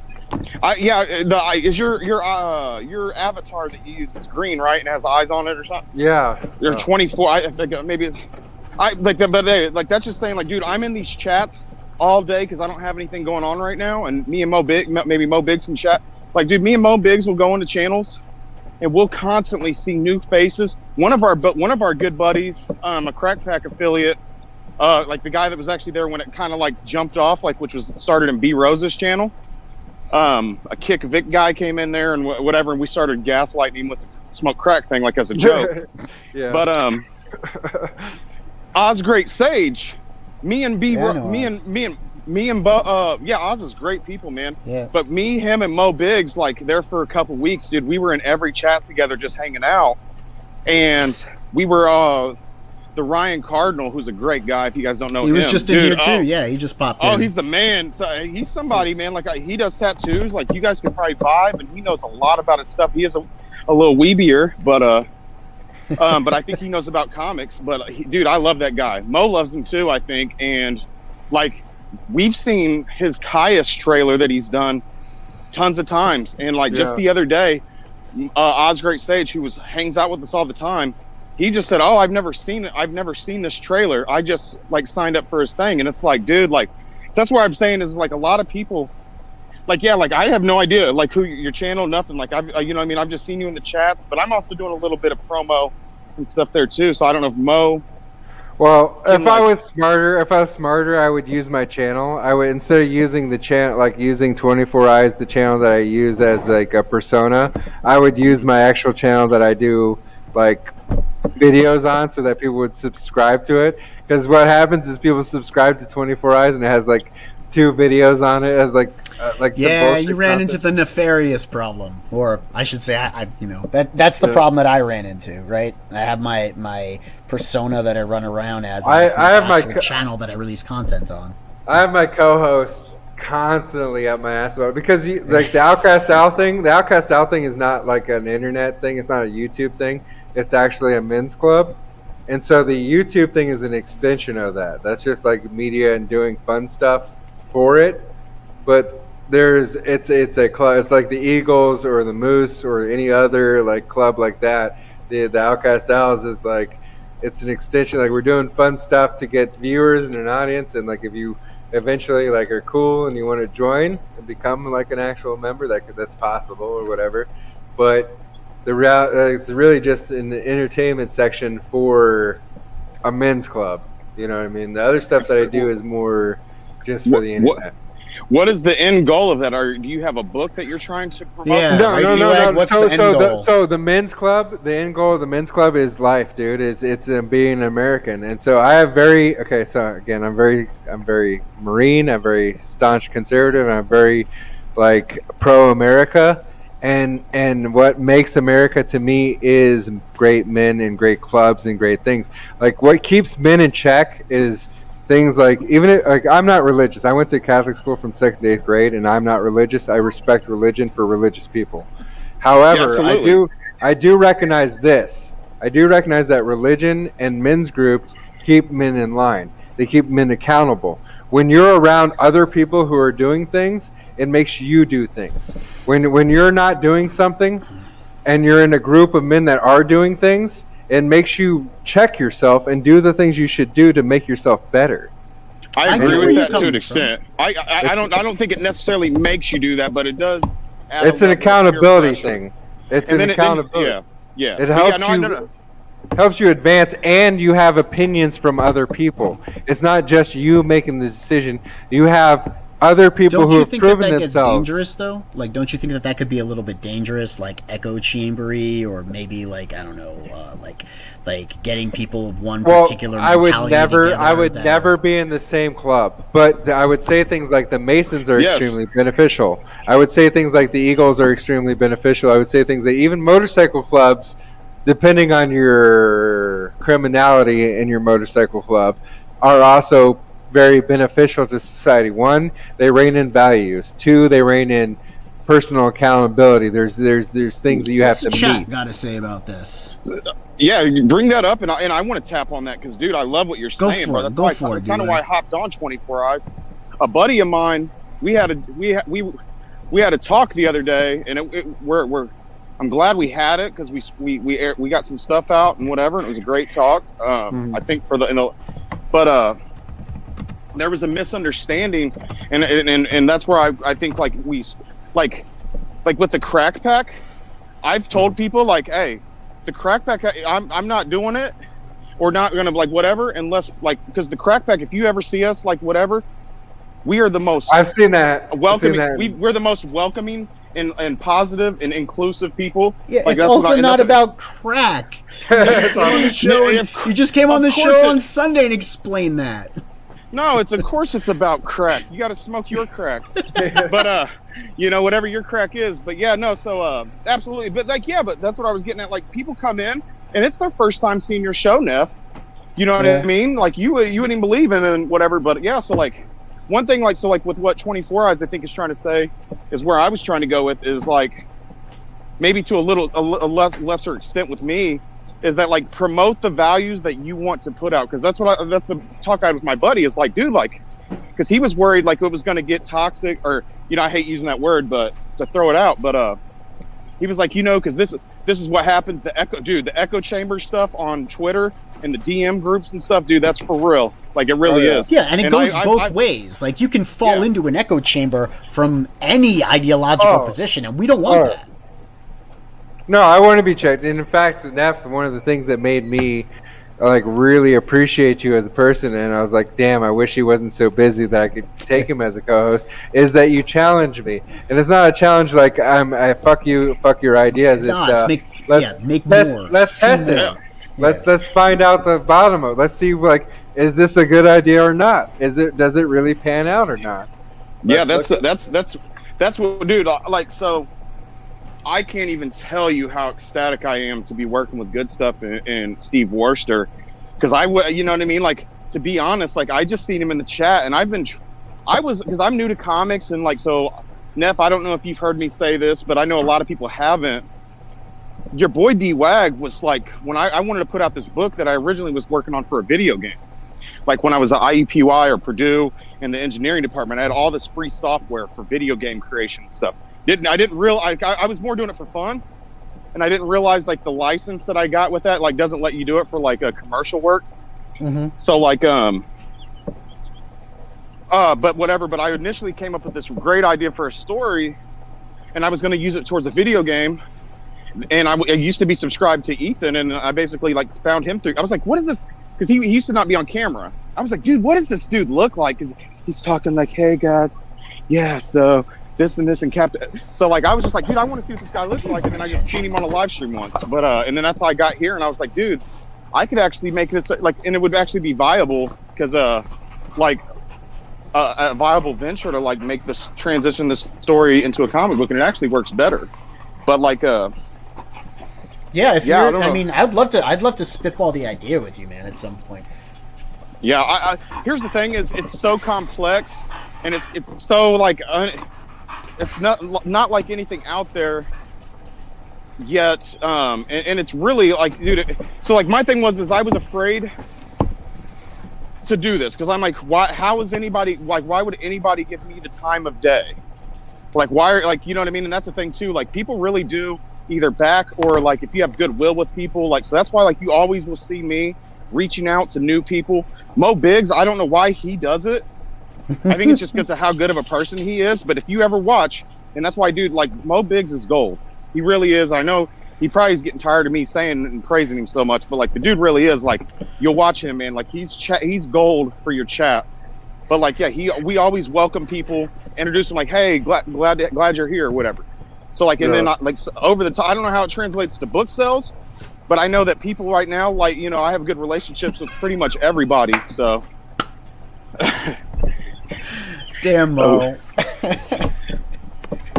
What is he flaming me? I'm outside. No, it was because I was talking about like potential echo chambers, you know, and not wanting to fall into the trap of just like saying your own ideology to yourself to convince you that that's, you know, the way things are, the way they should be. And he said, owls aren't about echo chambers, Neff. You're thinking of bats.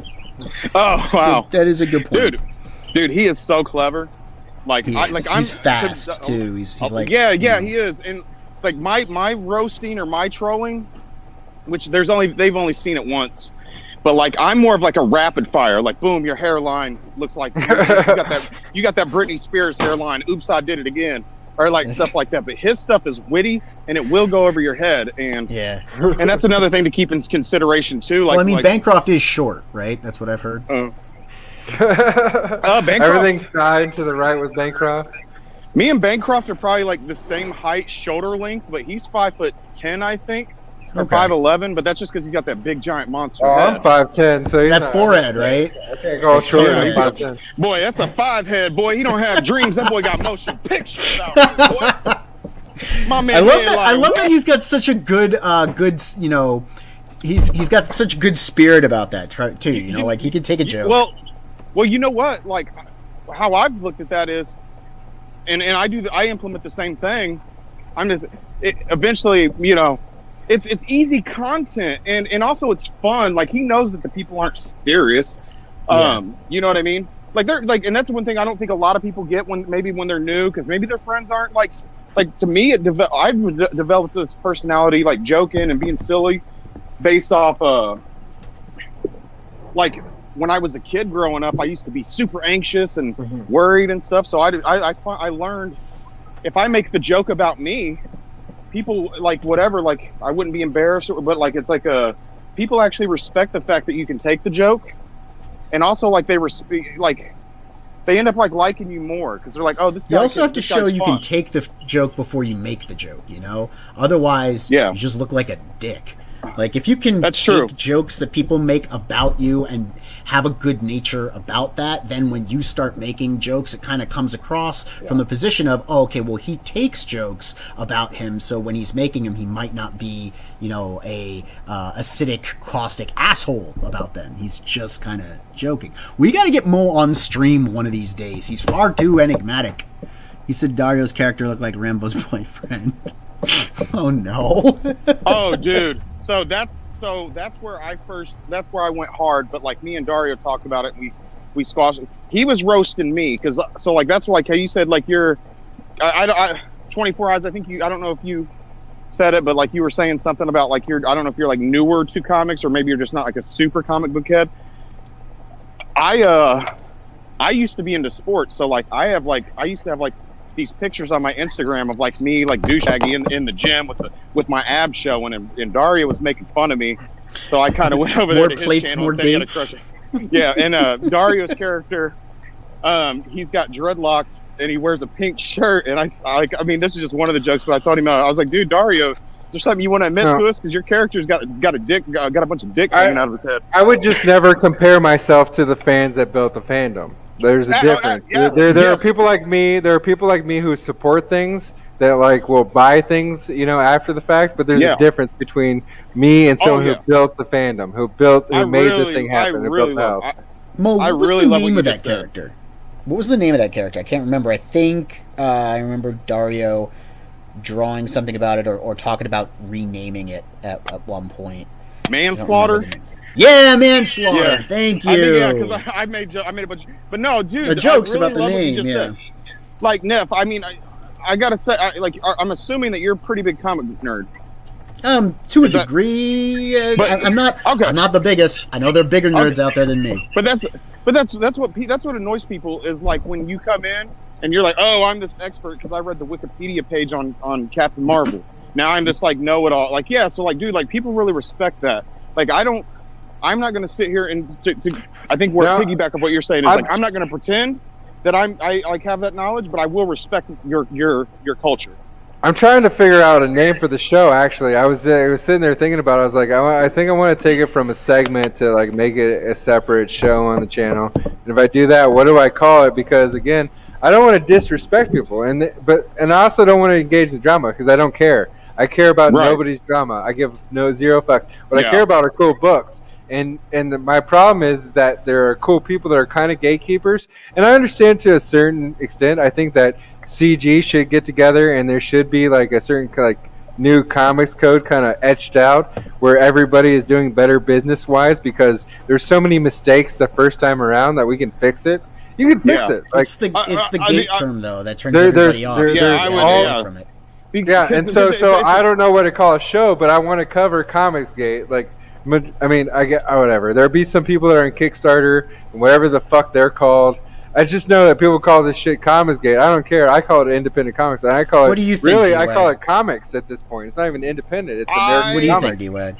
I think you have to go on that on an individual basis. If somebody's in there just constantly harassing you, and you can't take it, or you let it bother you, one, that's only going to promote it because that's what they're looking for. They're looking to get a rise out of you, and when you give it to them, you're just giving them their fuel. So I don't even like engage with the trolls, and I like try to have like a good sense of humor back about it. Yeah, like in the gatekeeping thing's a slippery slope. I know that, but like there is, whatever. I mean, there's some things that like I'm just not gonna put up with. Like I turn to people who are more knowledgeable than me, like especially about the community. Like I will turn to individuals who've been around for a lot longer, who've seen more of it. Yeah. And well, have I don't more know of the knowledge of the history. And I'm not saying you're wrong. And so like one thing I try to do is I try to get together like how we're doing it. It's like we're brainstorming ideas. We're not necessarily saying anybody's wrong, and we're just trying to come up with good ideas because I see a lot of stuff that is being still talked about as good ideas that was from the beginning of this indie crowd, Comicsgate, whatever you guys want to call it, or I don't know if you guys are, or whatever, if you don't let, and I can talk to you about that because I know you had a debate with, and really like you guys were, it was like over CG, should you call yourself CG or you indie comics? I'm a CG fan, but I respect people that are just indie comic book fans, but that's not what I'm interested in, but that doesn't mean that like you should, you know what I'm saying? Like I'm not disrespecting or, or whatever. But like I'm I just still going hear by a lot of- common denominator, right? So if the majority of the books that I support and back on the independent comic scene happen to be Comicsgate, then I don't know. It's kind of a default thing. It's not my fault. I didn't. If other people aren't creating shit or aren't doing it on other streams, then what am I supposed to do?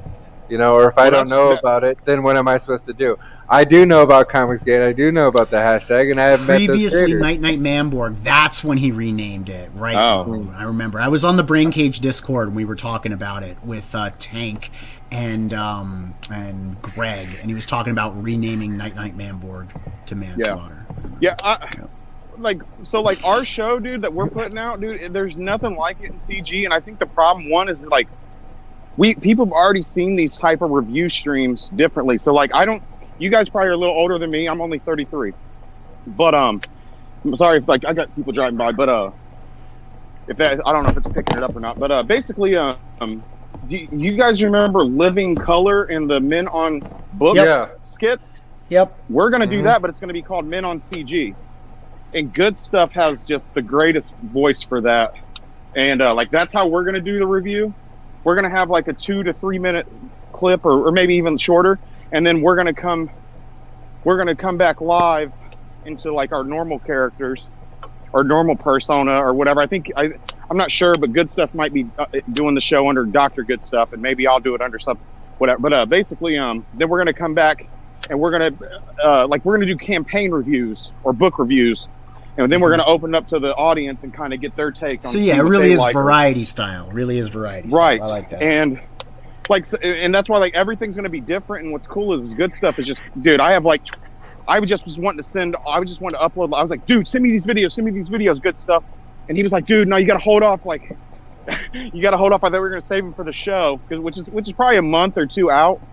Mm-hmm. Yep. But we're going to be slowly releasing, and you'll get the vibe, and you'll get it. Like there'll be humor in them, like the trailer that I just uploaded. My big advice when you're doing a YouTube channel, just start doing stuff. If you have plans or you're like waiting for something to be perfect, fuck that. Just start doing it, and as it comes in to make it better, but don't ever wait for something. Because the you will original just hurt trailer yourself. that you released, it felt like public access. It felt like old school public access broadcasting, and I was like, I missed this feeling from back in the day when we would watch like late night stuff, like the late. Have like a Wayne's World feel, like Wayne's World. It felt like the really really really old late night Adult Swim stuff. Do you remember what I'm talking about? Like, yes, like, when it was good. It had that, and it had like the very vintage cable access vibe to it. That felt like renegade television. Do you know what I mean? I don't know what that means, but I think that's what Good Stuff and Steve are going for it, because I actually had to talk them out of this part because they were wanting to film in 4:3 because of old TVs, but I said no, you don't want to do that because everybody has you want to do 16:9, but still do that style. But that's what they were going for. That was an old video before. That's before they found out about the Crack Pack and me and doing the show. I think they were going to do like a TV show review show. And so I just said, hey, listen, they showed it to me and I was like, oh, wow, it was just Steve and Good Stuff. And I was like, this is gold, dude. Just edit it, add me in there, and I'll release that so people could see the quality. Like, you're not getting some half-ass, low effort, like, because they want to rehearse. Yeah, the editing job was very good too. Yeah, he loves got skills, bro. Yeah, good. No, that's Good Stuff. That's Good Stuff. That's not me. Good Stuff's got skills. Yeah, dude. Like, and what I think right now, like we have stuff like Steve is doing 3D animated stuff for us. Like, and he's like, dude, like, he's doing, because Steve's got a book called Killian Valance, but he hasn't put it out yet. But yeah, like that's like Good Stuff. So he just has fun making the videos, and then I have fun. I don't have fun making the videos. I have fun recording the videos and talking to the chat. So it's like we have this great like chemistry, and like that's what I mean. You share the workload. Yep. I mean, and and I'm curious to see what the chat says about this. I'm going to ask this, Mo, Jim, like if you guys are in there still. It's not showing me anything in the chat. Yeah, I think we got Mo and Jim. Yep. Okay. So to 24 Eyes, he said just go out there and make the videos. And I'm not necessarily saying I'm curious, because here's what I found is, like, if I go to a stream and I know there's different variants, so I'm not saying whatever. When I used to go to a stream and say it wasn't very good, the likeliness of me ever clicking on that video was pretty low. Or let me clarify. I'm not saying put your worst foot forward and just go with it. What I'm saying is the best thing that you can do. But if you're waiting for another element, like that can make your show a little bit better, like 10%, don't wait for the element. Just like when you're doing, if you decide you want to do another segment, but you don't have like a bumper for it. Like let's say you're doing OBS. Okay. Don't wait for the bumper. Don't wait till you can afford the bumper. Roll out the new segment, and then when you can afford to like make a bumper, it's already a part of the show. It's already established history. You're just fancying up the show. You're making it a little bit better. What I'm saying is don't hold it back on things that you're capable of doing. Is essentially what I'm saying. Right. And I hope you know, like it's just me ADD. Like I have a hard time expressing like whatever. That's why I normally am like in character and I say things. It's time to get it cracking, which is in my. I say all those things that are like thought of, and I say all the time, reuse them because I have a hard time. Slogans. Slogan. There you go, slogan. But listen, where I'm talking about is Mo's already eviscerated him for it. B Rose, that's my guy. Me and B Rose are tight. B Rose just hopped on StreamYard. Didn't know how to use it, and I was like, "Why?" We were like, "Why didn't you practice or like mess with it before you went live?" Luckily, he had Mo in there, and Mo was like giving him shit, so it made it funny and whatever. But yeah, like that's where I was like that's so like I mean I hate to use it because they overuse it, but the Spectrum, Spectrum, but like if you're right though. I agree with you because that's what we're doing right now is like Good Stuff's putting a bunch of like decent quality video stuff that he can make really quick out, and we're using that for our promos and our teasers. And then like he's working on the stuff because like one of the characters that I'm doing, which is the trailer that I just dropped, it's gonna be so like you're gonna see like me smoking crack, but then like Steve's gonna 3D animate like what's in my head, so like me talking to aliens or something, like you know what I mean, like so it's gonna be 3D animated, and then it'll flash to me like on my knees like talking to the mailbox or something like, hey what, you know what I mean. So we're like that stuff takes a while, so we're trying to get that and whatever, and just get people to have eyeballs. Because another thing too is and I gotta say this so I don't forget because I will forget, but squirrel, if you don't have enough people in your chat, you can't really open the discussion up to a lot of people in certain ways. Like like you can ask Mo what his opinion is, but if there's only 3 other people, or like you know what I mean, like you gotta be able to carry some conversation for a little while there while you're building an audience for sure. I agree. You have to be able to have something to say. I want to drop this for you guys. Hold on, I'm boomering here. This is my other studio that I've co-founded. If anything on here looks interesting to you, let me know. I think you should check out the Space Shipped. It's all the way at the bottom. It's called Space Shipped: Misadventures of Delivery Men in Space, because I'm getting a vibe from like what you're talking about, D-Wag, like the 3D animated TV that Jim's doing, you know, like where they're going to animate what's in your head and you have like a little theme for your show and it's really a segment. Check out that website. That company that I co-founded has been laid up because of COVID. It like really took it out of us. And so we've been trying to get that back off the ground. It is a media production company. We do have our own studio. We do have all of our cameras and equipment and all that other shit. Oh yeah, because dude, that's what I what state are you out of? We're out of Connecticut. Very good. We do stuff digitally and remotely, but like we've had to adjust our entire business model because we did a lot of live recording, and COVID killed all the live recording. Like we did stuff in studio with actors, and we did live recording of performances. Like on that page, you'll see a bunch of different guys that came in and recorded at our space. We had Michael Bolton in there. We did commercial work, and because COVID came around and it killed all of the in-person recording stuff, our company's pretty much been like dormant or mothballed, so to speak. But it was only one of my multiple different ventures. So, like, you know, we pivot, you go on, you find a different revenue stream. I would love to start that back up. And to do that, we need really cool interesting content creators who want to be, on more than just YouTube. So Spaceship is actually Ian and Andreas. Ian's currently Tim Pool's co-host on the Tim Pool Variety Show. Yeah. Okay. Yeah, I worked with him too. But as far as like this stuff, it is a network thing. We do have a public access network. Okay, so again, this is another CG problem. So this is something you mentioned this in passing, right? That you have this connection. Okay, and then you talk to someone like Don Chen who has like production connections. Mm-hmm. CG could be doing so much more for itself based off its connection. There's so many connections. If people talk to each other, there's so much they could be doing for each other. You're like really on board with like the shit that I've been thinking and seeing. So I'm really kind of geeked about it. But dude, you're right. One thing is like a fan before, like from a fan perspective, I assumed, and I like before I got like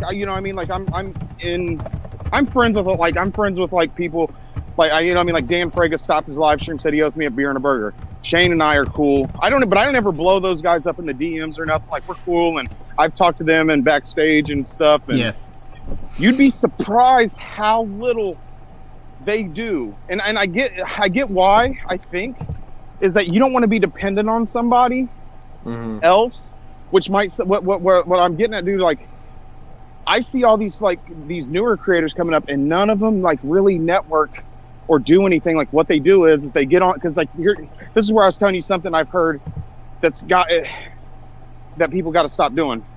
Getting on live streams is good, but it depends on the live stream. I'm seeing a lot of these up and coming guys. They get on a live stream. They got 8 creators on. They got 6 people in the chat. It's the same 6 people that's always there, and they're promoting their books, and they're doing these 4 or 5, 6 hour streams, and they're ending up with 40 views. But like I think YouTube counts your stream views. Like if you watch it for 15 minutes, it counts as a view. So you're really. Yeah. Okay. I'm not sure about that, but that's what the. No. I'm going to tell you for a fact. This is how it works. All those you get secondary views, and Comic Gate gets a lot of extra views because there are people in multiple chats. So every time you cut back and forth, you're giving a view. Oh, okay. Wow. So okay. like if you're in 3 different chats, you're giving 3 separate views every time you cut back and forth. You're like cutting to a new view. Oh, okay. Yeah, that makes sense then, because I'm like, there's no way there was 3,000 people that tuned in on this unless they're counting TV, which I was like, there's no fucking way.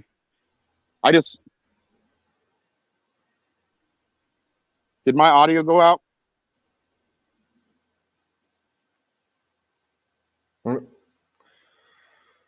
Oh no. That's just me. Oh, I guess, did we lose D-Wag? We lose D-Wag for a second. I'm going to have to finish it up here because I have to go be Sounds great. Yeah, no, you do your thing, man. These afternoon streams are actually a lot of fun. I like hanging out with you guys. And I definitely want to catch you more offline when you're free and you have time. I know it's probably not that available with all the things you got going on. It would be more available if I wasn't doing 4-hour afternoon streams, right? But then we wouldn't get a chance to like have other people come in and join the conversation. We got D-Wag back. Sorry about that. My audio just cut out. I don't know what happened. My headphones were still charged. So did I miss anything? That's happened to me before on StreamYard and on Discord. I don't know. I think it's a StreamYard thing. But yeah, that's. I don't know if you guys moved on from the YouTube views, but basically what I was getting at is this: out of those 6 people that are watching, there's 2, 3 of them are creators or have books in mind.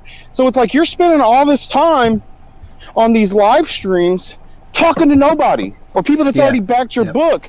You're wasting your time where you could be. So, and I'm not saying like what I'm doing is the best, because I started it out of like, at least this way I could at least get a couple people. And dude, like these people are amazing, because like, dude, like Mo Biggs, Jim, like these guys are like they'll like retweet your stuff or talk to you or like be hyper excited for your project, which makes other people want to. So like, yeah, but like, dude, like I keep seeing this, but I'm like, dude, like, is this really my place to come in here and tell you guys like, hey, like this is dumb as hell? Like you guys, I've seen, and like, dude, and it won't be just like one stream. They'll be on then like they'll go to another person's channel, and it's the same people in the audience. And but what I think it is that they're not willing to like what we're doing. We're brainstorming, and we're not really like whatever. I don't know if they're doing that, and they're hearing a lot of yes men, which sucks. Well, I think changing the format's always good. Like what we're trying to do with the Sunday night stuff. We will be pulling back from so many creator-focused interviews, mostly because we've got to focus down on doing our own book.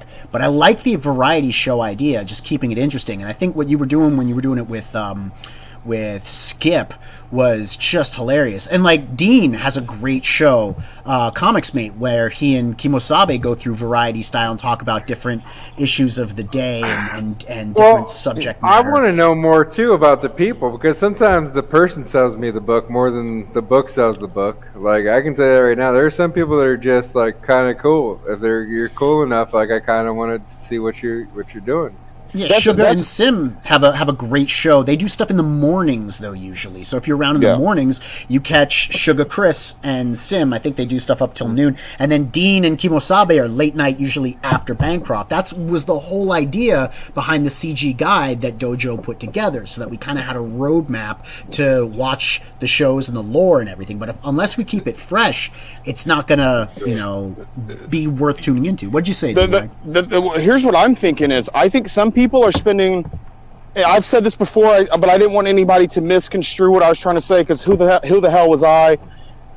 I think some people stream way too much, and the reason why I'm saying that is that it's like, the diminishing returns.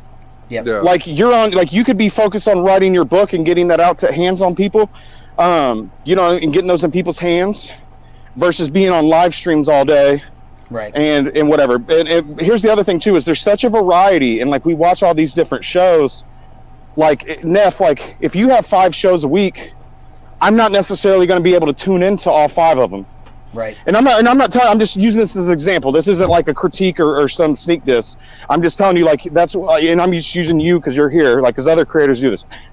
Like, I almost think if you have one really good show, and we do like what 24 Eyes was talking about, like, networking and like whatever better, then like your audience can, like, we can like or like, what I'm saying, like, I come on your show, Get and everybody we in have a one feature. place. Yes, Consolidate exactly. all the audiences. Yeah, kind of like the way place and Bancroft have gets one. people together at 11 every weeknight for late, like now it's Comics Gate, and people have learned to tune in there, and that's why And he's getting instead of bigger 20 and growing. shows, you can The mitigate other thing that though is that he time. does it every night, so that people who can't catch one will catch the other. So I think you're both right, but at the same time, Yeah, you do absolutely. need to keep in mind that 5 nights of streaming, like you said, D-Wags, so much, and for someone like me, it is diminishing returns. And that's the thing, is like there's no right answer, and it depends on your own circumstances. And I think at the end of the day, yes, you need be goodwill and whatever, but you're also responsible for yourself too, which is why like you don't want to be dependent on somebody. But like that's where like my thing was, I said on stream when I did the crack scavenger hunt, was I can't offer anybody anything artistically wise. I mean, like whatever as of right now, because like no one's seen my art, which I can do, but no one's even seen a piece of art out of me. And I feel like I have like a bunch of great people that like have my back already. And so what I try to do is I try to build relationships with the fans as opposed to the creators. So like, maybe Shane Davis gets nothing out of like coming over here and promoting my book if all I'm doing is trying to get on his good graces. Like he's doing me a favor. Whereas like if I have a group of fans that love me and want me to be like, they can now he's getting goodwill built with the fans that respect me, if that makes any sense. Like if he brings me on. Yeah, and I mean most of my audience is going to be his, or like at the cross contam or whatever, but like I want to focus on putting out smaller, higher quality content or whatever, and then like I maybe like for instance, like this isn't like you're doing something, Neff, and you're doing 2 things at once, so you're already in here. Like that's not necessary. This is what I would do if this is what someone needs to talk to John Mellon and Shane Davis and these other guys about. I think I'm ever going to get on their channels though. They need to tell him this. advertise your shit, right? Because if they advertise their stuff on bigger things like Disney channels, whatever, different places, they have more advertising dollars to do that. A and B, they'll grow their shows faster because they're talking about things like Shane Davis covers popular topics. He's growing a channel. He knows what he's doing. If he advertised it, he would grow faster. And then all the under creators, everybody that's third generation, second generation, Comicsgate, advertise on those guys' channels as they're building. I could be mistaken with what I think what. So like Adam Lawson, he does like he's the Kill Journal guy, and he used to like do like board games or like tabletop games, and whatever on Kickstarter, and then he came over here. He's had some success, but he's mentioned the Facebook ads, but like that's the thing is like relying on Facebook or Twitter, like. I mean, how many of those ads do you just skip by? Well, Brian Shearer said the same thing. Actually, 24 Eyes, that's the guy, one of the guys putting out the synthwave albums that you're talking about. He just said like he can't rely on the algorithm of social media to really promote you, so he went back to doing his own website and to catering to his fans directly, hoping that with his large enough fan base, more and more people will be attracted to his projects. But he made a consolidation and an advertising stream. And he already has a name. You know, so that's the stuff for someone like me and other creators like, Dean, who don't have established names. We're really scraping to try and get noticed. If Shane and Yanzi, because now Yanzi's become a personality, if Shane and Yanzi make a fucking website, then everybody's going to go to it. That's like without question. But you need to find solutions for the smaller creators that are building the rest of the basis of Comicsgate, because again, like I said, you can't depend on 9 people. We're talking about replacing an industry. That's the reality, is that like Marvel and DC are dying. Let's replace the industry, and it's realistically can be done.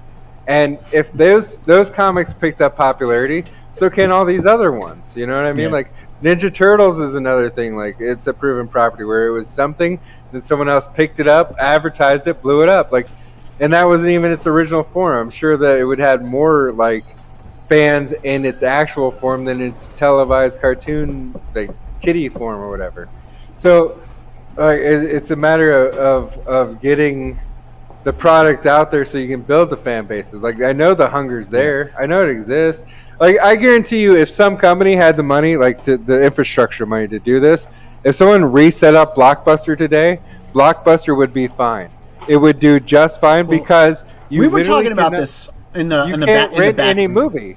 You can't rent any movie online without it being licensed to something, right? Either it's licensed to a cable company, or it's licensed to Apple, or it's licensed to Amazon. You have to like do all these extra steps.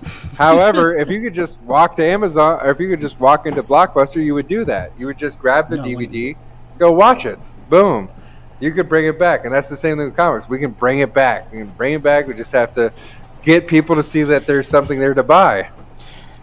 Yeah. I like where your head's at. I mean, whatever. Like there's. I don't know if.